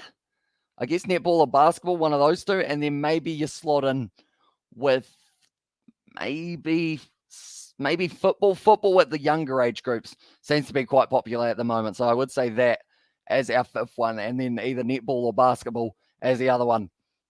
Anderson, the only man who remained not out there for England as well. 0 runs of 4 deliveries. And at the moment, we have got there. Hopeless Country. You have no idea what you're talking about as well, says Sebastian. Yeah, it is a classic one, isn't it? He was quiet for a little while, but now that Australia are going well, he is well and truly back and try to rip in. But Lyon at the moment sitting on 14 for 1 there. After his bowling, he was able to get 3 wickets for 36 runs. Cameron Green, like I mentioned, had a very good one as well. And also we've got that soccer as well, says Xavier there. And the chat, but at the moment, Mitchell Starc is sitting on 15 runs, or 15 overs bowled, 54 runs. He was a little bit expensive, but he did get the 2 wickets in Bolland. He was also the most expensive bowler out of all of the options, but was still able to pick up that wicket on debut and also took, I believe it was 2 or 3 catches for himself. He got the catch of Ollie Robinson and also got the catch of, there was another one there. Where was the other catch? It was Joss Butler. It did go out, and also we have got there. And I will say Australia will get to 186 and about 40 overs as well, says that North Mum there for the prediction. And yeah, depending on when this live stream finishes compared to the next BBL game, we might actually have to do our predictions for that game on this live stream as well. I don't think we'll be too far away from seeing the toss for that matchup. So hopefully it will be a good one as well. And I can't give them a 0 out of 10 because they are so bad. So I'll give them a 1 out of 10 as well, says Hamish Spencer. That is very generous from yourself. I know that it would have taken a lot of kind of inner heartness to be able to give them a 1. And that one, we're going to have another drink. How did your session on the sideline with Joe Root go, by the way, Hamish? Do let me know. I know that you and him talking about it earlier on. At the moment, we are sitting on 78 likes. So if you haven't already, be sure to leave a like and subscribe to the channel. We are on the road to 10,000 subscribers at the moment. And we are well and truly flying up. So if you haven't already, be sure to hit that like button. It is hugely appreciated. All the support that has been shown on these live streams, whether it's leaving a like, whether it is just watching for a few. And also we've got that jokes. England are terrible, 0 out of 10 as well. Says Amish Spectre there in the chat. They are just showing me a Briscoe's ad. I would like to buy some stuff from Briscoe's because it is very cheap for the Boxing Day sale. And we do see, I wonder, I'm going to have a look. I'm going to see whether or not I can get myself a miniature bat anywhere in the world that doesn't take like 5 years to ship to me. Because I know that if I get it from Australia, that one's not coming around. As I likewise 1 out of 10. It's a poor showing for a Boxing Day treat as well. And there says, and it was there, and Joe Root is a cat as well, says Amos Spencer there. I guess he has got 9 lives, hasn't he? He has been going very nicely for himself at times, Joe Root. The highest run scorer for them at the moment. I'm going to find mini cricket bat. What is it called? It's called a signature bat, isn't it? Something along those lines. What do we got here? No results. Sweet. Not ideal. No, I don't want a full-size bat. They want me to buy an actual big one. It's unfortunate because I really can't argue with that as well. They've been dreadful throughout the series so far as well. Where does one find a miniature bat, ladies and gentlemen? Do you guys have a signature size bat that you guys did buy from somewhere? I know that Rebel Sport is normally a good option.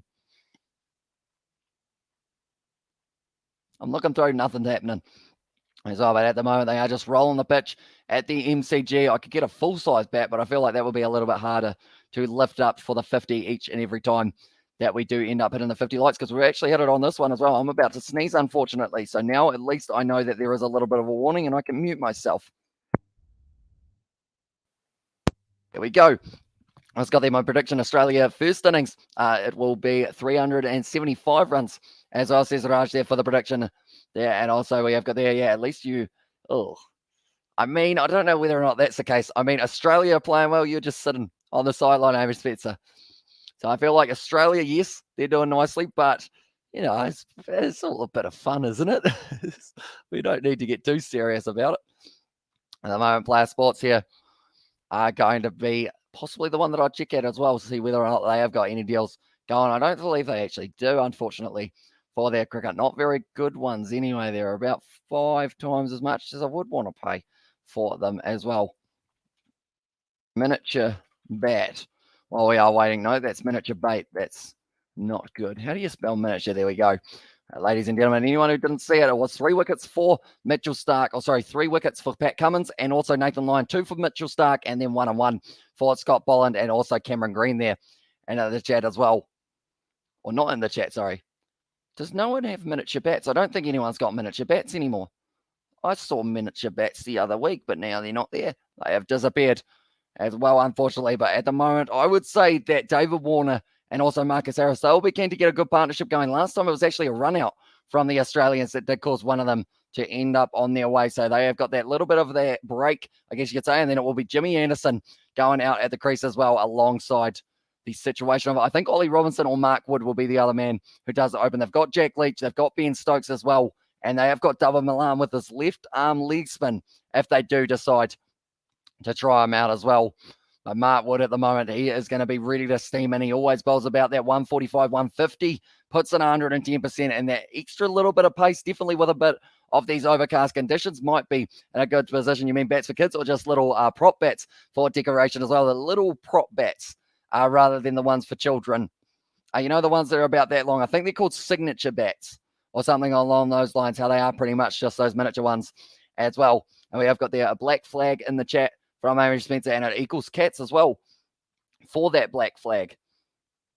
Right, okay. Not too sure what that stands for, but okay. We will go with that. But now at this stage, Joe Root going to be making his way out there. Here are the 2 goats coming on as well. Yeah, at this stage, Jimmy Anderson about to make his way out onto the field. Should be very exciting. Of course, Joe Root at the moment doing it very nicely for himself in recent history with the bat in hand. So it will be exciting to see both of those goats out in the crease. I understand exactly what you're saying, Amish, and I agree. Why is the pommy flag black as well? Says Amish Spencer, I don't know, but for some reason the black flag is a cat from yourself, mate. But at the moment, 185 is what they will be requiring. And also we have got there, do you have any idea how long you would have gone if I hadn't had thick skin as well? The only thing you ever did was talk bollocks, as though you're pretty much the only one who got away with it as well, says Sebastian. Yeah, he's had pretty much about 100 lifelines, isn't he? A great Boxing Day stream, Kiwi lads as well, says NZ Guy. Thank you very much, mate. Hugely appreciated you tuning in for this one at the moment. Ollie Robinson, Jimmy Anderson, just trying to decide which one they would like to use. Well, there's one, Anderson and Robinson. Does that mean those 2 are going to be opening the bowling? Maybe they do. And they do go with Stokes. And also they'll go with possibly the other option they've got is Mark Wood. So maybe you go with Wood and Stokes as well. Yesterday, you inside New Zealand got toned out by David as well. Says Sebastian there in the chat. And the way we have got there, I love you, Sebastian. As I said, that's probably about as genuine as what's the least genuine thing that we know of. It's probably about that. And now at this stage, India, they are going to be playing South Africa a little bit later on in only 2 hours' time. This first test match of the Boxing Day test, that's going to be interesting to see how they do go. David Warner at the moment, he is at the crease, and he will be out there with Marcus Harris. The two openers, David Warner, he has secured his spot in the test lineup, but it is certainly Marcus Harris who will be missing if he does not fire in this game. His high score is 38. He's a hometown boy here at the MCG, and he needs to make sure that he does get it right, or else he will be on his bike, and Usman Khawaja will get the call up for the next match at the SCG. But like they've said, Marcus Harris, he's 29 years of age, and he needs to try and get himself into a good position of getting himself some runs here for the opening partnership of Australia as well. We have got the Katie Dixon thinks you're a racist and wants to hide you as well. You're the luckiest one that it was me hanging around, as well as Sebastian there in the chat. And also Harris and also Warner. They will be the opening partnership for this matchup as well. Now, this stage, Marcus Harris, he has got the average of 22.19 in there as well. And also it is going to be 13 matches, 466 runs for himself as well. Now, at this stage, we have got How Was I Races as well. So Hamish Spencer. It was quite a few live streams ago that it was there. We have got a few of those comments that were there. It weren't great overall. And does your team think a 5-0 is on the cards as well? Says NZ guy. Does my team? I assume that is as in if I was for Australia, although I am actually in that situation of pretty much sitting impartial in this game. I am from New Zealand, so I would say Australia 5-0 possibly could be on the cards. I'd like to see it be 4-1 so that England are able to fight hard, or maybe at least get themselves a draw as well. At this stage, Jimmy Anderson, he is going to be ready to go. Third Ashes test match here. And Marcus Harris at the moment.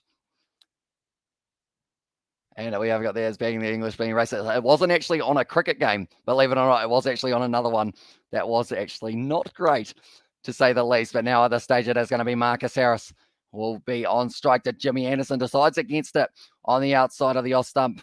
And that is just going to be left alone there by Harris as well. So at this stage, I would say if he can go on to get himself maybe a total of, he needs at least 50 here, Marcus Harris, if he does want a chance of it being able to chase it down here, or trying to get that position. And it was Rugby Hamish as well, said Sebastian. It was indeed. Oh, sorry. I thought you said Hamish to me, but it was Hamish of the chat. I meant your production crew. As I was in the guy there, as at my production crew. I mean, I don't really have too much of a production crew there. But overall, I would say the 5-0, I don't want to see it as well. But yeah, at this stage, it's going to be relatively likely as well. And now at this stage, Harris, he is once again going to be on strike. He hasn't really fired so far. He actually had his best innings in the second innings of the last match, where he kind of just went out there and got to, I guess, play a little bit of that free-flowing cricket that he does like to play. He's very good at all levels, apart from, unfortunately, international test matches. Well played once again by Harris. Gets right behind the ball. And Hamid able to field it there. 3 balls into this one at the moment of the Australian bowling lineup. They have really not had to bowl too many overs. So because of that, they will be pretty confident that they can go on and get themselves a win. It's another dot ball there from Jimmy Anderson as well. And at the moment, I think he is going to continue going over the wicket as well. We also got the, you're asking me to repeat some racist bollocks in the chat as well. He is probably not ideal in that situation, but it was Jimmy Anderson. Just showing that he has got a very straight arm when he does end up putting that one over, and also really gets that momentum going forward for Jimmy Anderson. He's a veteran of the crease as well. Good Yorker there. Marcus Harris whips it off his legs though, and that is going to be looking like it might be racing away for the 4 runs. Getting close, it does indeed go over as well. And Harris, he moves up onto 4 runs off 5 deliveries now. And the home crowd, anytime he hits that ball to the boundary, even anytime he hits the ball, he will end up getting himself in the position of really being able to go on and do nicely as well. Maybe works towards that half century, maybe even the 100. Imagine if he gets it as well. Is Jimmy Jackson the biggest New Zealand YouTuber? I know he's right up there, but I think there is another one that I can't quite remember who is a little bit higher that has about 10 million subscribers, or maybe not 10 million. Once again, whipped off the legs for Marcus Harris, and they do just take the single there as well. I think he has about 8 million or something along those lines as well. But at the moment, Harris, He's going to be sitting on 5 runs off 6 deliveries, and he has been able to get himself on the mark. And also, he will have the strike for the second over, because after the one, and we have got there, I'll leave that one alone. So that's it as well. And that says NZ guy in the chat there. Oh, yeah, what's got there? 5 runs for Nathan. Oh, sorry, not Nathan. Marcus Harris. That's actually more runs than he has got in a couple of his previous innings. And we've only been out there for 1 over, but now Robinson, he will have the new ball in hand as well. Him and Jimmy Anderson, we're picking what one they would like to have. And they decided on this one in the end. So we'll have to wait and see how it does end up going. Robinson, he does normally pitch it up a little bit more than we see from a few of the other bowlers. Which is why maybe with these overcast conditions, later on in the day, perhaps he does get himself in that position of being able to get 1 or 2 wickets early on in the night time for England.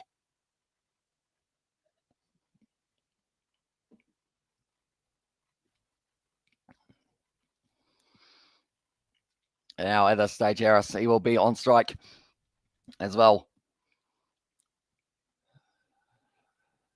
So they've actually gone with the 2 left-handers, which is something that England, they decided to go with the 2 right-handers for their first over of the match as well. A little bit leg side-ish. Harris whips it away, and that's once again going to be at least the 2 runs here for him.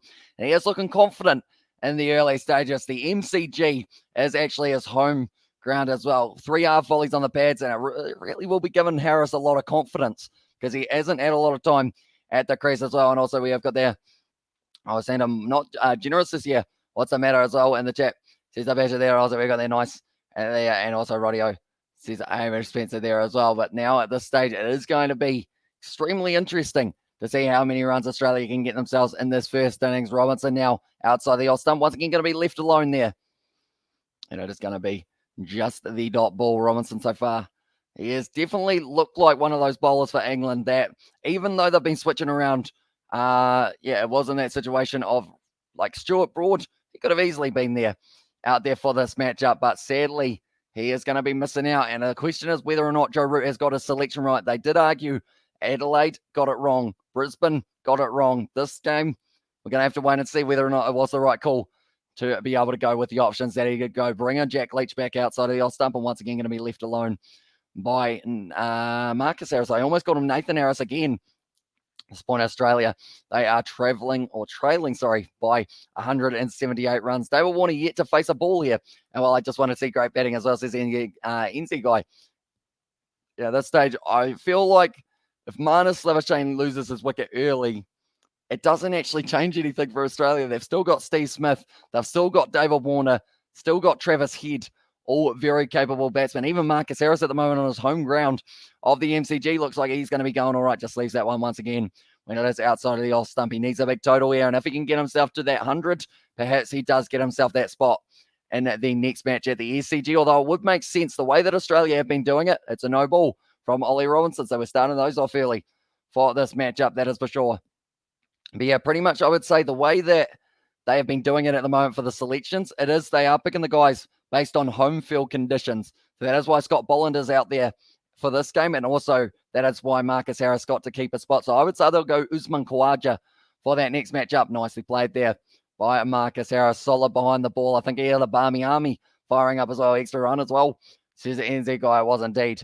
And now they are sitting on 8 runs. Just the 2 deliveries left. Marcus Harris at the moment facing 11 deliveries. Warner sitting at the other end going, I wonder if I get a bat this evening. We will have to wait and see. If Harris gets himself a single, then maybe Warner goes just a little bit longer without facing a delivery. And going from the sideline when you're practicing, you know, on a couple of air shots and whatnot, to be at the non-strikers end just waiting and waiting and waiting can end up getting in your head just a little bit. Another dot ball there. Robinson at the moment still getting at about 130 for this one as well. The bet should be bet once or twice as well. And this is Enzo guy there. Oh, so you're saying whether or not Australia have to bat the second time, I guess, as well, NZ guy. So that will be interesting. See how it does end up going for Australia. I feel like if they put on 400, I don't think they'll have to bat twice. If they only put on around that kind of maybe 300 mark, they will have to go again, just because I don't know whether or not it will be quite enough. But then the later in the days that we get, it's going to be the dot ball, and that is the end of the second over now. And they are going to be 8 for none here for the Australians. But yeah, pretty much the later on in the day that we get, in terms of once we're on day 3, day 4, that ball's going to spin a mile for Nathan Lyon. They didn't actually need to use Labuschagne in that first innings, but they are just showing all the wickets that did fall. Pat Cummins, he was able to take the first 3 and Hamid, Crawley, and also Milan. Then from there, Root did end up getting a big old edge from Mitchell Stark, and that ended up going through. Didn't need to play at that ball, Joe Root.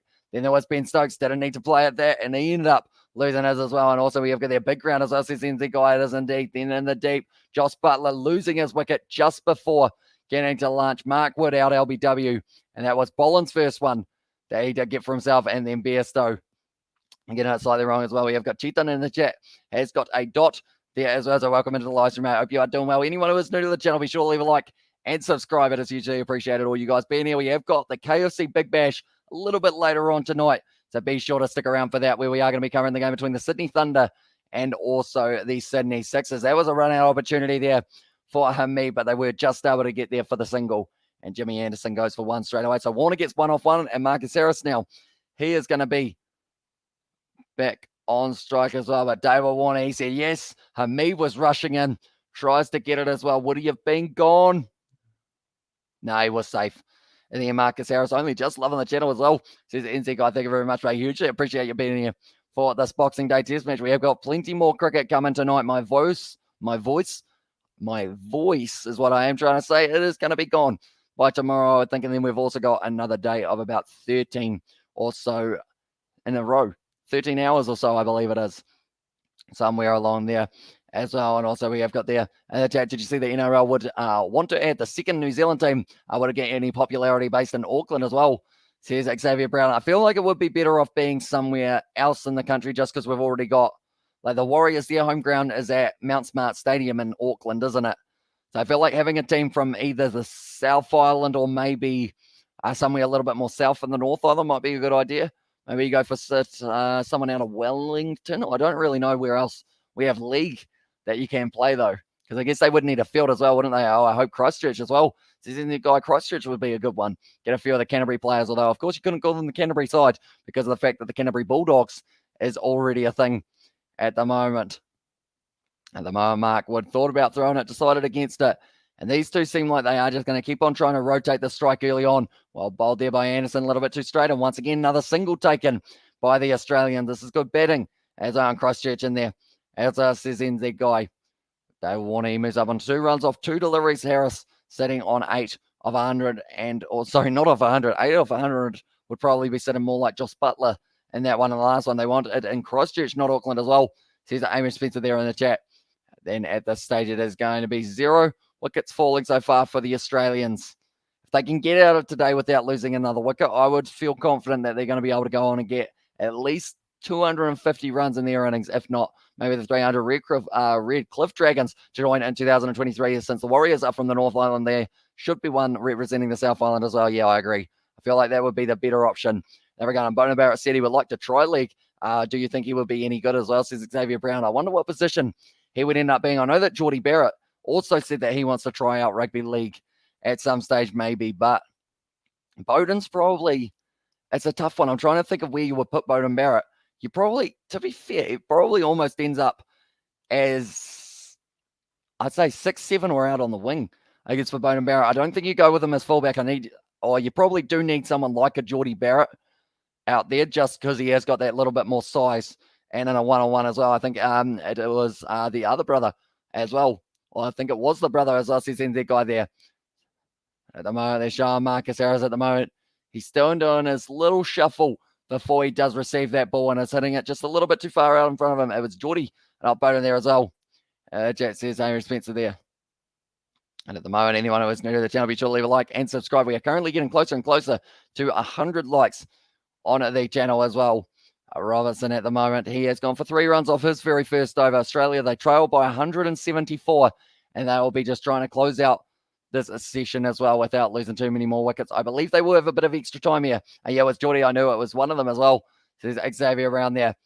Nicely played down the ground from David Warner, just the dot ball. Oh, who's that? I'm not actually too sure who that is for that one. It's one of the English 12th. I think it's the English 12th man as well, and likes all round as well. And it says NZ guy there and loving the channel as well there. So I do appreciate you being there, mate, for this one. And we are going to have some extra cricket happening on the channel a little bit later on for the BBL. We are going to be covering that also Ollie Robinson now running, and that's off the edge over the top of the slip cordon, and Warner will get his first boundary of the day as well. Tell you what, that was a little bit close for David Warner. He ends up bouncing off the pitch quite nicely, and Robinson did end up giving him just a little bit too much width. And you know that Warner's going to throw the hands at it if it is available for that cut shot. And was able to get onto it very nicely as well, and fought lucky as well. And when will the next video come out as well, says Xavier Brown. I believe we've got another video. Oh, when's it coming? I think we have got probably a rugby challenge one or maybe a rugby league one. Geordie will be a good 13 or 12 as well. Has good defense. A bit league excited, but also we might be releasing the George Learns Cricket video, which will be a shortened version of the live stream. They have myself and also George in it. And we've got a few things planned for Super Rugby that will be coming up in the near future as well. So everything is coming just around the corner. Might even be a Cricket 22 live stream / video.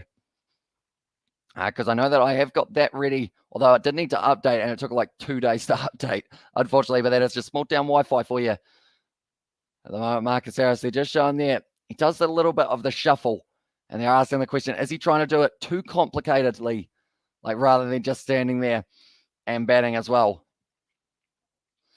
At the moment, Warner sitting on 6 runs off 6 deliveries as well. Cool, great time for the Kiwi lads as well, says NZ guy in the chat. It is indeed. And hopefully we also do get ourselves all together for either. I think we were going to be playing a little bit of golf or maybe bowling or something along those lines that we can all do in the kind of middle section, I guess you could say as well. You know, how you did a video on the Rugby World Cup 2011 video game as well. You should play John Oloru rugby, next game. Is it on Xbox 360, Xavier? Do let me know. And also the new Radio Sport as well, says NZ guy that's gone just outside of the off stump. And it was, in the end, Marcus Harris, who does just leave that one a little bit outside of the off stump. There's no point getting yourself out early to an edge. We did see for England, it was actually 3 edges early on, but he does the step, and then he ends up missing the ball there, Marcus Harris. You'd have to wonder, does the step actually help him? We'll have to wait and see whether or not he can get himself right up there, because at the moment, his high score in the last few matches is actually only sitting at 38 as well. The 2011 Rugby World Cup game is bad as well, says Amos Spencer. That's gone straight up in the air, but no one is there for it as well. It kind of hit the pad, kind of hit the bat, and kind of went down to the ground as well on the grass. That is the end of the 4th over, and it is going to be 16 for none there for them as well. Yeah, I guess it was the same people who made, like, I guess it's weird in a way, because it is actually, like, it was the same people who made Rugby 08, but EA published Rugby 08 compared to the next one where they didn't actually publish it. So it's actually the same creators of Rugby 08. It's just the fact that they tried to update it a little bit more, and it didn't really work out as well. What are the chances of you getting, or you guys getting a guest star as well?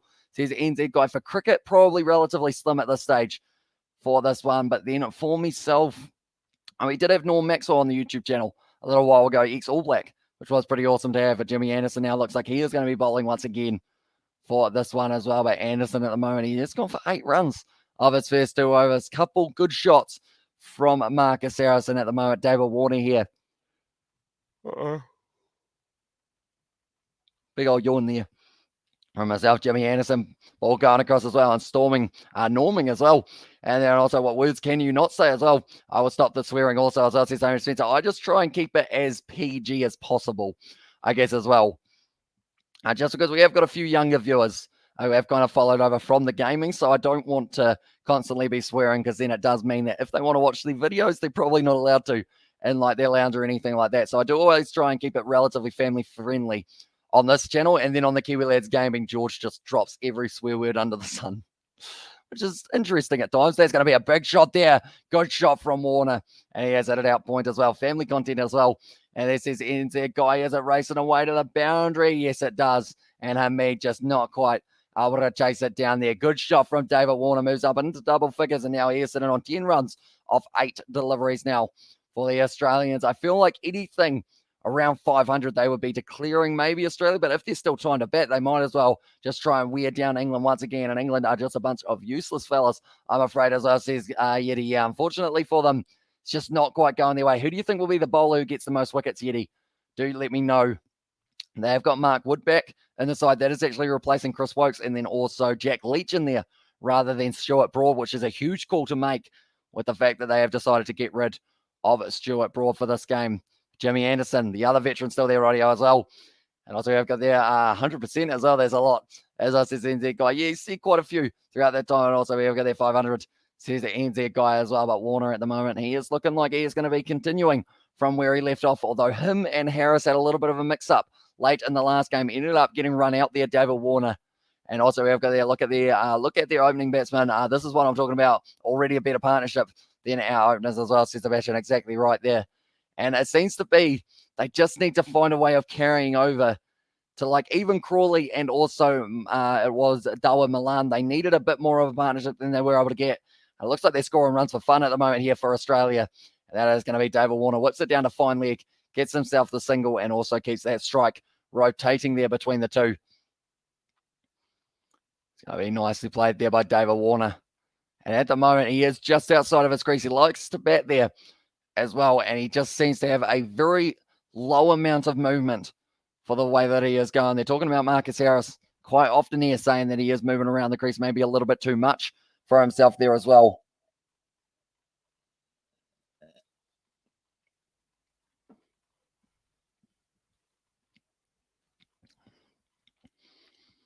Jimmy Anderson now. 2 balls left of this over. We are sitting 4.4 in. At the moment, that's going to be nicely played by Marcus Harris once again. That's going to be outside of the off stump and nicely done. As well, we got there. I wish we had a test between New Zealand and the Aussies as well. I think it is coming up relatively soon. You're not your fault, people. Don't get Aussie humour as well, says Victor there in the chat as well. But yeah, it is going to be interesting to see how it does end up going for, I guess, New Zealand versus Bangladesh. I know that we get to play Australia in T20 in a little while as well. And now this stage it is going to be Jimmy Anderson outside of the off stump. And it is going to be the end of the over. 5 overs down, and it is going to be 21 for none here for the Australians, trailing by 164 at the moment here. So they're getting closer and closer to being able to get themselves. I would say if they get anything more than around that 50 runs by the end of tonight, and also about that test between New Zealand and Australia, I'm not too sure when the next time we get to see it. I know that we've got Bangladesh, we've got South Africa, and also we have got their Netherlands, I think we are playing a series up against, and then Australia in the ODIs, and then followed by the T20s as well. But I don't believe we get them in a test match, and it would be kind of cool to see it take place. I assume if it's in Australia, they will dominate. If it's in New Zealand, we might have half a chance, but they'll probably still end up winning that one, Australia, with the way that they have got Hazelwood, Cummins, etc. Mark Wood now getting brought into the bowling attack as well. And also we have got there Sabir comment mate as well. Be my guest and stay away from the keyboard as well, since I've actually there in the chat. But now at the moment, it is going to be outside. Oh, he's actually going to be going around the wicket here for Mark Wood here. And Warner at the moment sitting on 11 runs off 10 deliveries this one. And they have got 2 men in the slips and also a gully there as well. And it is nicely done. And that is just going to be the dot ball there for David Warner straight away.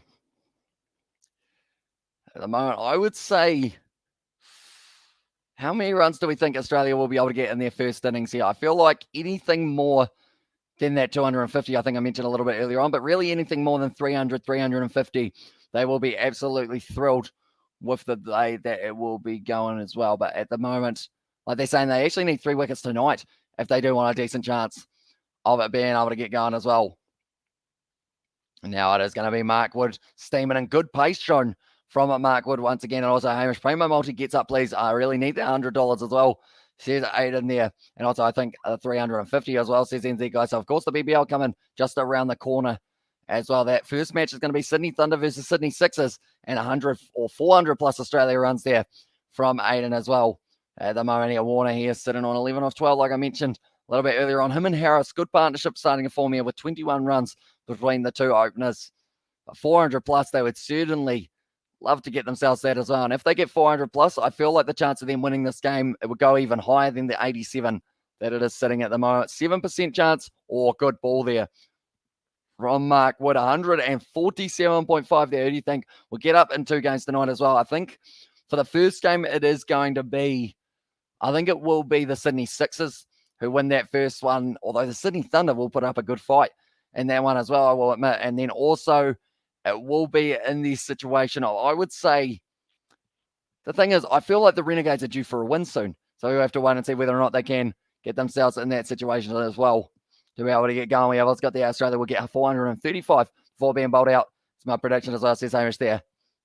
And the jabber, yeah, if they can really get going with the likes of Warner sticking around, that's going to be a good attacking shot from Warner. Once again, he is going to be getting himself a few more runs going at a good strike rate at the moment here for himself. And also Marcus Harris, they're both ticking over the run rate at the moment for them, sitting at around, I believe it is sitting at about that 4 as well. We need some great England bowling as well, says the NZ guy. And one thing that they did extremely well in that last match was to be able to just keep on going and going and going.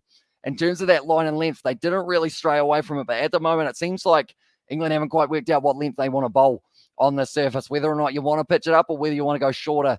And that one was kind of halfway in between, unfortunately, for Chris Wood as well. That's not his name. That's a soccer player as well, bro. England failed with the bat again, says that Music Kiwi. Yeah, unfortunately, just didn't quite get it going for themselves. So they did get bowled out for 185, but it is once again going to be another opportunity for England in the field. They have been spending quite a bit of time there as well. And also we got there, damn, and the chat from Music Kiwi there as well. But Joe Root at the moment, he will be frustrated with the way that has been going for not just himself, but also for his old side in these Australian conditions. Whip to the leg side there just a little bit. That's going to be a dot ball there. Or is it almost a little bit of a run out chance? And the man, I think that was actually Jack Leach. I'm not sure whether or not that did carry it through. I think the BBL might be cancelled between Thunder and Sixers as well, says Hamish Spencer. Have they kind of confirmed it or anything along those lines? I know that they did say originally that there was going to be in that situation of no crowd for that game because of the 6,000 cases that they did have relatively recently. I'll have a quick look on Instagram just to make sure. Even if you're trolling, I will still have to check it since we have got it coming up in a very short moment as well. And now this stage, Mark Wood, nicely played once again by Marcus Harris, gets right behind it as well. I guess it's hot as well, says NZ Guy. It doesn't look too bad at the moment for them. I believe they are sitting around that 20 degrees or so, who got the highest score for England as well. It was actually Joe Root, brought up the 50, then ended up losing his wicket. Second highest was Johnny Bairstow with 35, Ben Stokes with 25, and then Ollie Robinson with 22 as well. So decently done for them as well. What have we got here? Doesn't want to load. Unfortunately, it's saying about the Philippine billings for who you got 6 hours ago. So I'm not too sure whether or not they would have actually called it off as well. Heaps of rain in Sydney at the moment coming up as well, says Amos Spencer. And of course it was rude as well, says Music Kiwi there. So maybe we get a little bit of a rain delay for that game perhaps. In fact, that will actually be on Sky Sport right now.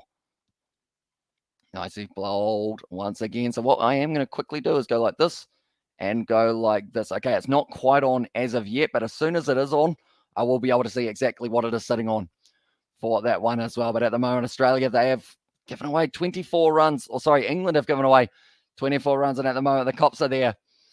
And they are just interviewing a few people. By the looks like you're going to live stream the Black Cats versus Bangladesh. I would like to, depending on how much of an overlap we do have during those ones as well. But yeah, I believe there are a few overlaps with the BBL, so it might be a little bit of a bounce to bounce type one, how we do one stream, then we go to another, and that kind of thing, etc. Something along those lines. But at the moment, Jimmy Anderson does need to pick himself up. That early wicket ends up hitting him on the thigh pad there for Marcus Harris. That would have been painful, the way that he was struck with that ball, that is for sure. At the moment now, Jimmy Anderson running in the crease once again. Nicely played there by David Warner. Looks like they want to get through for the quick one, and they do get there as well. Nicely done. Warner moving up onto 15 runs now of 17 deliveries, and they're just keeping that strike rate ticking over at the moment. But yeah, we'll also have a look at the Sydney weather as well, see what they are sitting at the moment, whether or not there is a little bit of rain in the sky at the moment, or whether it is on its way. Hopefully they at least get the start of the match in a way, I guess you could say as well. And also, if you don't, if you think the Renegades will win, then obviously, when obviously you don't have faith, Perth will be undefeated the whole tournament as well. Says Aiden, I've just got that little sense that Perth will lose the toss and then they will have to bat second. Because if the Renegades win the toss, the dumbest thing to do would be send Perth in first because they've won every game batting first. They haven't had a chance to bat second, so perhaps that could be the difference if they do end up kind of having that second bat. But theoretically, if they win the toss, they should win the game, Perth Scorchers. But I feel like it will be a lot closer if they do end up batting second rather than first as well. I see why some English fans watch the live stream. They don't want to watch the torture themselves as well as Music Kiwi there. I see bowl once again. At the moment, Harris, he has faced 25 deliveries. He's sitting on the 8 runs.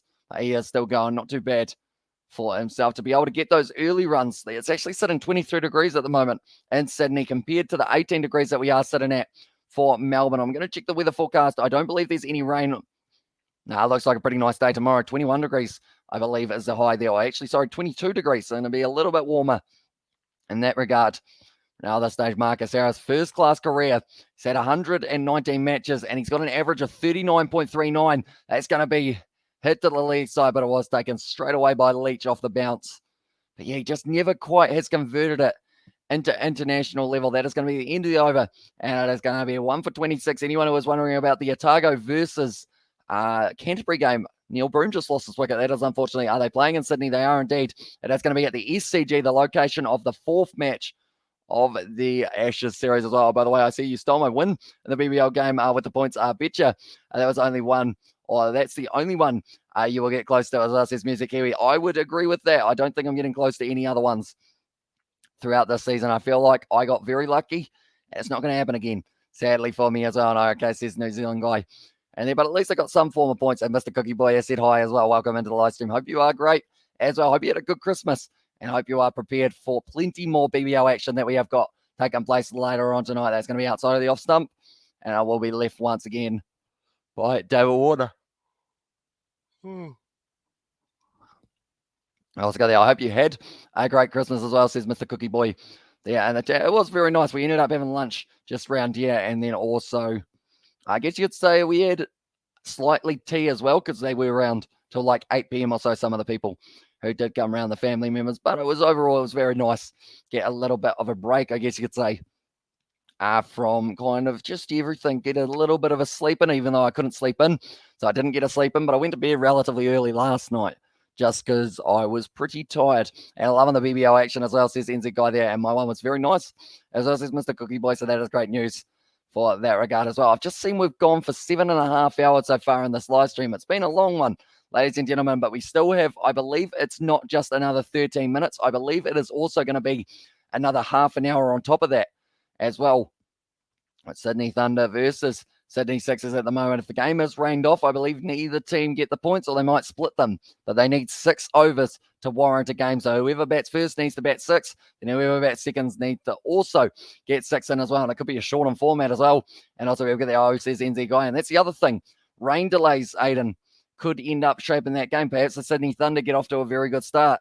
And then Sydney Sixers lose a couple quick wickets. And then all of a sudden, it could be raining. And then it could be causing all kinds of problems for them as well. Another yawn. The yawns are starting to come a little bit quicker than they were earlier on. But Jimmy Anderson at the moment, I feel like maybe Stokes isn't too far away. And also we have got there, can someone please tell this Katie person I'm not a racist person? Thank you as well. I think it was just a couple of the comments on one of those ones, because I did end up seeing I can't remember what they were off the top of my head, but they weren't great for those ones. I think you may have gotten timed out for it as well at the time. I'm going to watch some Rick and Morty. Have a great day and night or afternoon as well, says Mr. Cookie Boy. And also it's muggy here. What's it like where you are, the Kiwi guys as well, says NZ Guy. Yeah, it's a bit muggy at the moment. I've got the window still open, and it is still sitting 23 degrees at the moment here in New Zealand, which is relatively warm for us, because normally we only get like one warm day. And also Katie Pearson, he is racist. You are correct as well, says Music Kiwi there in the chat as well. But 7.4 overs down at the moment, and it is sitting on 0 for 25 here for the Australians. Well, bowled off the edge there, a little bit lofty, and it does go over the man at Gully. That will be racing away, and Warner once again will be getting himself another boundary. As you're welcome as well, says Music Kiwi there in the chat. But that is a nice shot there for David Warner. Once again, flirting with the gully and the slip cordon, I guess you could say there as well. And at the moment, 29 for none here. And he ended up, I think it almost bounced over the man there rather than trying to hit it over the top, which is a very good shot for Warner. And he moves up to 19 off 22 here for himself as well. But Harris sitting on 8 runs of 26. Does this one bounce? Oh, he ended up taking that one in the stomach, though, David Warner, a little bit earlier on. That's bouncing up there. It's gone over the top once again, though. Mark Wood, 147 Ks. That races away to the boundary, and it's going to be 4 more runs for David Warner. That one went up on him pretty quickly, though, and he wasn't expecting the bounce that he did receive. He'll take the 4 runs. He said it's come right off the side of the kind of bat handle, I guess you could say there, as well. And also we have got there Sebastian, why do you even bother supporting the English cricket team? I mean, it's one of those ones, like the people who really keep on supporting their side. It's whether they win, whether they lose, you're still right by them. I know that people, they don't like to admit it, but they support the Waratahs, and they have been having a really tough kind of patch at the moment. But it's the ones who stick around throughout the whole time. I mean, the Wallabies, 18 years, they weren't really going that well, but now they're actually having some very good form, and people are getting behind them again. But there's those people who stick with them throughout the whole time as well, and I feel like those are the ones that keep that team going while everyone else kind of gives up on them, if that makes sense. Because the likes of, I mean, Australia, if they started getting bowled out for hardly any, it would be interesting to see how many of the Australian cricket fans stick around for them rather than kind of just turning their back on them and waiting till they get good again. It's nicely bowled there by Robinson. No inside edge there for Marcus Harris. They are keen for this one to check as well. I have family living there, spent holidays in England. It's really the closest I can relate to the cricket as well. Says that Sebastian there as well. At the moment, Marcus Harris sitting on 8 runs of 27 deliveries. He has got himself a little bit early on, just like me with the Warriors. NZ Warriors, it's tough as well, says Music Kiwi, exactly right. But one day, if the Warriors are any like kind of season soon, get their way right up there, you'll be able to say, but I was behind them the whole time. I wasn't one of these people who just jumped on it because they were doing well. I stuck with them even when they were getting dominated by some of the oppositions, unfortunately, that they have faced. But, you know, as this is our year as well, says Music Kiwi there in the chat. Are you thinking top 8, Music Kiwi, or are you going even higher, maybe top 4? Do let me know. I am curious at this stage. It is going to be David Warner. Unfortunately, every time they get a little bit of pressure on Marcus Harris, he ends up rotating the strike because they give him a loosener down the leg side or something along there, and then it does end up giving him that little chance to get off the mark as well. But anyone who is new, be sure to leave a like and subscribe to the channel, as we are going to be back with plenty more Ashes. We have got the matches tomorrow and also the BBL. Should be a very exciting one indeed. But at the moment now, Ollie Robinson charging in. Good cut shot there from Warner once again. Off the back foot. It is the punch, and it is going to be racing close to the boundary. Well cut off, though, from Hamid. And stick with your side through good and bad. Otherwise, you can't really call yourself a fan as well. And there says Sebastian also first place and then winning the whole thing as well, says Music Kiwi. Tell you what, that would be very impressive for the Warriors. I feel like even if they get in the top 8 and then from there make it through to, like, I mean, final would be absolutely insane for the Warriors, that is for sure. But if they were somehow able to do it without Roger Tuivasa-Sheck, because of course he is now going to be at the Blues, would just be more praise to them, that is sure. But now it is going to be Harris back on strike. Warner gets the 3 runs for that one. It's going to be hard there. And the thigh pad, I believe it was, for Marcus Harris. At the moment, 37 for none for the Australians. They've got 2 more balls left of this over, and then I will get to see the weather conditions in Sydney at the moment once it does switch over to the BBL for the next one. I'm just seeing highlights of Jadeja and Punt batting at the moment there. Of course, Rishabh Punt, they will both be there in South Africa to try and cause some sort of an impact for them, as I guess you could say. But Brisbane at the moment in the first innings for David Warner, 94. In the second, he didn't have to bat. Adelaide, 95 for him in the first inning. Second, he got 13 as well. And it was another, if it's another year living in Oz, no for the Warriors. And I'm a fan as well. Says that it was from Victor there. Yeah, I think it is going to be tough for them. Even top 8, I feel like would be a good accomplishment for the Warriors at this point, just to try and get themselves, I guess, just up there a little bit more. Nicely played there by Marcus Harris. Gets firmly behind the ball. And that is going to be another dot ball here. At the moment, it's strike rate. It is going at a total of 30 for the strike rate as well. Get some New Zealand refs, and the Warriors will definitely make the 8 as well. Says that Music Kiwi. Do they have any home games? I think they actually do have a couple home games maybe this year in the NRL, but I'm wondering whether or not they will be able to kind of take place due to the restrictions that we have got at the moment in terms of around the world. Even Super Rugby, I know that they had to change their schedule to try and suit it so that everyone was going to be able to kind of get those games played, I guess you could say. Nice angle there for Robinson. It's whipped away to leg side by Harris, so this looks like it will be at least a 2 once again. Anderson having to chase it down, and he does just that out mid-wicket.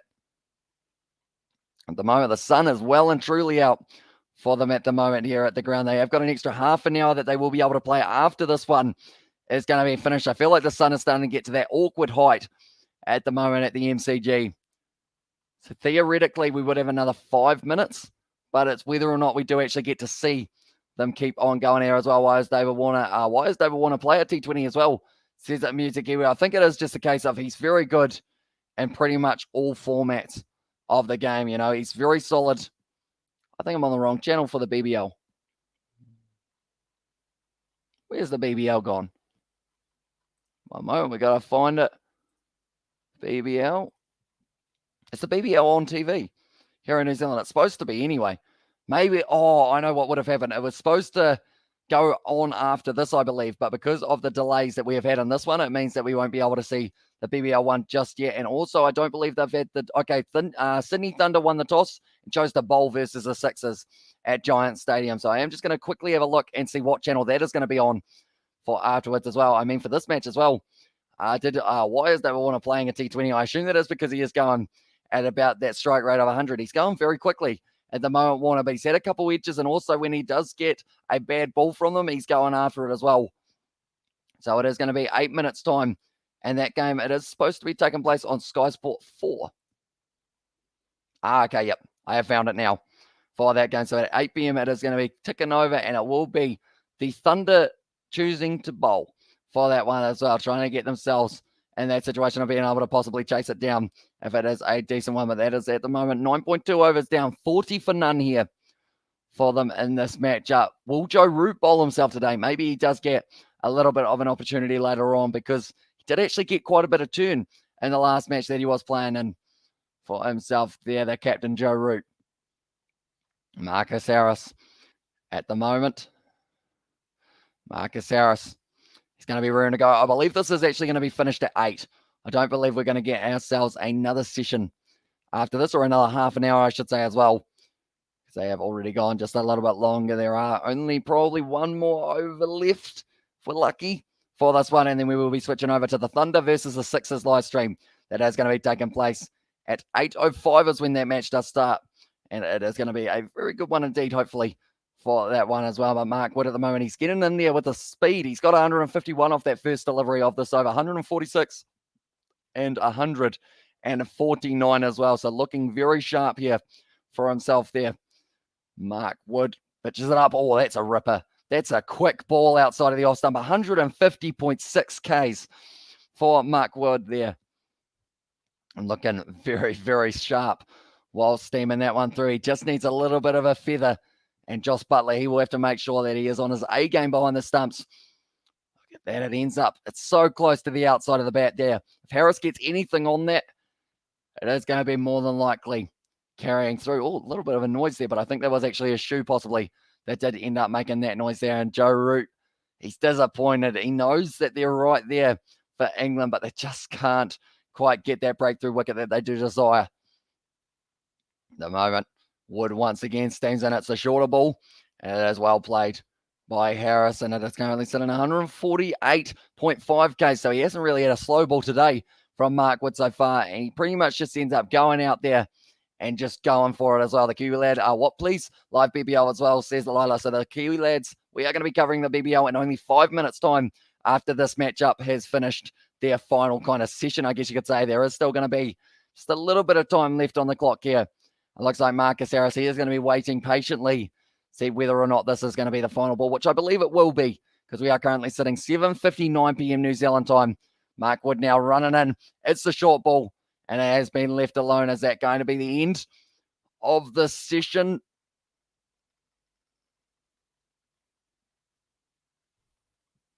Is it the final one, or have we got one more? Looks like we might have one more here for this match, and then we are carrying over to the BBL, where we will be covering the game between the Sixers and the Sydney Thunder, and that is going to be at the SCG as well. How many minutes left in the Ashes this session? I believe this will be the last over. If not, it will be going till 8:30 as the kind of last stage. But maybe they do start a little bit earlier tomorrow due to that as well. But the Sydney Thunder taking on the Sydney Sixers, they did end up winning the toss, the Sydney Thunder, and they decided that they do want to have a bowl up against the Sydney Sixers, which is risky because we saw what happened to, unfortunately, the Melbourne Stars when they did bat second Kiwi lad tell. Sydney Thunder versus Sydney Sixers matches. First innings total run as well, says Lila there. Yeah, I think for our predictions, we are going to have it that we are allowed to do it in the first kind of couple overs or so, just because we are going to be switching over to that live stream, and that is where I am able to kind of star them all as well. That's a big shout It is going to be given as not out. So I believe Robinson, he will be bowling the final over of this matchup for the day anyway. I should say as well, they have just got all the Boxing Day sales going on at the moment. Anyone who hasn't already, be sure to check out all of the sales that you might be able to get yourselves. Just a little bit of an edge there from David Warner, which did mean that he did end up just not quite getting LBW there. It was also going down leg. So yeah, that's saving him as well. Warner now sitting on 27 off 27. Has been looking very sharp in the early stages. It's a pitched up delivery, leaves that one alone from Robinson outside of the off stump.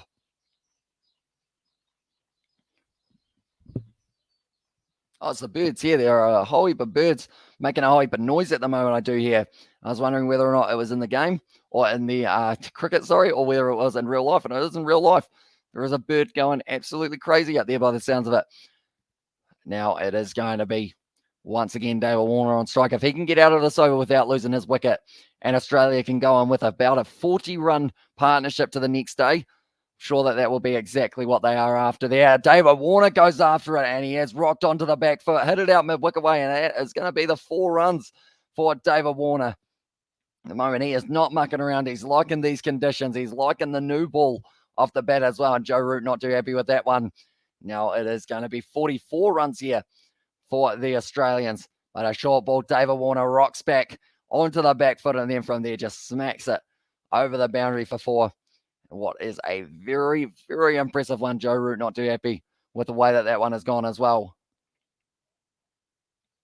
At the moment, we have got there. Shall we put our predictions for the BBL now as well? Says the Nov Mum, and also we've got there. We are actually going to be doing it on the other one as soon as we transfer over.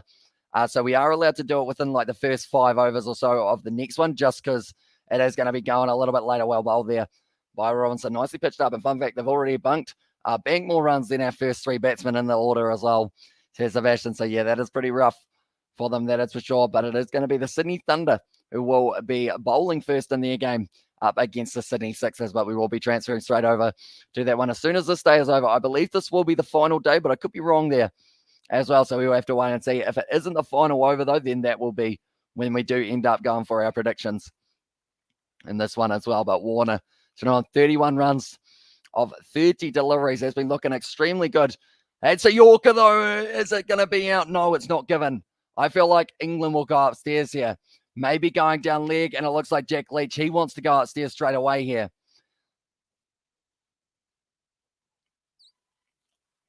Okay, he's saying you've got to review it. Joe Root, does he do it? They've got 1 second left. They've decided against it.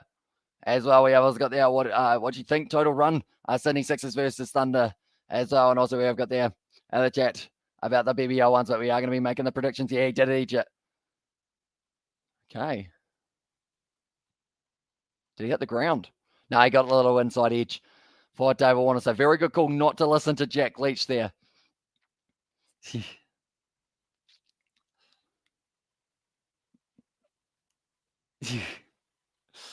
Like they're saying, Jack Leach, he hasn't actually got his glasses on at the moment, so maybe that is why didn't quite go too well for him. It is going to be worked away to the leg side once again. Down fine leg, and good finish to the over for Robinson.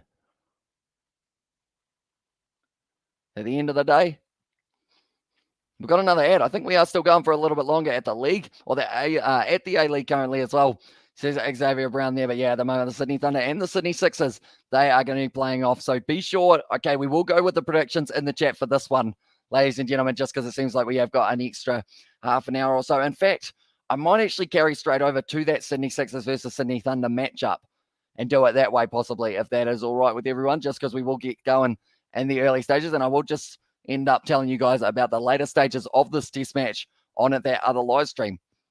Due to the fact that we have got just a little bit more time happening for the Ashes. But nonetheless, we will be switching straight over, and I will be back in only about a minute's time. I will keep you guys updated with the Ashes and also with the BBL, but I will see you all in a very short moment on the other live stream.